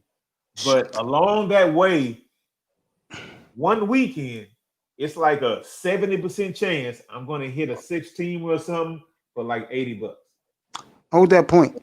Shirley, sweetheart, roughing the passer, Sue hit Foles in the head, in the helmet. So Chicago got the ball at the 30.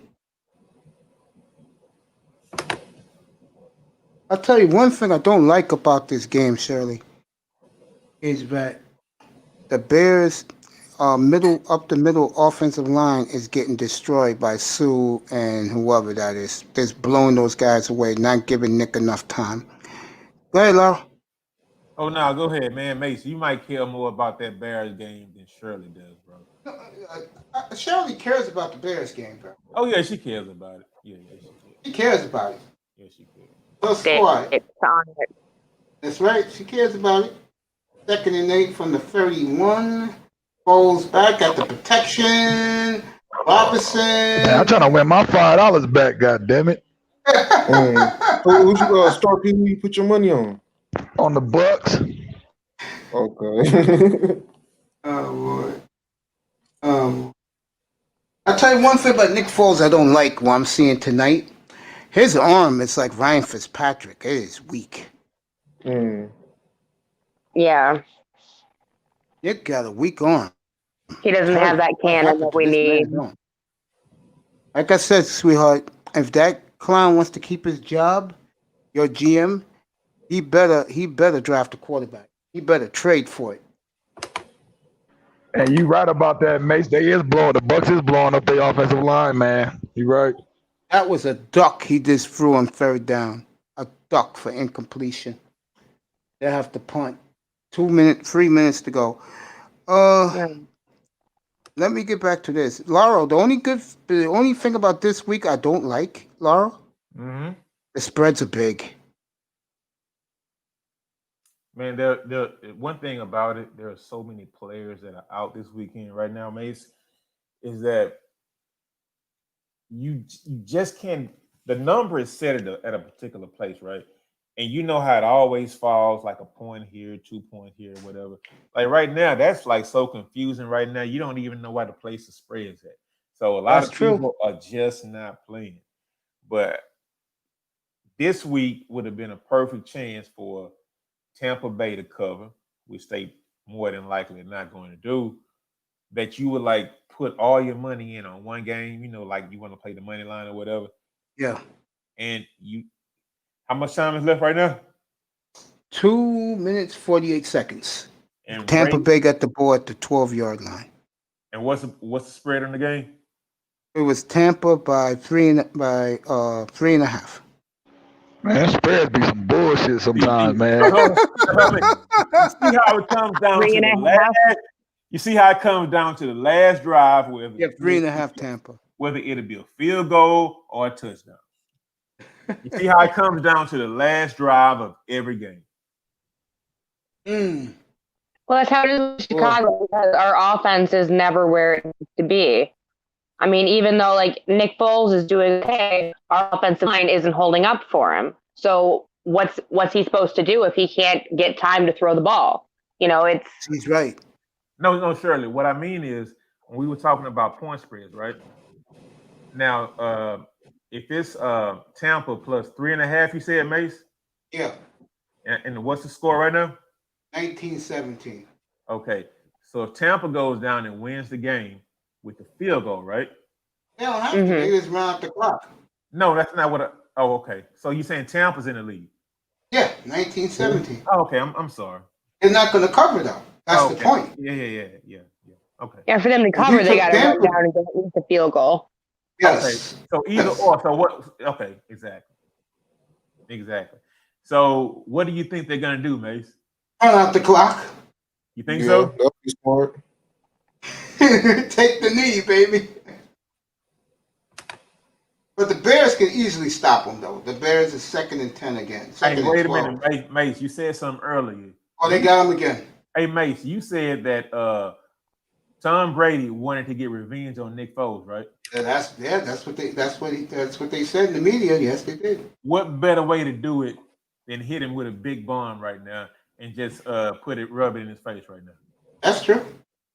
I get the feeling Tampa Bay. Well, Arians likes to throw. Brady's upset. He's complaining again, but they're roughing him up. Well, these are the big bad Bears. What do you expect? All right, 3rd and 12. This is the play of the game. I think if Nick gets the ball, Chicago's going to win. They got Brady again. Yep, incomplete. 3 and out. So, sweetheart, you're going to get the ball in very good field position to win this game. 2.5 minutes left and 3 timeouts. Oh, yeah, they got time. For the Chicago Bears. There you go, sweetheart. You got the ball last. Win the game. Man, bro, I'm sitting up here working. I can't even lie. Boo! Start being pissed. Or the Bears could get the ball good field position. If they had Devin Hester, he would have ran it back, right, sweetie?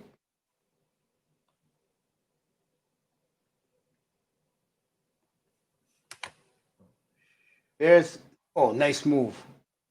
Bears are going to get the ball, sweetheart, at the 48 of their own. They got at least 30 yards to kick a game-winning field goal. Damn. Plenty of time left for Chicago to drive. Oh, she left the room. Okay, she probably went to go see the last two. Go ahead, Blase. No, shoot, I was looking at this play by the game. No, I was just trying to figure out because the sports I usually try to bet on is probably like the low scoring sports like baseball, soccer, and probably hockey. I'm gonna teach these guys about how to bet hockey. Man, shoot, the money. What's it called? Shit, I'm about to collect on this Lakers game here pretty soon, man. I'm coming to collect. God damn it! Why, the Lakers are winning or losing? The Lakers are winning. I got a couple winning it all. I got Ism. He bet at the Twin City, and I got your boy NBA, whatever NBA that nigga name. Yeah, he got a 10 bet. That's a good bet right there. I'm coming to collect. God damn it! What, the Heat winning this game? You say what? The Heat's winning?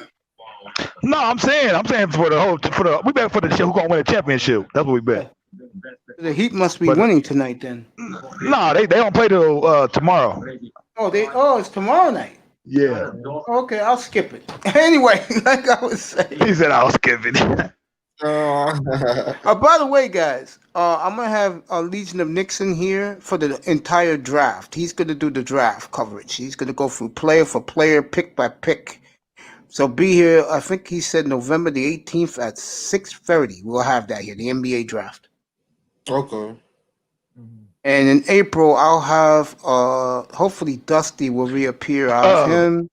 I was gonna say, anybody want to put up a bet on who gonna win the presidential election?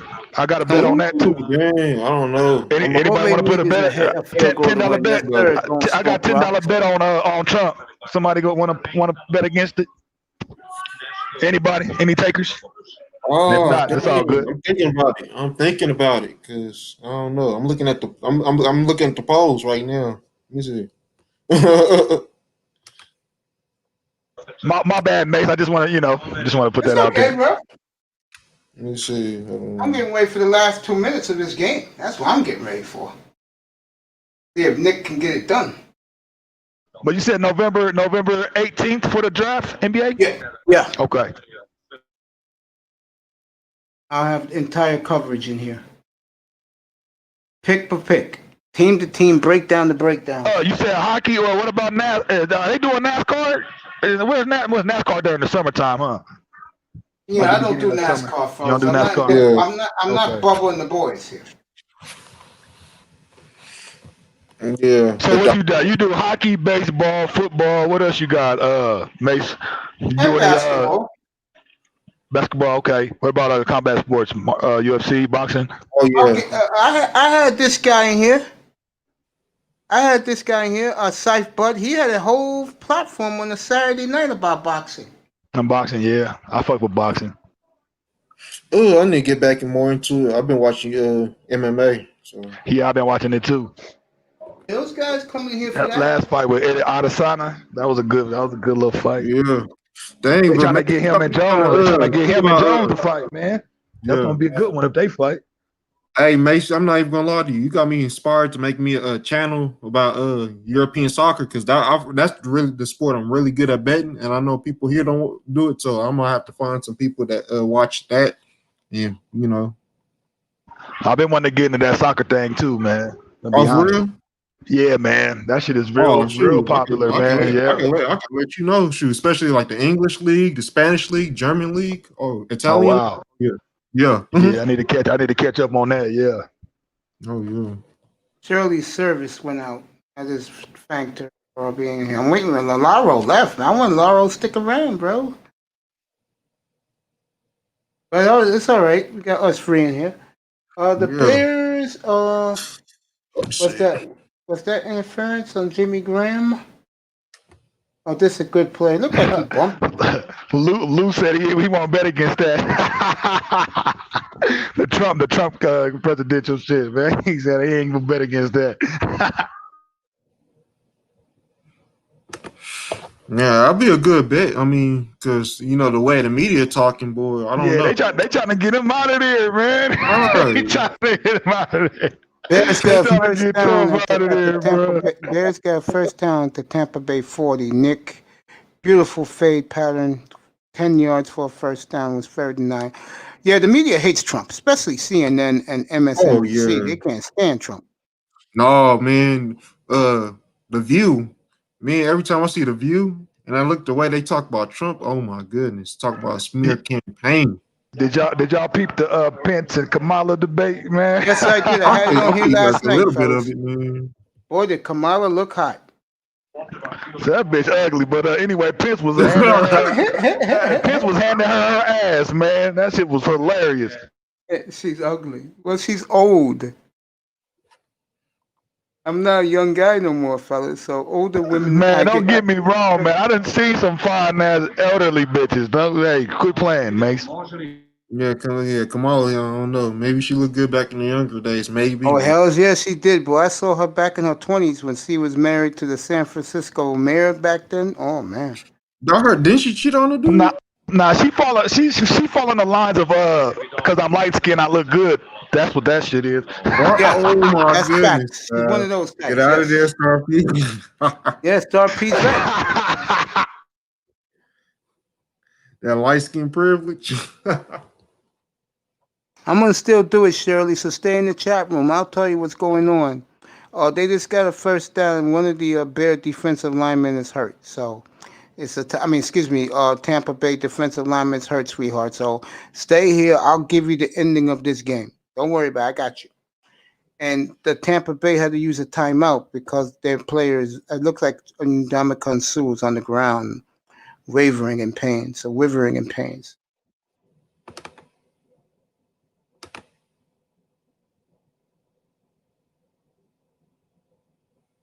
Yeah, bro. What you guys were saying about Kamala. Look who's in the chat room. My brother. Thank you. Hey, come up for a couple minutes and rock with Spiritual us. Logic? Oh, yeah. Come up here, bro. I'll be honored to have you up here. He gonna speak some stuff. He can speak whatever he wants. Get up here, bro. Come say hello to your boy Mace, man. I've been a big fan of his since the day I came into the Manosphere when we was in the chat room together. He was one of the guys that welcomed me into the Manosphere, bro, and I appreciate that. Yo, Hulk, get up here for a few minutes. I learned about him when I was watching Fantastic, and Yeah, him and Fantastic got a very nice relationship. They're boys. What score you got, Mace? What's it looking? It's still 19-16. The guy from the Bears got hurt. Oh shit. Okay, I'm a little behind. All right. I got you, bro. All right, let me welcome this guy in. Let me welcome this great man in. And it's an honor to have you up here, my friend. Spiritual Logic, bro. What's up, buddy? It's an honor to be here, bro. They were just talking about you, giving nothing but respect and honor to you for being a stand-up brother and being consistent and not being hateful, but just supporting and always just adding that positive masculine energy. So I just came to just see your channel. I wanted to support you for having me on.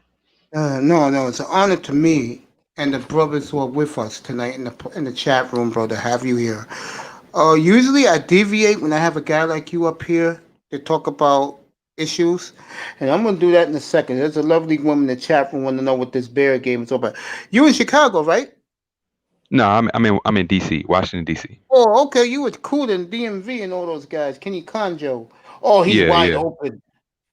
First and 10 to 15. What a pass by Nick Foles. They had a full out blitz 30, and he got 30 yards on that pass.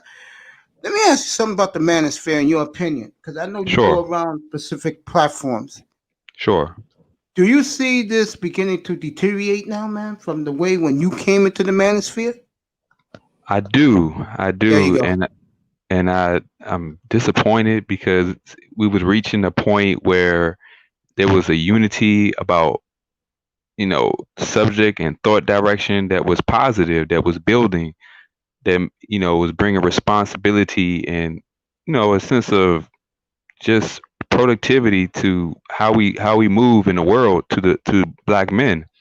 And I think there's we're getting distracted, and I'm sure some of it is money corrupts. a lot of folks. You know, they money, tension, and that's why I respect brothers like you whose character has always shown. I mean, literally fantastic. Edward Anderson, everybody was giving you nothing but respect just for being who you consistently are. And that's the kind of men that we need more of in this space, you know, who bring that kind of character and structure to just hear brothers and support brothers. You know, that's what it's all about. I appreciate that. There was a Latino doing here Saturday, and he was curious about the Black Manosphere. And I had to set the record straight. I said, there's an Asian manosphere, there's a white manosphere, there's a Latino manosphere, and there's a Black manosphere. And I'm a Black man, so I'm sticking with my own. Right. Basically, what I was telling him is stick to your own manosphere. Don't come to ours. You know the funny thing about what you just said, Mace? Yeah.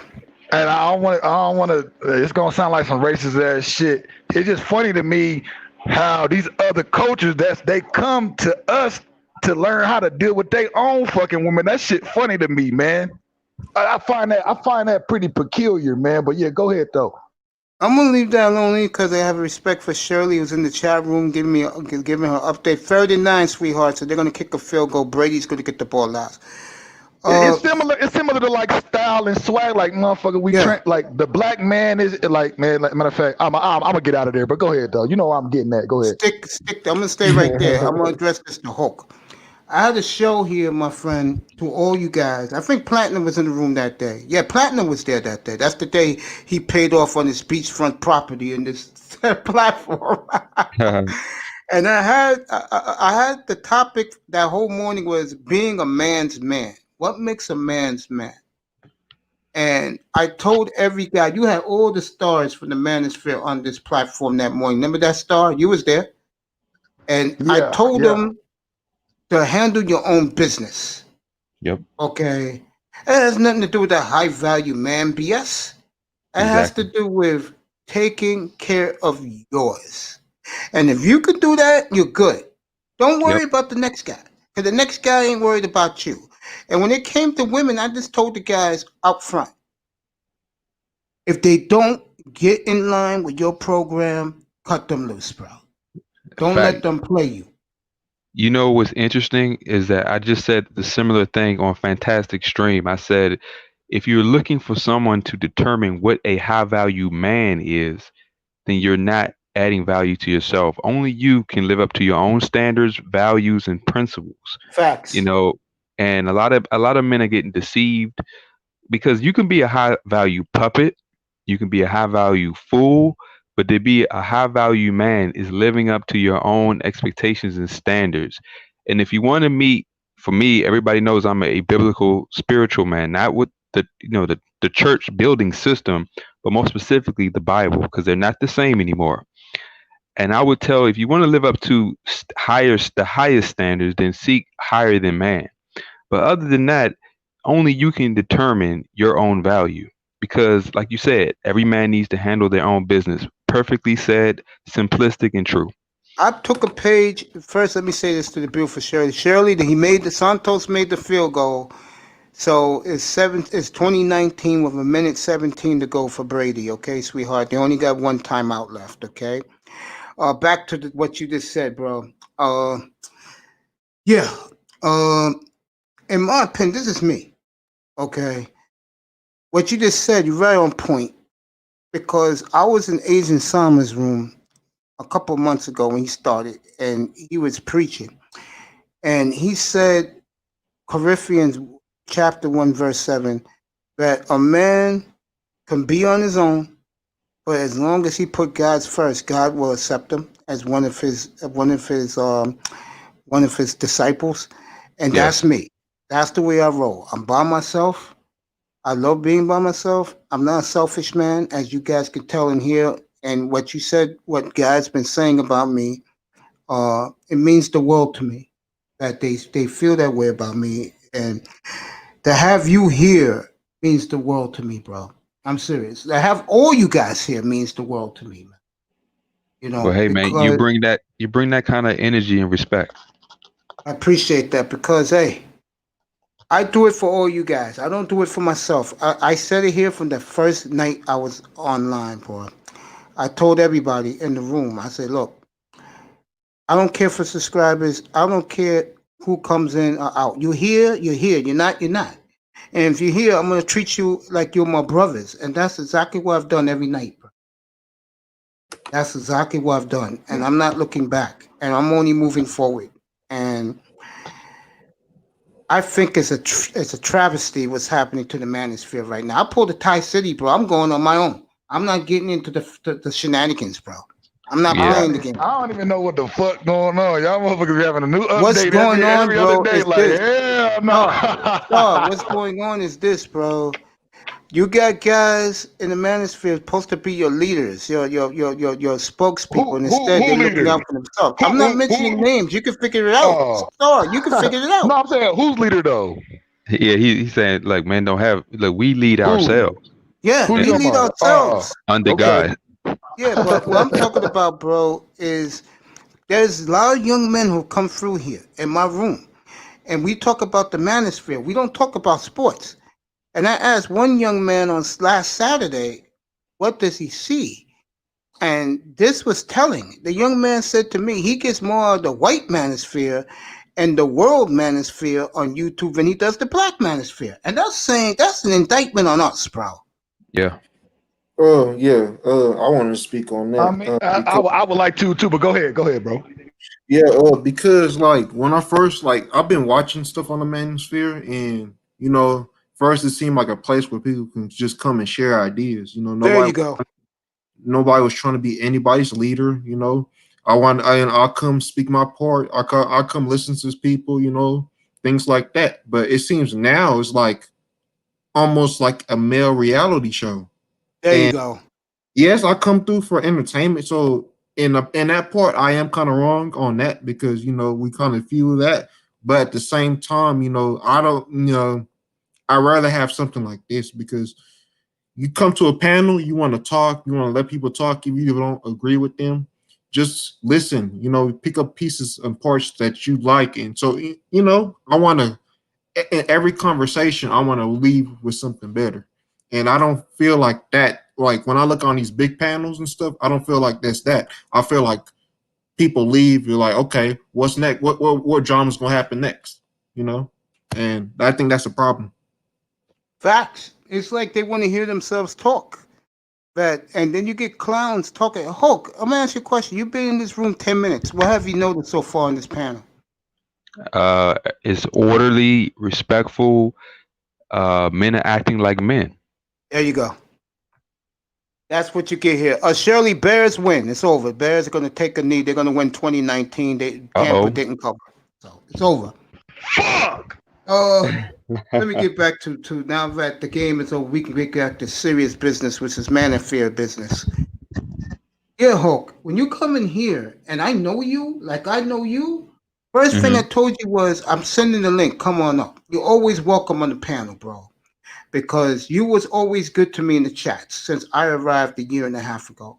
And I was telling these guys that I studied everything. I studied the sports section. I studied the manosphere. And I said, when I have my room, I'm not running the way they do it. I'm letting brothers come up here, relax, and speak their mind. I had Platinum Elite here 2 weeks ago. And he came up here and he was yelling and screaming like he was in a panel. And I said, Platinum, relax, listen. It's quiet. And he felt, he felt stupid, but I told him don't worry about it.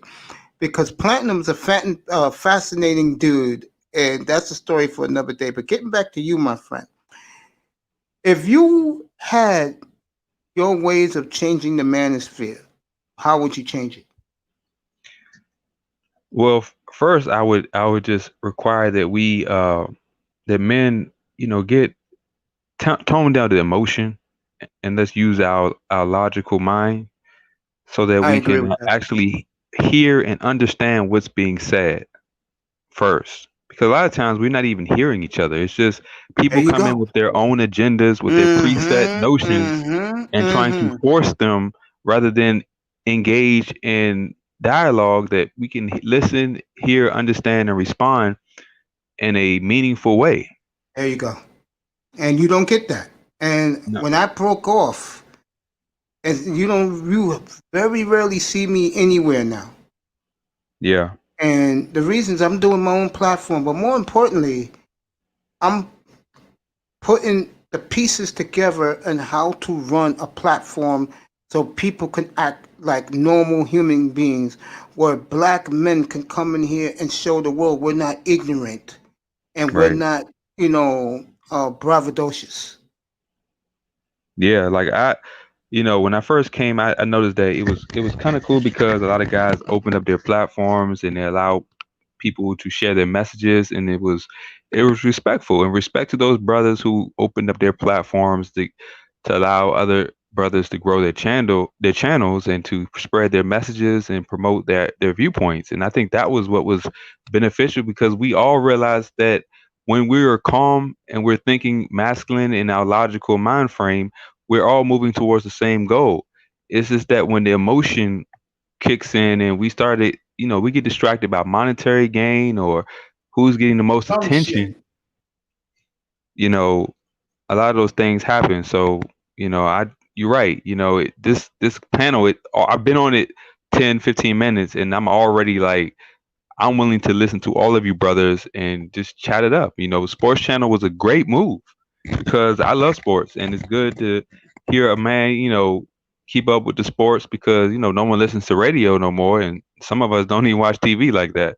So, to listen to the sports and just chat it up with the brothers. That's what's lacking. A lot of us, it's the quality of people in this world is at an all-time low. So the internet is a useful tool to find like-minded brothers who are trying to build and get and realign themselves and refocus themselves to stay on point, to reestablish some masculinity, productivity, and just some balance to what's going on in this world. And that's what I already can sense happening here. I appreciate that. I just let guys rock it. I mean, last night I had a full panel of brothers talking football, Dolphins football last night, lasted at 2:30 in the morning.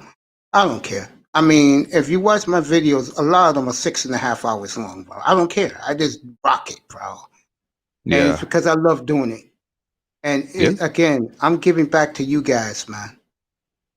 I Yeah. really am, bro. I'm giving back to you guys, man. I have no ego in this. I love firing it up every night, and I just want guys to enjoy it. That- Come in here, relax. I'm putting you on the panel. We could talk other things other than balls and strikes. You know what I'm saying? And I Yep. think guys have told me in other chat rooms that I went in just to say hello to guys, because I don't be there no more. They love what I'm doing. I appreciate that from my brothers. I do. I appreciate that. I really do. It means the world to me. Because like I Yeah. told that Latino guy last Saturday night, you got your own manosphere, go to it. Don't be interested in ours. We Yeah. got our own issues. We really do. And we need to establish some kind of brotherhood and get our There you principles and our go. values I've been together. saying that. I've Man, been the only saying that. time these other races wanna fuck with us is when we got some game on how to deal with women. That's the only time, nigga. They fucking with us on that shit, but they don't fuck with us on nothing else. Yeah, facts. Yeah. Facts, bro. I mean, my man was astonished when I told him basically in English, mind your damn business when it comes to the black manosphere. That's niggas' business. That's not yours. You know another Or thing I yours. find funny? Another thing I find funny too? Like, I know there's some more race shit. Go It's ahead, bro. I funny. don't care. Go ahead. They'll fucking look up and down when it come to fucking our woman, but they got Mm-hmm. all the problems in the world when it come to us fucking they women, man. That shit funny as hell to me, man. Well, like I said Yeah. earlier tonight, and I said this, I said the problem with all women is they play themselves. Well, I don't even consider black women all women. The problem with black women is they play themselves too much, and it's not cute. It's kind of embarrassing. I don't mean it like our like nigga we own. I mean like as far as like our like our same type of genetic type makeup type deal, bro. That's what I mean. All right, I feel you. Blase, you got anything to say, bro? Basically, it's basically everybody said some good stuff, but as far as the other women's stuff, I seen some. I ain't gonna say their name, but there was one guy that was going around trolling around the manosphere or whatever. He was getting mad at guys going to Latin American countries, messing with their women, and he was getting mad at the guys. But I'm Yeah, like, they don't like that shit, bro. Oh, that's a fast I'm like, why don't you factory. talk They to your do not women? like that shit, bro. Like, why don't you talk to your women? Spiritual, get back here for a second, please. Yeah, sure. Was you on Ramil's panel when he did the show about black men going to China, taking their women and thinking they were all that, and the Chinese men were scheming to kill us? Yeah, I was There there, you and I go. agree with him. Yeah, that was one of the best shows Ramil ever did. And I'm going to have Ramil here a couple of weeks ago, believe it or not. I had him here in the chat room, and we was exchanging pleasantries, and I was telling him about some of the shows he did. And I told him that was my number one show that he did, and he had to reflect on it. And he said, "Yeah, you're right. I did do that show." Yeah, people don't realize Ramil speaks a lot more logic than a lot of people think, and he says a lot of things that make a lot of sense. That's why I've always respected, because he's honest. He's Yeah, being me and him himself. got a nice mutual admiration society between the two of us. Yeah, Every he's time I honest. pop in there, I say hello to him. Great guy. Yeah, and he speaks very direct. He doesn't sugarcoat things, and I can respect that because that's the way I am. You And know I this think about me, and I don't mean to interrupt, and I'm no, being you're fine. honest. I've been through so much shit in my life, fellas, that I consider myself a nigga's nigga. I'm a black man's black man. That's who I am. I know how people operate. I know how they move. And I put people in their place. I'm talking about people of other races. But this nigga right here, you don't F with, bro, because I'm not like other niggas. I'm not going to put my head down. You better kill me, bro. Respect. White boy, you better kill me. Asian, you better kill me. Latino, you better kill me, bro. Arab, you better kill me, bro. Don't fuck with me on my territory. I don't fuck with you. Exactly. And when it comes to my own people, especially the men, I could care less about the women right now. When it comes to the men, bro, don't worry about us. Worry about your own people. Yep. We got our own problems. Yeah. Okay. And that's the issue among black people, is that we're allowing ourselves to be exploited so badly by other races Scary. and other ethnic groups because we refuse to deal with ourselves as a group. It's facts. Hella factory. I know that black women are loud and they make fools out of themselves by the way they throw themselves at everyone else. I know that the black man can be arrogant and, like me, a lone wolf that stays to himself, but I don't have an attitude, bro. I you guys are seeing the true me here. And I'm glad that other brothers in the manosphere is seeing this, and I appreciate it. Can I say something, Mace? Hey, real quick, man. This and Spiritual just said it, man. Like a lot of these niggas are compromised, man, because they serving multiple masters and shit, bro. There you go. That's it. And Sides is pulling at they motherfucking ass. Too many clicks. They got their motherfucking head going back and forth because they don't know which way to go, so they kind of caught in the jam. But a lot of niggas compromise with these secret societies, motherfuckers playing both sides of the fucking coin, trying to bounce back, trying to get a little touch over here, go feed it back to whatever agency they serve, and trying to play that part, man. That preconceived ulterior motive ass bullshit. There's too many niggas that's caught up in the game, bro. I'm gonna tell you something right now. I looked at Sister George and Concrete Rose's platform. And it's a hell of a show that they put on, both of those ladies. And kudos to those two sisters. There's only one problem with their show that is really a deterrent. They let too many niggas on that platform. They shouldn't do that. Yeah, I'm starting to see. I think the women should be around the women and the men should be around the men. Exactly. And let the women rock their true feelings. Because when you add niggas up there, they're going to show their ass, and they do. They talk over them. They yell and scream at them.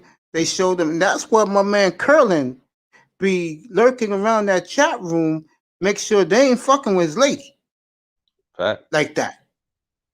Okay? And that's the man I respect. Because I'll say this. I don't date women. I stay to myself. I'm not gay, whatever. I do this. This is my love, my passion. And this is why I do what I do right here. This is a hobby to me that I won't make into a business. Okay. That said, one thing with me, I said it a few minutes ago, and Spiritual Hulk agreed with me. If I was going to see a woman, she's going to go by my platform. She's going to go by my rules. And if she can't do it, forget it. And that's the problem with a lot of these men, is that they're simps and they sniff and sweat these black women's panties too much, man. That shit got to stop. Got to stop. Yeah, we need to Go move up with there. we need to move with women from a position of authority where we control our environment. There you Because go. society has given women, purposely given them legal authority to make them equal and in some cases superior to us. And the only way we can counteract that is to be wise, to maintain environments where we have authority and control over our environment. That includes our families, our resources, and such like that, as best as possible, reasonable. If that means avoiding state sanctioned marriages, then do it. Because people have to understand those marriages, state sanctioned, are not aligned with the true vision of marriage that gives man rulership and legal authority in a culture.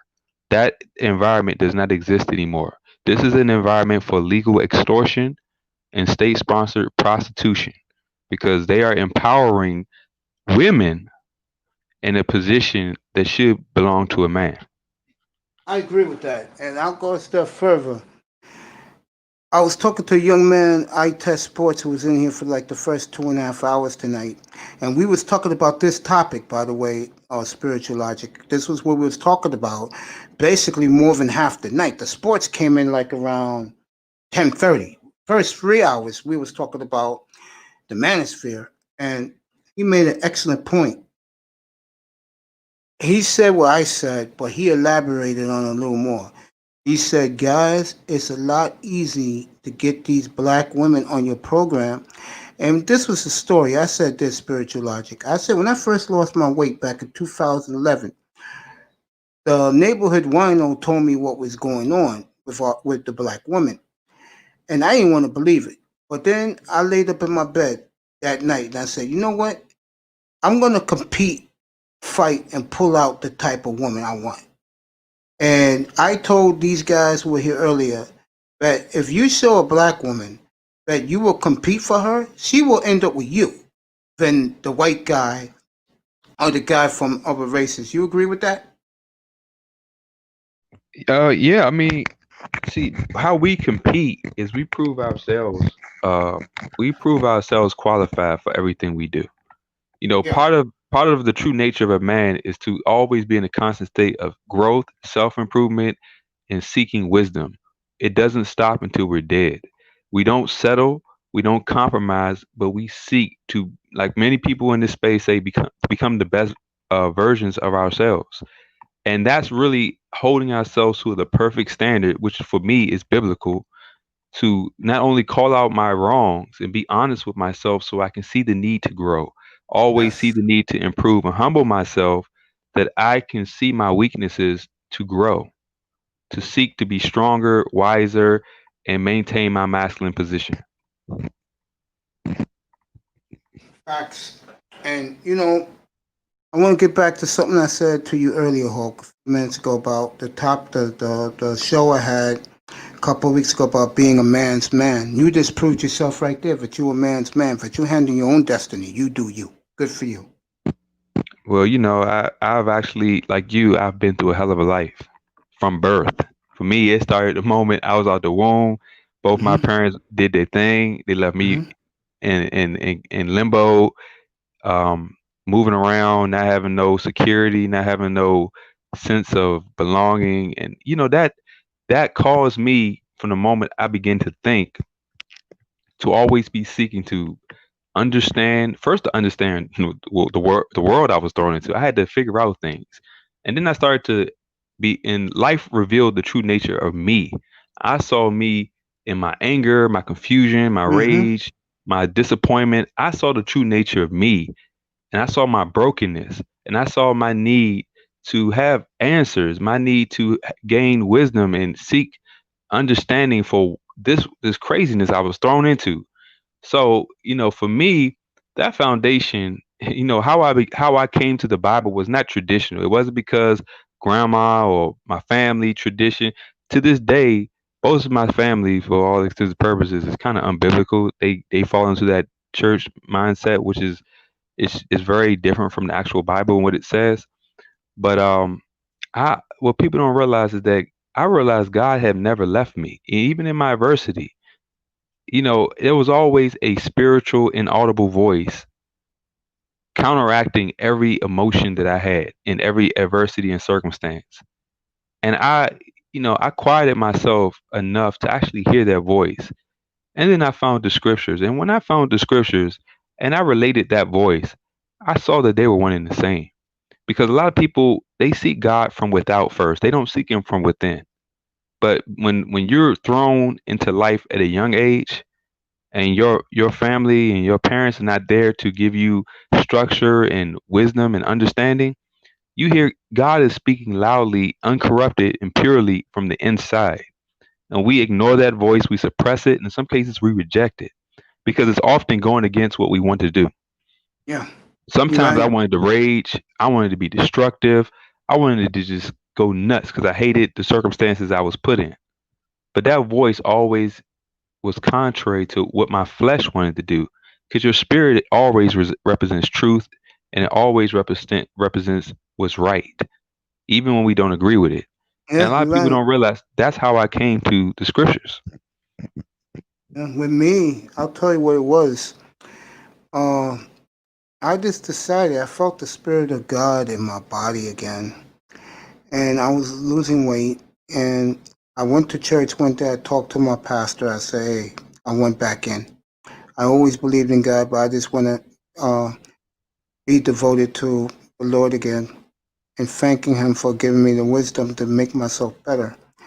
Yeah. Once I did that, I lost the weight, lost 145 pounds in 10 months, Wow. but there was a payoff for that, unfortunately for me. Since then, I've been on a dialysis machine, my brother, for the last 9.5 years because the weight loss blew out my organs, bro. No joke. Oh wow. So when I was beginning to get into the game and have some fun and meet some women here and there, that came up, and ever since then, bro, I just been basically laying low, working hard, you know. Now that I found the manosphere a year and a half ago, and then one night, Cooler let everybody up in his room, gave everybody wrenches. He Hmm. started talking about tech, and he was from the radio station. I said, bro, I've been always wanting to build my own radio hub. And he took 2.5 hours out of a 5-hour show, bro, to show me about what to buy in tech to start my shit up, bro. And I'll always be indebted to him. See, I Right. know him and Fantastic got big beef, but I Hmm. got a lot of respect for Fantastic too. So I just play the man in the middle, keep my mouth shut, don't I get into respect it, that. because I respect both gentlemen, you know. So uh, the point I'm making is that if it wasn't for certain people, which is most of the guys in the manosphere where you questioning them now, what's up with these guys? If it wasn't for them, I wouldn't be here talking to you right now. And you was a big part of it too. Because again, when I first got into this, you was always in the chat rooms. And Yeah. I used to say, what's up to you? I said, yo, Hawk, what's up, bro? How you doing, my brother? Like that. Yeah. And you reached out to me, man, showed mutual respect. So I've always been good with you. And whenever you're on the panel, I listen to you too. Because you're one of my all-time favorites in the manosphere. And again, I got Star Platinum here tonight. He's back home, folks, in his condo by the beach in Aruba, looking at the two-piece font bikinis walk. We got Blase for the first time, purchasing a townhouse up here on the panel. Welcome, Blase, again. Respect. And I got the great You spiritual already logic. know that. There you go, baby. And I got the great spiritual logic, Hawk, the icon of the manosphere. One of my favorite guys. And you know, when you go up on these other guys' panels, uh, spiritual, the one thing I noticed? What's up? The person who's hosting the platform has so much respect for you. I Well, noticed you that. well, I always try to keep myself humble because I'm not. The truth is beyond me, logic is before me, and I just like to iron sharpens iron. Even be it talking to you brothers here and being on your platform, I'm learning from everybody. I'm always in that constant state where I'm humble enough to realize I can always learn from everybody. Even with people I don't agree with, they teach me a lot about myself, how I react to them, how I let people control me emotionally. It always teaches me something. So I'm just learning how to move, and there's some situations where I must I have avoided certain channels because I just don't like the drama. I don't like There you go. when you're being silenced, when you're not allowed to speak freely. Mm-hmm. I didn't want to do that, but as a man, I have to be in an environment where men can exist. Yeah, let me read So, infantry skills. I'm gonna go right back to you. okay. Politically, black women were put on a different directions than black men in the 70s, which is why they push gender politics today. The Democrats had to give them away from us in the beautiful movement, in the Black is Beautiful movement. Facts, bro.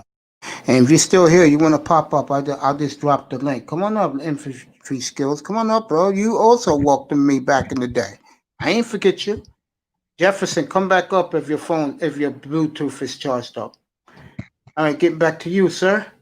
Yeah, I noticed that. Wherever platform you go to, it's ultimate respect by the host of the platform.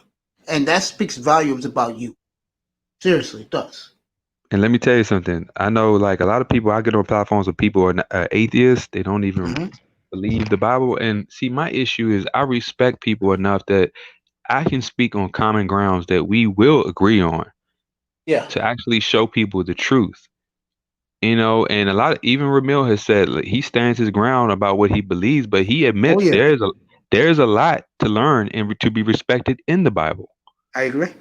And for me, like I said, the Bible, it is, to me, it is truth. It gives Yeah. meaning, and it gives a lot. But men don't understand the reason the Bible has purpose is because we don't listen to what's already within us when we're honest with ourselves. When Yeah. you're honest with yourself, the morality, the wisdom is already within you. We've been indoctrinated and corrupted by the world to not even understand the truth that already exists in us. We have a conscience and we have a heart. And I'm not talking about no emotional heart. I'm talking about the heart of the spirit, which is of the mind, that gives us the structure of truth, morality, justice, everything that we already know. It's just that we have to get back to order. We have to get back. We have to overcome all this indoctrination, all this corruption coming from, like the brother talk about, the Freemasonry. They can corrupt the information. They use institutions to determine who has value and whose word has more value based on a hat and some stripes they got on their coat rather than how they live and what is proven to work. And that's why we have a lot of compromised men who would do anything for money, who would compromise the truth for money, Facts. and basically get involved in corruption for status rather than understand the state of the world and maintain their position. And there are a lot of people who will receive you. Yes, maintaining on an honest position will give you persecuted. It is a Yeah. hard road, but it's fulfilling and it will prove itself in the end. Again, this is why guys like you, Kuda, it's my other man. I was just thinking of Thai City.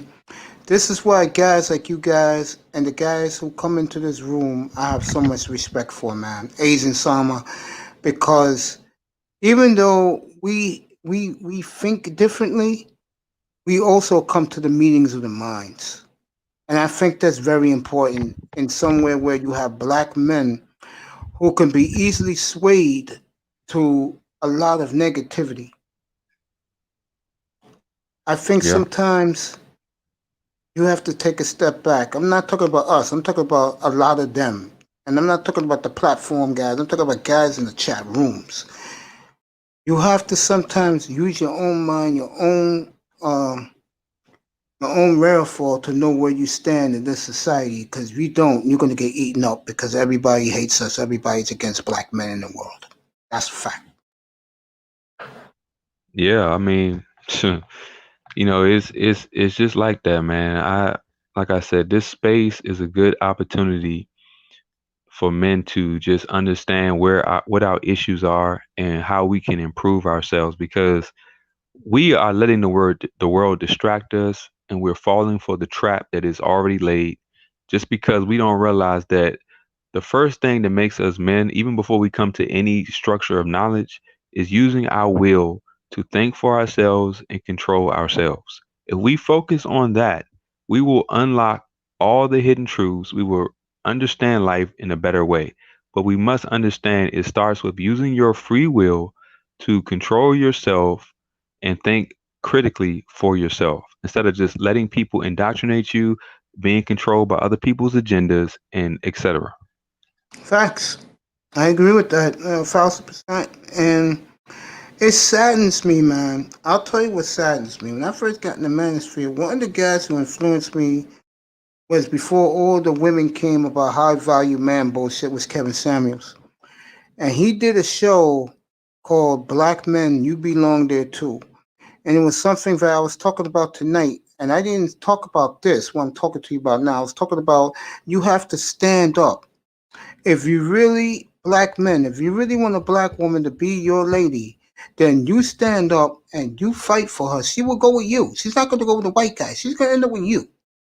Because you showed that woman that you was willing to fight for her. And this episode a year ago, it made me cry. Because here in New York, I see this all the time. It was about black men. Stand up for yourself, but more importantly, show your women that you will fight for them instead of what I see here in New York a lot, bro. Black men demoralized, walking with their heads down because their own women don't want to be with them. It's bad. It was like 90% most black women date out up here, bro, in New York, bro. Mace. Let me interrupt real quick, bro. Good. I don't think a lot of so-called these black men, they don't understand that we still in an ongoing war, bro. Like on some real shit. This is some historical shit that's been going down the motherfucking line from the whole native, our history, this historical shit. The motherfuckers took the lands, all this shit. This is all this shit is a warfare, man. All of this shit, and we still right in the midst of it, man. We prisoners of this fucking war. All these concepts, all the things that we've been told, been given, conceptualized, you know, that have been on our psychology, on our psyches, man. It's all based in warfare, man. And we're really in a hostage situation. It's a hard pill to fucking swallow. A lot of people don't want to acknowledge it, but it's the fucking truth. The thing is, these so-called politicians, these governments, they run us. The only way really to be able to fucking say, look, this is our shit, we taking it back, is really on some overthrowing shit. And a lot of motherfuckers ain't ready to risk their motherfucking lives to really get the power that motherfuckers are really thirsting for. You know what I'm saying? And that's another hard pill to swallow. That's just the facts. So we in a subservient ass position. People talk about these doctrines, and I got some pushback on this whole Bible and religious stuff because that stuff will leave you passive, in my opinion. My thing is, when coming into your manhood, it ain't got nothing to do with the doctrine, but your own fucking doctrine and whatever rule you set. Regardless of any type of literature, any type of book can ever teach you. It's coming to your own recognition of your God self, your supreme self. And if you're not willing to sacrifice what it takes to even to pull the power back into your hands, then you might well just shut the fuck up, tuck your tail, and deal with it. Period. Point blank. Go ahead, comment on that.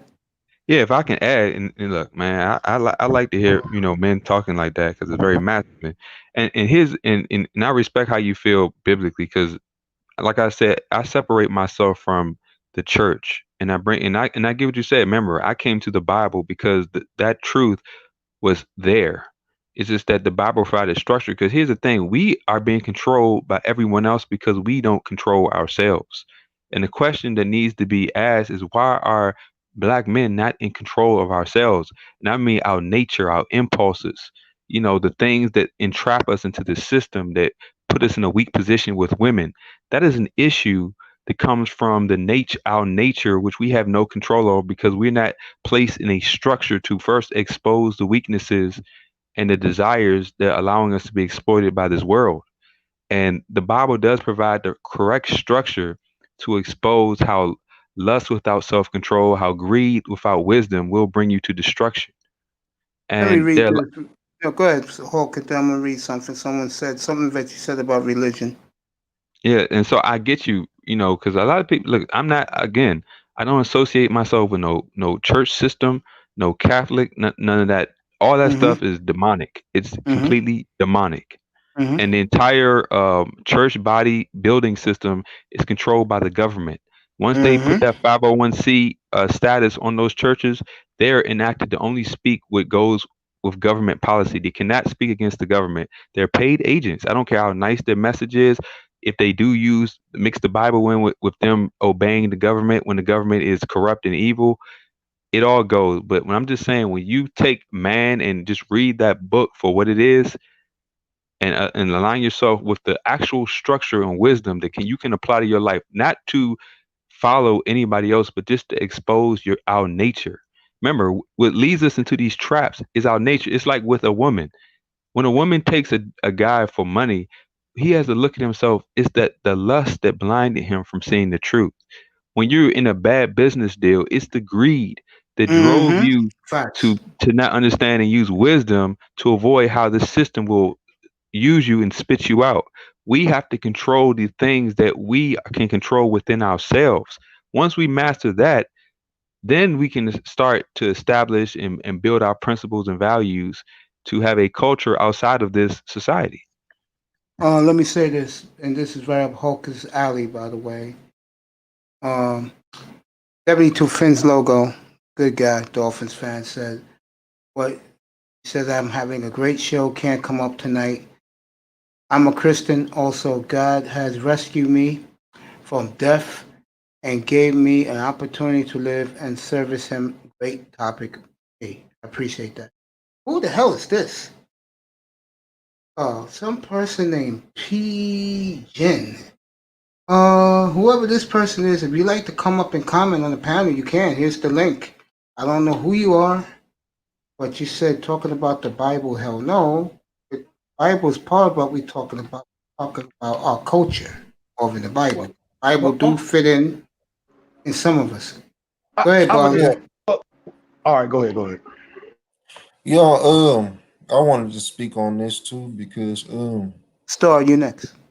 yeah, you know, I did grow up in the church, Mhm. but you know, I'm from the continent too, so I have family members that are of the true, like, you know, Mhm. tribal religions or the tribe I'm from, and I have Muslim people. So you know, I'm kind of a mixture on different religions and stuff like that. But what did kill me, like, kind of did turn me away from the church was how people acted, and I seen a lot of the stuff that people were telling us that were wrong. The pastors and stuff were engaged in it, so that's what turns a lot of people away. And that's kind of almost a similar thing that I'm seeing in this sphere. People that are telling us stuff not to do or whatever are the same things that they're engaging in, and that is a huge problem. That's why I feel like this spirit is deteriorating because the same things that people are telling us not to do or was is not logical. They're hopping in it because they're seeing a lot of money is growing out of it, and I would hate to see the spirit go away because of it. But from what I see, I don't know. Let me say this. This guy Pigeon who ripping he's ripping. Bible is a Roman book. Christianity was invented by the European Gentiles. Well, my good friend, if that's how you feel, why don't you come up? I'll drop the link again. Come up. Go ahead, Platinum.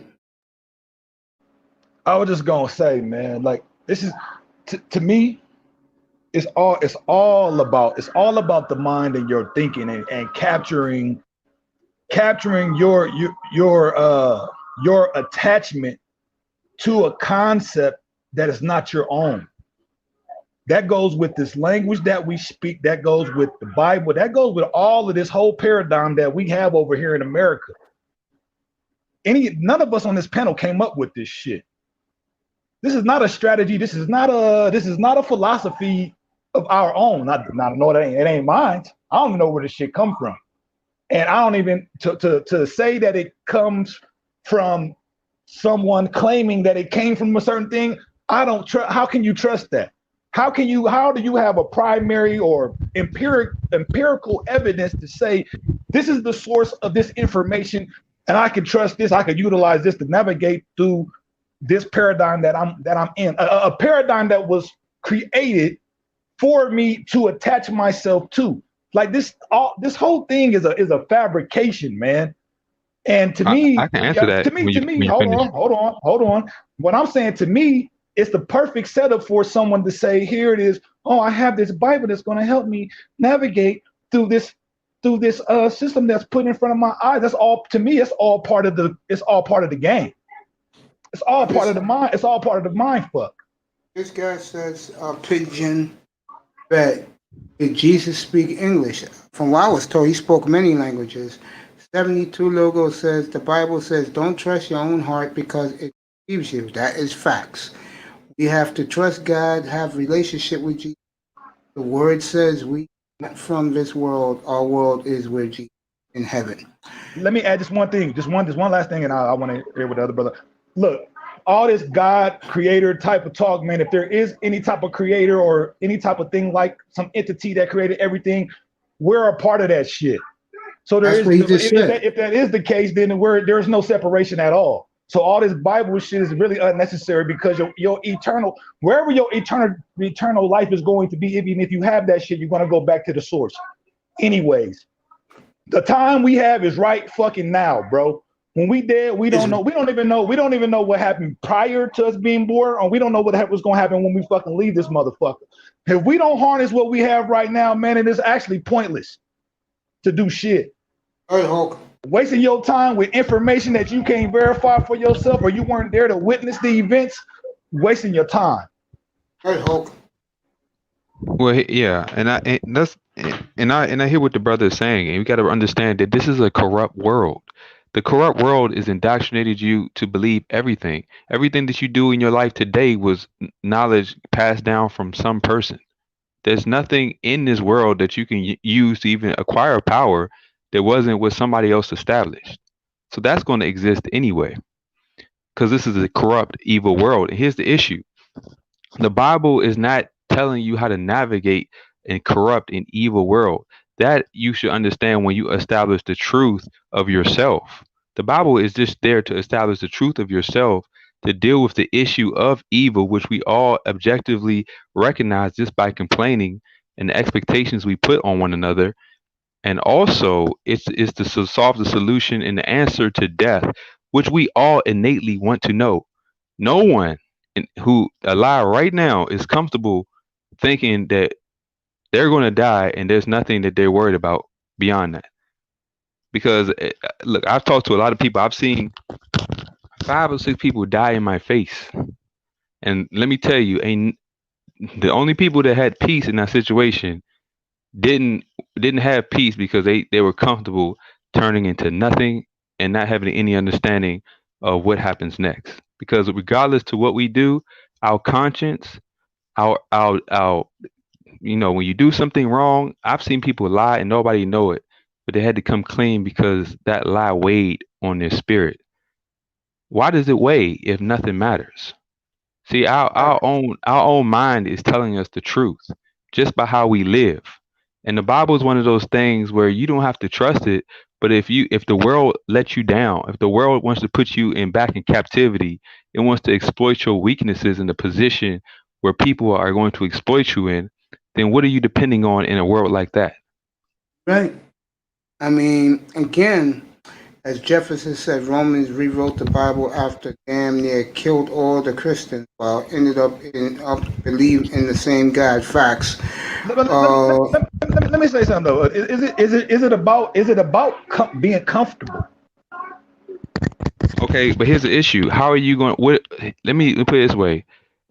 I don't even have to bring up the Bible. What are you going to use? More corruption in the already corrupt world? All the information is corrupt. You know how many lies they tell you in science? Matter of fact, the foundational lie in science is that your life is meaningless because everything came from nothing.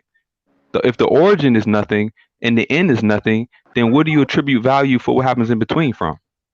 because we could die tomorrow. Well, I'm saying we don't know anything prior to us being born, and we don't know after whatever takes place after what they call us exiting this reality.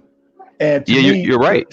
To base something on a book that I don't have no source that can validate, to prove or disprove a certain book is like some type of salvation.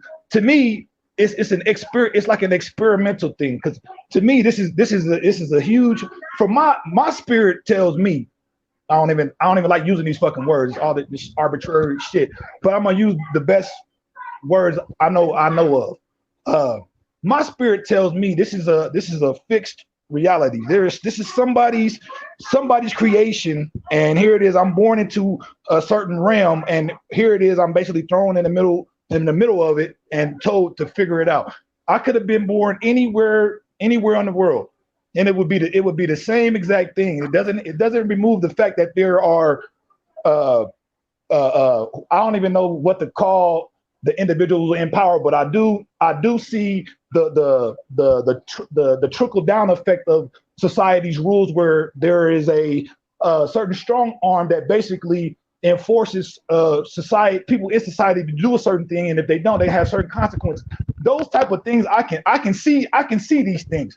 I can even go to certain places to get the resources on how these things were established according to what is documented within the records, these record houses that these these states have, where we can go down and we can look at these documents, we can see how they formulated. To me, these type of things are paramount to understanding one's environment and where they are, where they live, and how things come about.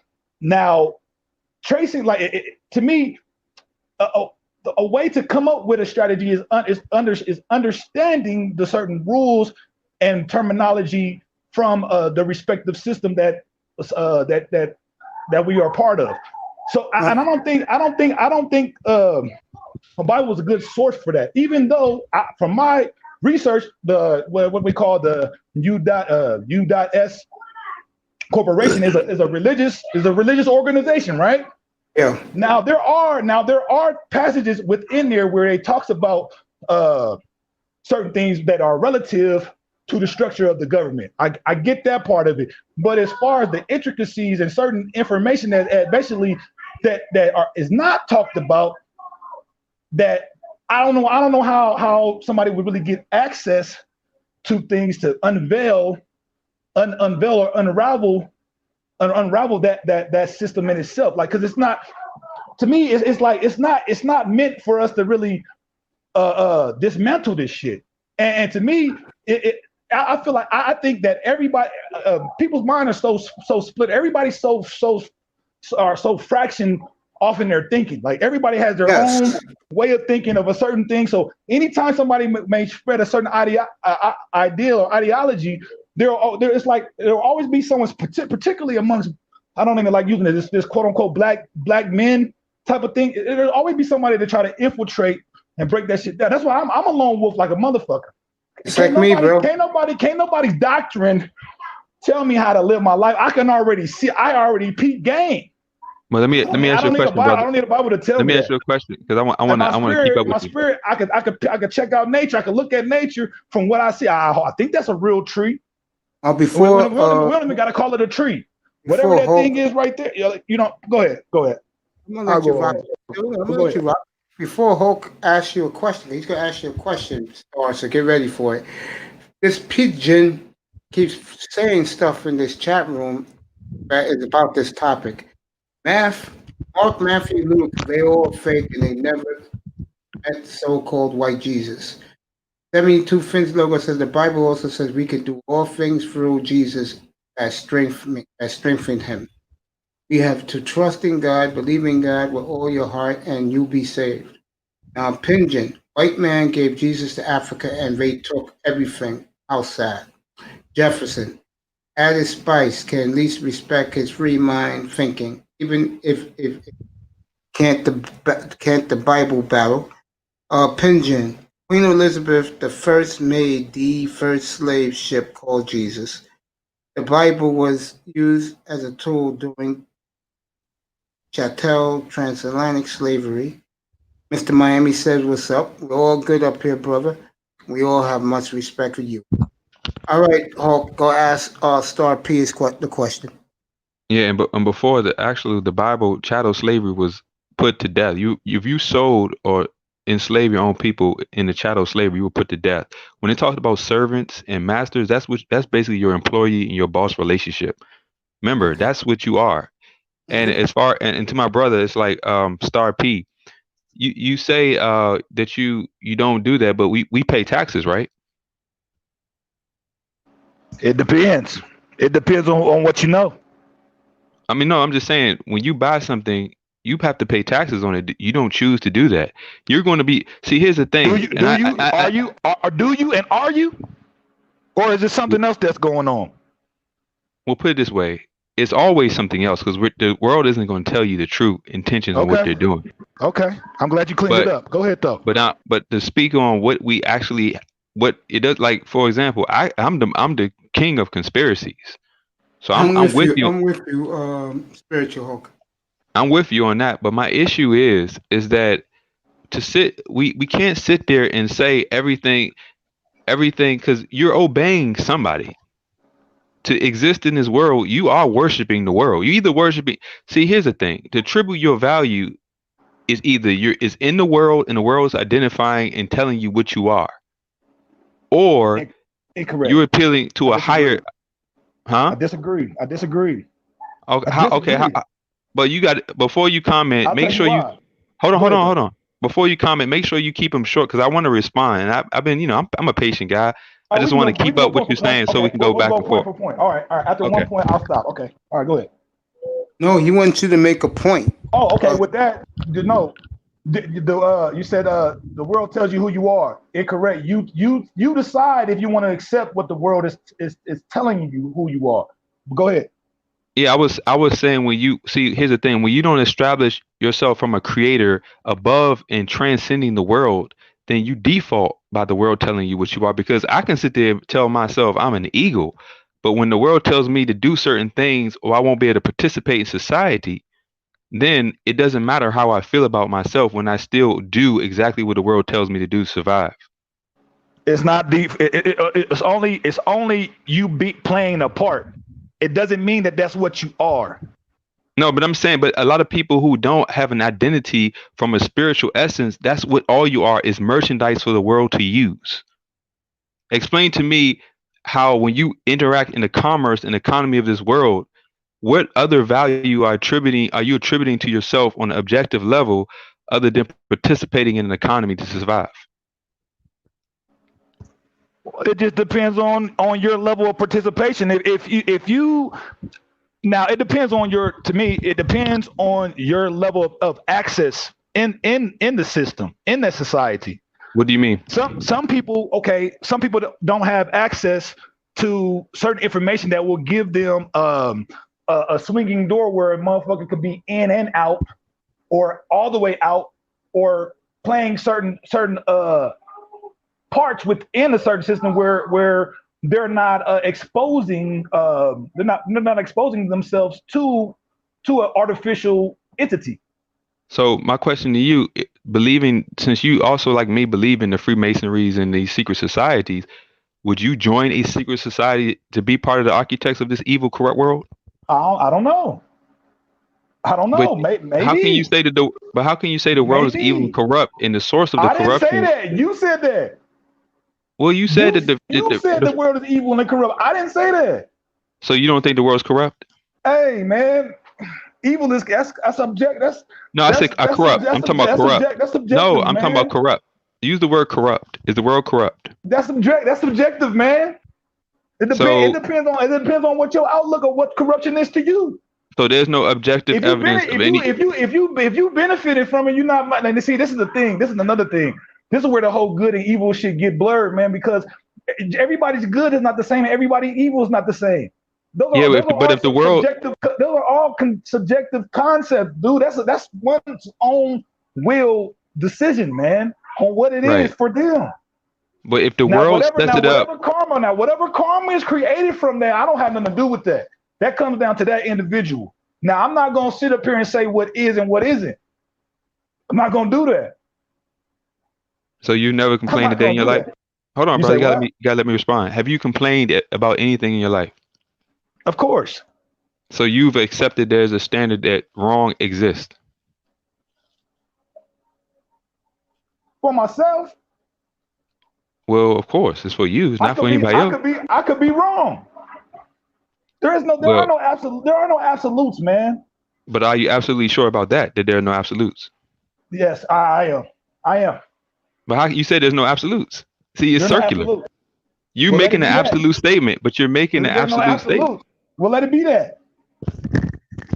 I'm gonna say something to NBA fan right now, since the young man's in here. Welcome back, my friend. Nice to see you up here again. Topic right now is about they're talking about the Bible. Do you buy what's? Do you believe in everything in it, or like Star Platinum believes that it's a lot of BS? That's what the topic's about right now. We've been switching up and down. Hardly any sports tonight. And here was mostly the Black Yeah, Manosphere stuff tonight. yeah, it seems like it's kind of like esoteric and like Kabbalistic, like the kind of subject range right now. So I just let them rock right now. I don't really, they seem like they were in a dialogue. And by the way, this guy, Peach Jen, he agrees with Star Platinum. Everything Star Platinum says he's buying. All right, go ahead, Hulk, continue. Both of Oh, you okay. guys, go ahead, rock the panel, bro. It's yours. Yeah, and no disrespect, I like this kind of dialogue. It's very good. This is at least we're talking and we're expressing ideas. And you get So everything in here, bro. Now, with the whole, and I know it sounds like a contradiction, man, but to me, there's nothing but dichotomic. This is a dichotomic reality to me, in my eyes, from what I see. There's a lot of is and isn't, and then there's something that is and is not, and there are things that are known, unknown. Like it's always inverted. You know what I'm saying? It's always. But here's the thing: we some type of live. polarity. So, But here's the thing: for you to interact and live in this world, you do believe in absolutes because the way we function and the way we do things is based on the mechanics of. Hold on, you gotta let me speak, bro. I'm very polite. Go ahead, man. It's you two guys, so let him say what he has to say. Start, then it's back to you. I'm just saying, but you keep talking. Go ahead, man. Yeah, because for you to function, you have to believe in a certain form of objective truth. Because you do certain things, you have a certain reaction, and that's based on experience and evidence. It's not based on feelings and emotion. Like if you were to fix a car, you don't fix a car based on subjective relativism. You fix it because you have experienced that doing this does that. Direct But cause and effect. you only know that because of it, because the car's been created, though.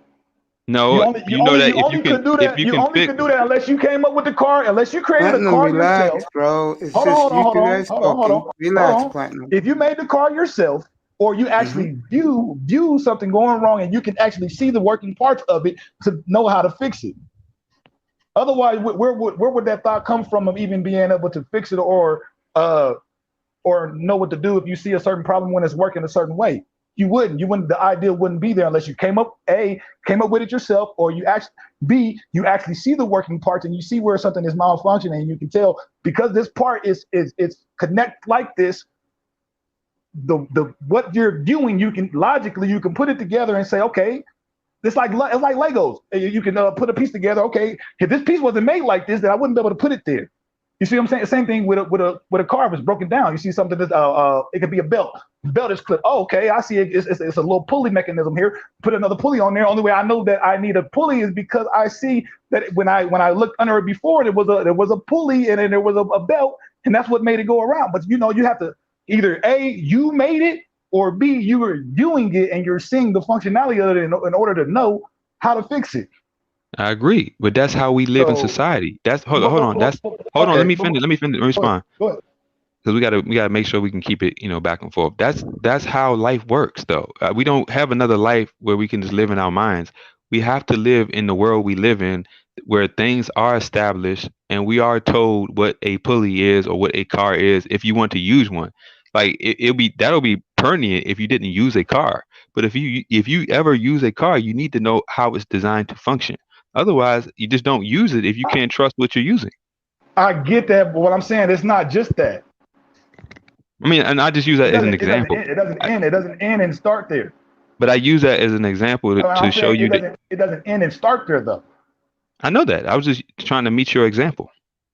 Yeah, he's meeting you halfway. I'm trying to understand what you're really trying to say. You're saying that you're because of something is there, you have to utilize it. I'm saying because you use it. Do you drive a car? What does it matter? He's trying to use the car as an example. I'm asking. I can explain. I'm asking if I do because or if I not, what does it matter? No, I'm asking to make the point that if you're going to interact with things in the world that you didn't create, you still need to know how they're designed to work so that you can function in them well.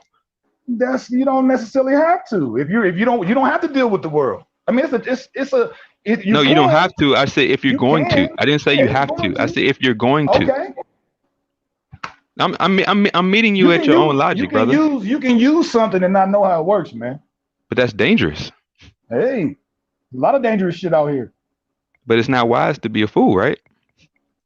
Is it wise to be wise? Yes.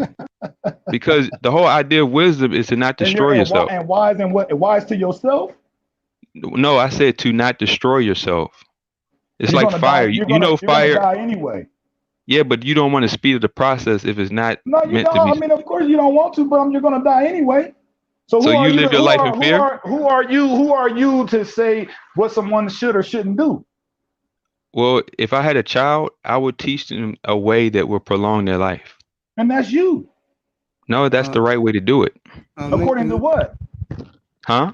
According to who? According to what? According to me. Okay, well, that's you. But see, so do you have any children? Well, I don't want to make it personal. What does that matter, man? No, but I'm trying to show you. My point is that wisdom is for you. It's for you to enact and persevere at what you're trying to do. And wisdom is based on how things are designed to function based on them working. I tell you, this has been an electrified panel, boy, from the beginning tonight to right now. Let me reintroduce everybody. First of all, shout out to Jedi Mac, aka the Mechadon. What's up, my buddy? He was in Kevin Samuel's room tonight, bro. All right, I got Blase, Bar, NBA fan. I wanted to respond to that, Mace, but go ahead. I'm going to let you respond to it in 2 seconds. Star Platinum and special guest star tonight, Spiritual Logic Hulk. And good morning to the great O'Shea Duke Jackson over in Kampala, Uganda, and all of our sisters and brothers in Africa. They're on their way to work this morning over there in the continent. Star Platinum is all yours, bro. Okay, you said about things working. What is it that you said? I'm trying to get. I don't want to put words in your mouth. You said things about something about things working. I had a thought on top of that. Now, because something may work within whoever made it, okay, it works right now. Would you say because it works, there's not something else that could also work, or something else, or something that is not there that you could use that is not that tool, but is utilized to work, and it could be more efficient? Well, for me, we're talking about working things. I know, but for me, I would use a tool because I have a design that I'm trying to manifest, and that tool is going to help me do what I need to do. So I would use a tool to design what I want to do. So it's about what I want to do and finding the right tool to help me do that. So within that paradigm of whatever you're trying to do, okay, I get it. But it's always within a certain paradigm.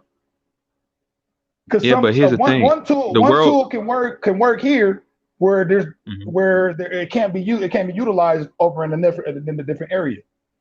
I agree. Okay. I agree with that. I'm not one to limit thought now. I'm very open-minded about people thinking. I'm just saying that there are actual consequences. Not to use my own life. There are consequences to doing how you do things, and there are repercussions that come with our decisions and choices. And a lot of people are making very bad decisions that they're coming to regret after the fact because they can admit they didn't make better choices. And to make better choices, you have to have a better objective reality observation about what works and what doesn't. But it's only And according to the paradigm, though. well, it's according to the It's not. reactions. Hold on, It's hold only on, brother. according to the Hold on, hold paradigm. on, hold on, brother. It's about the reactions you're getting that's going against what you want. Because, for example, all these brothers out here that wanted to interact with women and have a family where they weren't going to child support court and weren't divorced and paying alimony in a divorce, had they known the things that they know after the fact, after going through all those bad experiences, they would have done things differently. And that's still according to the paradigm. But I get what you're saying. No, you're right. I agree. But it's because of the way that things are structured. I agree. No, And so that's why okay, I got you. I agree with that because it's not structured. We can agree based on how the outcome that it wasn't structured in a way beneficial to men. There you go. No, I got you. I'm with you. Yeah, I mean, like I said, I can look. We may strongly disagree on the Bible, but we actually agree on certain things very functioning the way we want them to function, and understanding that the world has a different tool. Like the world has taken marriage. Just to caveat the subject, because we don't have to talk about the Bible all the time, but to caveat the subject, the world has taken marriage and perverted it in a situation where men do not have rulership and legal authority. But if you realize, even before this country came into being, marriage was a concept where men actually controlled their family. They were the head of their families. Because why? Because men actually function to control with authority to take responsibility for what happened in their household. It wasn't until society wanted to elevate women to this status where they're seen legally equal, and women started taking the jobs that were only designed for men to compete with them about jobs, that women felt empowered to challenge and eventually legally extort men. Facts. And I would say that's due to what we want to call black men. I hate these fucking terms. This whole black men thing, we don't have our own society. We're within someone else's, like I said before, somebody else's paradigm. I agree with that. It is a construct that we were pushed, even to call ourselves black is based on being opposite to someone else. It's a construct to be identified based on someone else. And that's why I talk about this whole prisoner of war overthrow. It's gonna continue to be like this, man. That's why I said, hey, either motherfucker nigga get up, stand up, try to overthrow this shit and see how far you go, or shut the fuck up and deal with it. That's why I like a lot of this stuff. To me is a lot of wasted energy, because what the fuck is the point of talking about or complaining about it if you're just gonna deal with it anyway? Like, And if I could be real candid with you, brother, I like to talk to people like you who actually just outright say they don't agree with the Bible, than people who claim to be Christian and don't even know what the Bible says, but are taking a narrative given to them from one of these corrupt churches. At least you can look at things based on how they critically work in your mind. You're thinking for yourself, and I respect that. And I'll say this: I can fuck with some passages from the Bible, and I would like to go into some things and dissect and break some stuff that I just like that just for fun. I like doing it. I like breaking shit down. And I respect that. And I respect that, because at the end of the day, a man is doing what he wants to do, and a man is living his life on his terms, and he's thinking for himself. If we can agree on that, then we're good, because a lot of the other things will figure themselves out. Salute. There you go. Salute. Salute. I ain't got nothing to say towards that. Hey, but salute. That's what's up. Yeah, man. See, look, I'm gonna say something to both of you. Both of you were just outstanding, man. Both of you just gave us a half an hour. You got a new group of people in the chat room who's following everything you guys are saying word for word. And you guys, both of you should be commended. Really. Let me say this. Blase, you still there? Yeah, I'm still here. I'm Did still you here. enjoy that dialogue Oh, between those two? absolutely. I mean, this is what I think the manosphere is about. I mean, you saw two guys that didn't, you know, they disagreed, but the thing is, they still found a way to work it out, and they found compromise, and that's what it's about. Facts. That's what I'm talking about. You know, Hope, you were giving me more in 1 hour than I've received. No, you know, it's funny. Guys like you come up here, we speak facts. Sean, not Sean, Jefferson speaks facts. Star Platinum, who usually stays quiet. I remember I had him a couple of weeks ago, and he was with me. Me and him agreed about black women, and I saw a different side of him. I saw that side tonight. You brought out the best in him. Platinum, you was awesome again, bro. Platinum, you was great, bro. Salute, Mace. Yeah, man. Yeah, You know, you we guys. need it, more man. I star appreciate you letting me platinums. up, man. Yeah, We need more hey, star Hope. platinums because we Hey, need people who are thinking outside of what they're taught. yeah, and Hope. I mean, my brother. Anytime you see me up, just come through, bro. You get the platform, get to talk what you want. I'm gonna switch topics now. Go back to sports a little bit since my young man is here. Unmic yourself, sir. That's what's up. That's what's up. Hey, look, I'm gonna get ready for bed, man. But it was a Yo, I pleasure. love you, bro. If you want to come up tomorrow night, I'm on from 8:30 to 2 in the morning, man. So come on up again if you want. I lost my $5 on that Bucks bet. God damn it! But go ahead. Salute to everybody on the panel, man. I Peace love you, out, man. y'all. Thank you for coming. The great Salute. star, spiritual logic. Salute, y'all. Peace, bro. Thank you, All my right. brother. Salute. Love you. All right, NBA fans, your time, bro. Unmute yourself, NBA fan. NBA fan. I guess he checked out a little bit. Yeah, there he is. Unmute yourself, young man. This is your time now. Number one, I would love to have you here on November 18th because that's the day of the draft. And I'm having Legion of Knicks do draft coverage, and you're welcome to be on the panel and give your points of view on the draft. You want to do that? Yeah, I'm going to be at basic, but I would though. All right, just pop in whenever you get a chance, bro, and come on the panel. I'll put you right up. I'm not going to be saying anything. All I'm going to be asking Legion of Knicks is what school this kid went to. Was he good? Are you ready for the champagne in this room tomorrow night? Because by the time you come in here, there'll be champions. You ready for that? Yeah, I mean, it is what it is. I mean, I knew it since before the playoffs started, but I knew it since they got AD. But I mean, it is what it is. Just thinking about, I'm just thinking about next year at this point. I hear you. Mace, where your Thinking boy? about Where your off-season acquisitions. Where's my what? But just say what you was about to say. Whoever.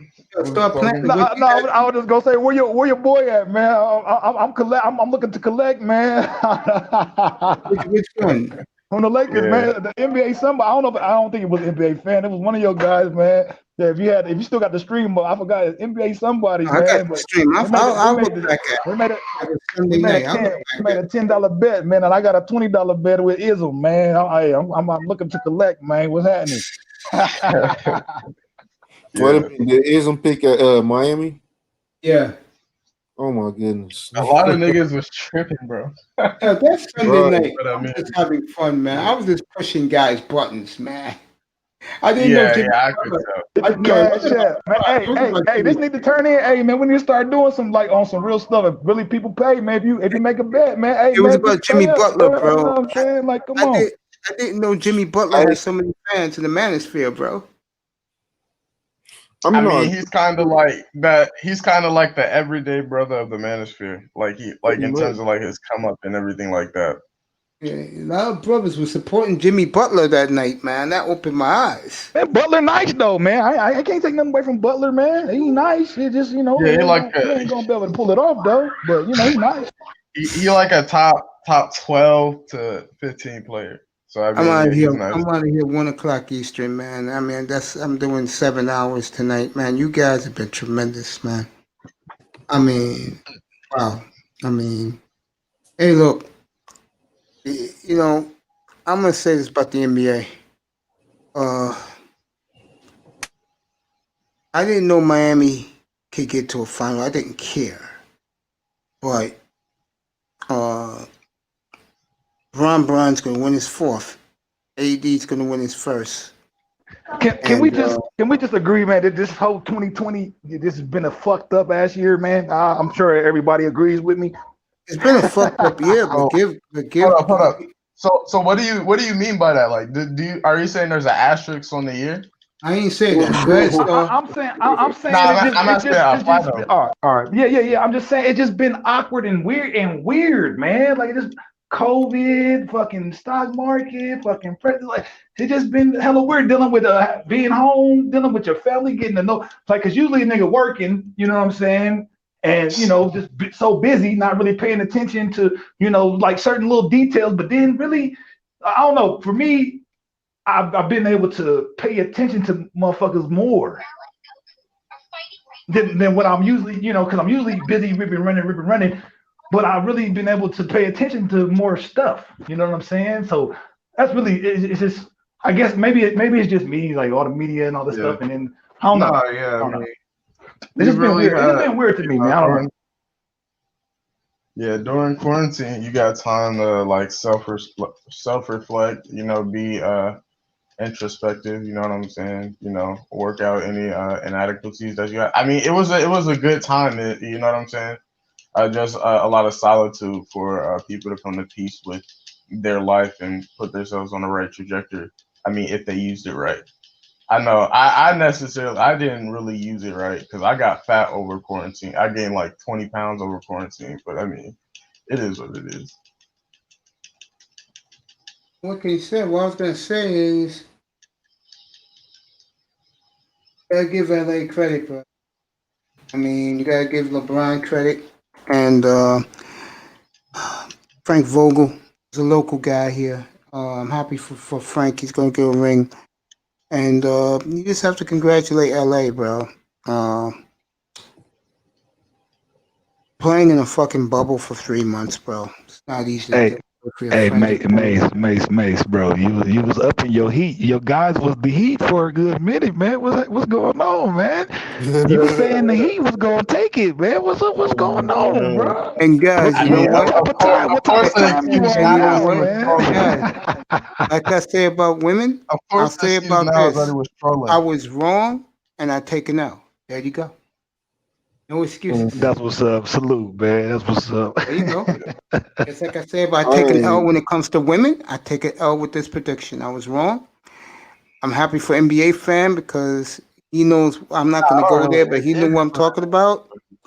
And now, whenever he comes in here until next June, he gets to talk all the shit he wants to everybody else who hates his boy. Oh yeah, NBA fan. I don't even really care about like LeBron like that, but I mean, it is what it is. I was gonna say NBA fan too. The offer still stands for the bet for Trump, bro. I got a $10 friendly bet, man. If you wanna go against, if you oppose Trump winning, bro, it's up for grabs. You said Trump's gonna win? Yep. $10 bet. You with it?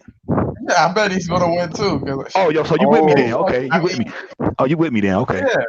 Dang, because I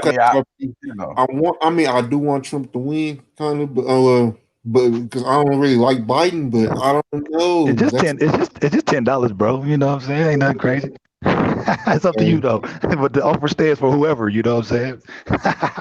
Yeah, he's probably gonna win because I mean, a lot of more black men are going to be voting for Trump than normal, just based off the records of the two Democratic nominees. So I mean, heads up. It is what it is. It's gonna be bad. It's gonna be a landslide. Okay, let me do this. And NBA fans, right back to you because I'm done for the night. I'm rocking this to 1 o'clock. Just to let you know, tomorrow night we'll do the NFL matchups. A lot of them are not good, but I'll do it anyway. For you Laker fans, You come here about 11:30. The champagne will be pouring in the locker room. I'm up here to 2 o'clock tomorrow night, so 8:30 tomorrow night to 2. NFL NBA. We'll talk a little Braves Dodgers matchup, and then we'll do what we did tonight. We'll talk manosphere. We'll talk brothers shit. Go ahead, NBA fans, all yours, bro. Yeah, I was just saying, like, I was on Kudas where we spent like 5 hours breaking it down, and I feel like I was kind of the middle guy. But I mean, there's gonna be like those older black people who've just been voting Democrats since they've been allowed to vote.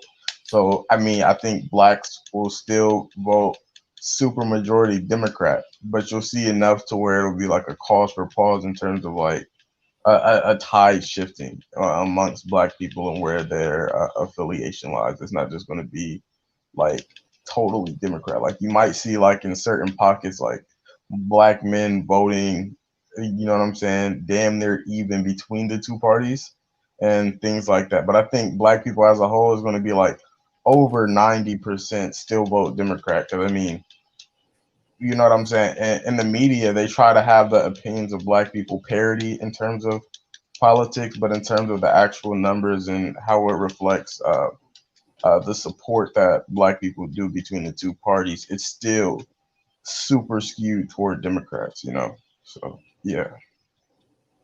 Yeah, but they're still trying to talk about the Democrats are, you know, because they kind of do know they're losing the black man's vote, but the question is, do they even really care? You know? Yeah, that's another thing, because I mean, when you think about it, we've got one of the least spending powers. We vote the least, so I mean, it doesn't even really matter, honestly. You know, we're not really like a pendulum shifter like that, and you can't even just based off of where certain black people are located in concepts like gerrymandering to where they can section us off to where our vote doesn't even really matter. There's no reason to really cater to us like that, you know. Right. That's why if I was gonna make this, I gotta see what like who the Latinos gonna vote for, because they are, you know, they're as a minority, they're larger than us, and they're still And growing. they're trying to make it bigger. Right. Right, that's what I'm saying. They're trying to make it bigger. They're trying to like replace us type shit with the influx of Latino immigrants. And on top of that, they've got agendas like the homosexual, just the LG, whatever you want to call it, like the fruit The juice alphabet community. Alphabet They people, got a yeah. whole lot of the fruit juice community. They want to try to infiltrate our community, and then like think about that on top of how many abortions we have already, on top of the fact that they're gentrifying us out of like every known Ghetto, majority there is. black place Absolutely historically. correct. You know what I'm saying? There literally it's not going to be. They're trying to make us where there's not a place for us. You know what I'm Exactly. saying? So yeah, the future's looking kind of grim. I agree with that. I said that earlier tonight, young. I said for us, Right. is in serious jeopardy right now, for especially for black men. Black women always have a place, not us. Yeah, I mean, yeah, that's kind of true. I think like, cause I'm thinking about doing this, like investing in property and stuff in like Africa, cause I heard like acres in Africa they go for 1/10 what they go Well, kid, let in me ask you a America. So question. like, Let me ask you a yeah, question, NBA fan. Same topic. I'm not leaving the topic, what you just said. If you have, let's say, what the? if you have about 60K saved up, do it. Do it. Because that's like 60K over there is like 500K here, no joke. Look, yeah, it Right. just depends on which country. I would say a good country for Black Americans to go to. One is Ghana.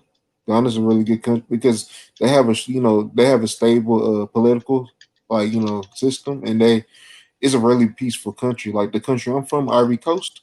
Like I would love for people to go invest in my country, but first of all, if you don't speak French, it's gonna be hard. And second of all, the country's crazy. Like things can snap in any second. What country are you saying? Ghana. Yeah, country Ghana's is pretty good. But what you say, the country only speak French and it'll be bad. Ivory Coast, Cote d'Ivoire. So what's like the utilities and stuff like in Africa for the most part? Well, it depends on which countries you're talking about. Like, the country that's best infrastructure will probably be South Africa. A lot of white people live there. Yeah, right. They got the best infrastructure, but the thing about you have to worry about South Africa is the crime rate. Because even though they got the best infrastructure and stuff, see, South Africa kind of had almost the same thing that they had here in the United States. Right. They had Yeah, they say apartheid African, and like all that crazy stuff that happened. Right.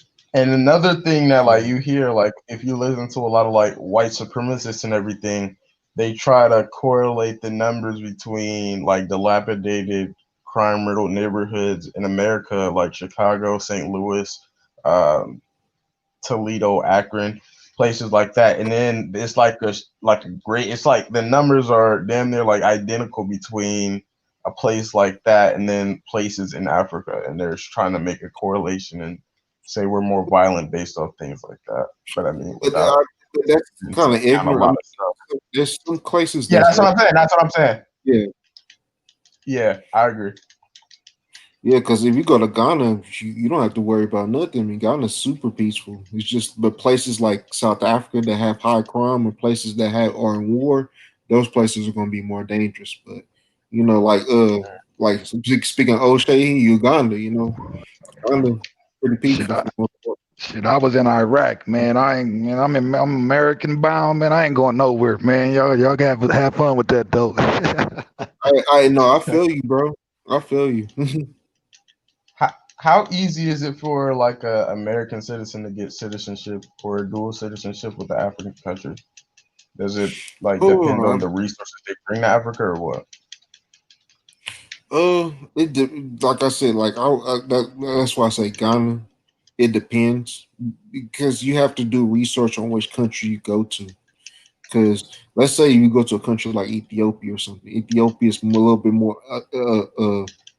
authoritarian country.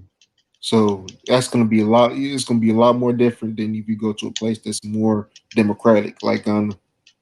So it just depends. Yeah, so I just was watching this. Somebody sent me this thing about like a show on Netflix.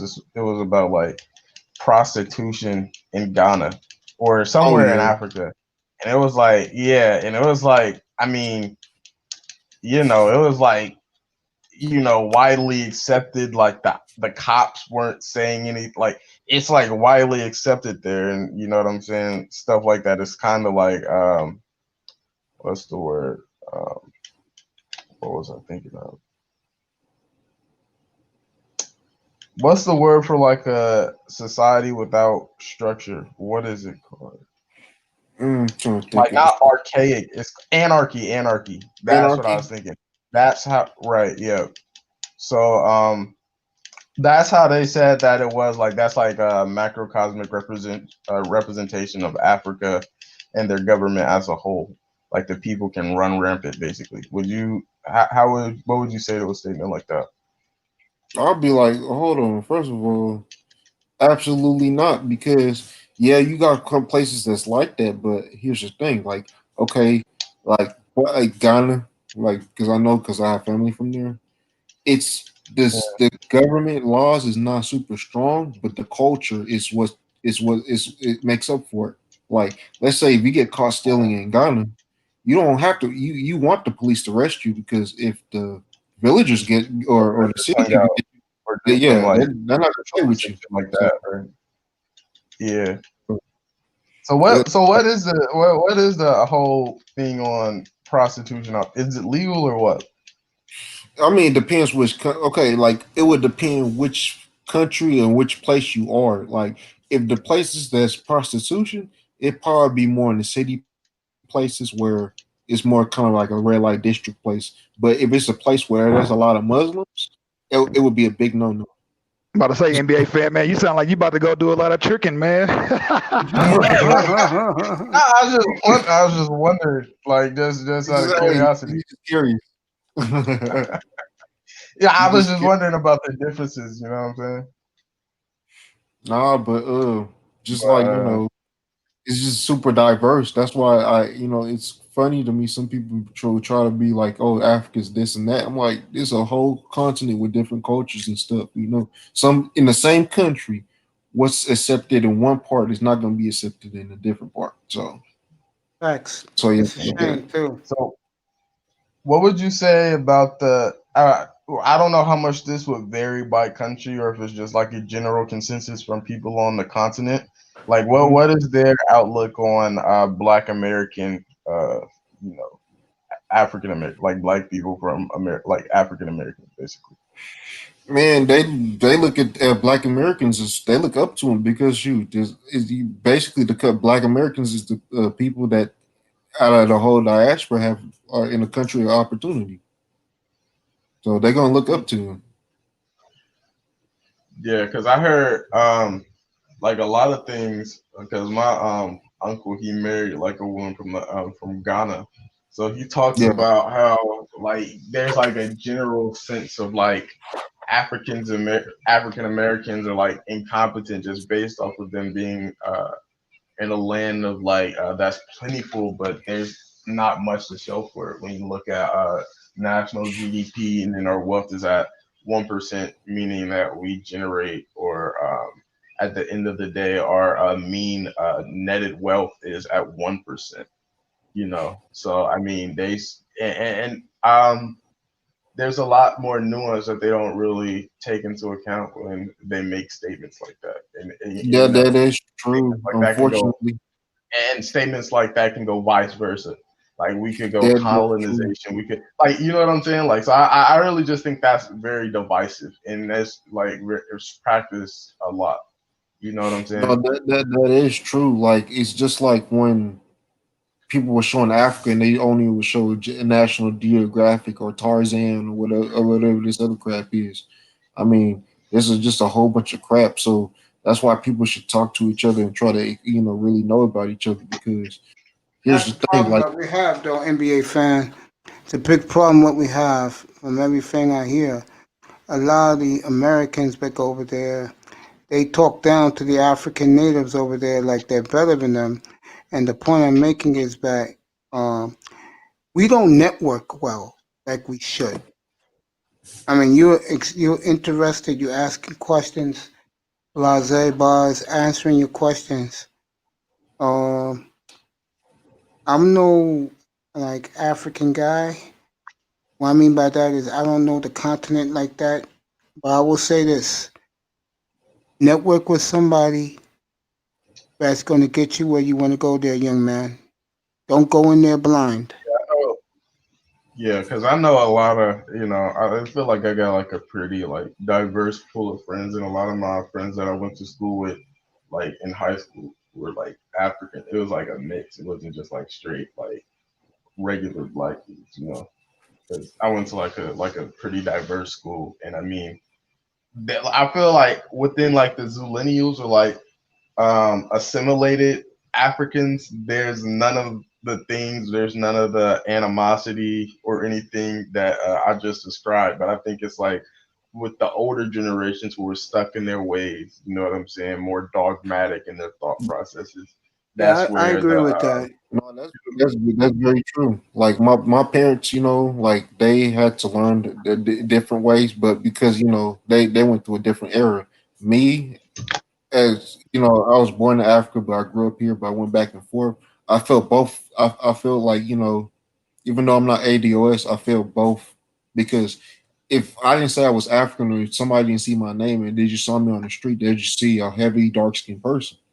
So I feel grunts of both. Just like when I went to Ghana, they saw me, but as soon as I speak, they're like, oh yeah, this guy's an American, or he grew up in America. They gonna know that. So I feel for both parts of it.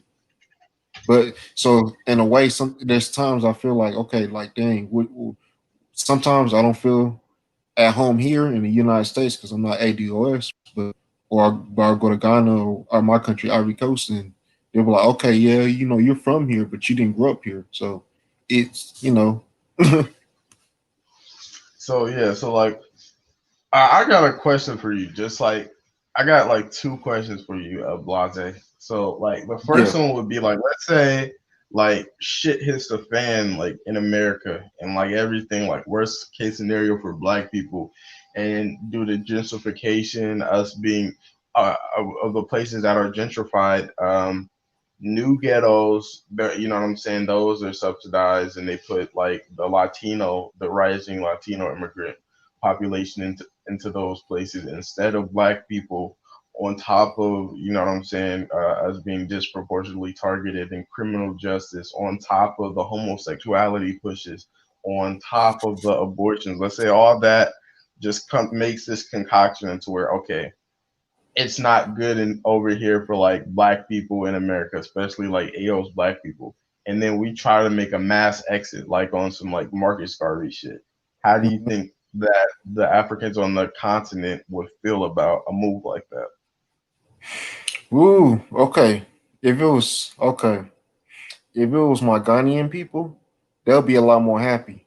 If it was my people from Ivory Coast, you might have some issues with them because my people from Ivory Coast, my tribe, like they already having issues already. So when we have a mass exodus, I mean, coming in of people that's African American, they might have some issues because they already got some hostility already. So Towards it's not African Americans? well, not against African Americans. It's just going to be against outsiders. Period. Mm, You feel you okay. see what I'm saying? Because they Yeah, I see already what you're have saying. issues.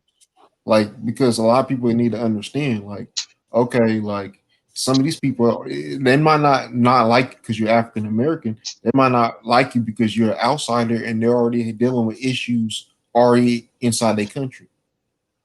You feel me? Right. So With like other tribes, Asian immigrants and everything like that. yeah, like the Okay. Chinese. I I get it. figured I like get it. I get it. right. And my thing is like, okay, another thing. So like if you look, it seems like a uniform response that's like a check and balance with most of the time between immigrants from other countries in the United States. So Mhm. basically, they use the resources that you know what I'm saying, aren't in surplus in America, and they hold things like that over America's head, and they're kind of like leveraging the things that they have that America wants. You know what I'm saying, as a incentive for them not to abuse their constituents when they're in America. You Mhm. see what I'm saying? So That's true. so right. So do you think like because we see what's happening in America with like black people and the cops and everything like that. So would you say that um like do you think that they feel such a stark disassociation with American black people that they don't want to try to leverage their resources to This is the last question. you I know gotta what I'm go to saying, bed, guys. Go ahead. Okay. Go ahead. Go stop ahead. the abuse that's happening to Go to ahead. stop the abuse Blase, that's answer happening his to African question. Americans? Oh, damn. There are some, okay. Usually the old, just like you said with the older, younger generation, usually the older generation, they try to disassociate themselves. The younger generation, they they marching on the streets just like everybody else. So it's kind of that situation. Like I So, think so do some of you the one think of the girls that started BLM, she was Nigerian. right? So So would you say that like basically would Africa hold its resources over America's head if their own were getting massacred in the streets like black people? Do you think that they have some type of quantifiable reaction to that?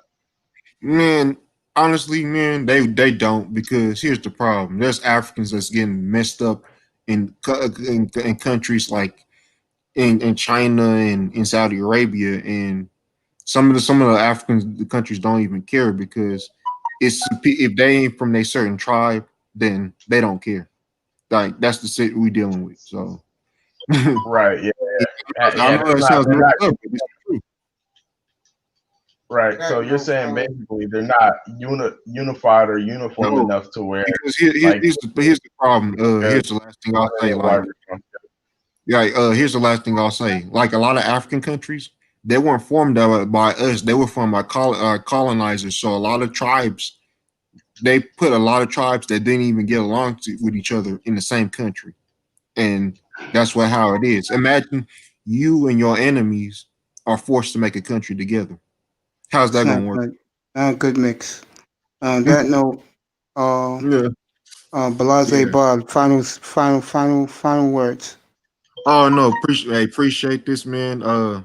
Next time you open the chat I'll be or back tomorrow night, bro. 8:30 tomorrow night. Be here, bro. You'll be right back on the panel. Go ahead, all NBA right. fan. Final words, bro. You was great for your half an hour tonight. You were tremendous. Yeah. Shout out to everybody on the planet. Shout out to Blase. This is my first time interacting with you. I mean, this is cool. I mean, I appreciate your perspective on like Africa, and I think that's a good use of the manosphere. You know what I'm saying? Because it's not just strictly ADOS, so everybody could, you know what I'm saying, network and talk about different experiences and how it could better the diaspora as a whole. Shout out to Star Platinum and I, you Don't know, say it. Go I ahead, don't know kid. what I I'll was see you thinking. tomorrow night. Yeah, I'll leave it. I'll leave it at that. I'll leave it Yeah, at I'll that. see you tomorrow night, kid. Okay? And one more thing, NBA fan, I love you. Star Platinum, go ahead, finish it off, bro. Hey man, try to find your way through this darkness, man. We in some dark times. We've been in some dark times. Just people just starting to see how dark this shit is, man. Salute though. I appreciate you, my brother. You know, I'm glad that you're back up here at that beautiful condo with the two-piece bikini ladies in Aruba up here, bro. I love you, All man. day. Appreciate you. Salute, Welcome mates. home, Yup. baby. For sure. NBA fan, welcome back home. To the chat room 305. DJ Moss, I love you, my brother. Mr. Miami, Jefferson was great up here earlier tonight. 72 Friends logo, part of Legacy. He'll be up here Saturday afternoon with Legacy. Me, him, and Big Dwayne. Hopefully, believe it or not, logo TD may join us Saturday. Well, I'll find that out. iTest was here tonight. Just a whole host. Lou was here tonight.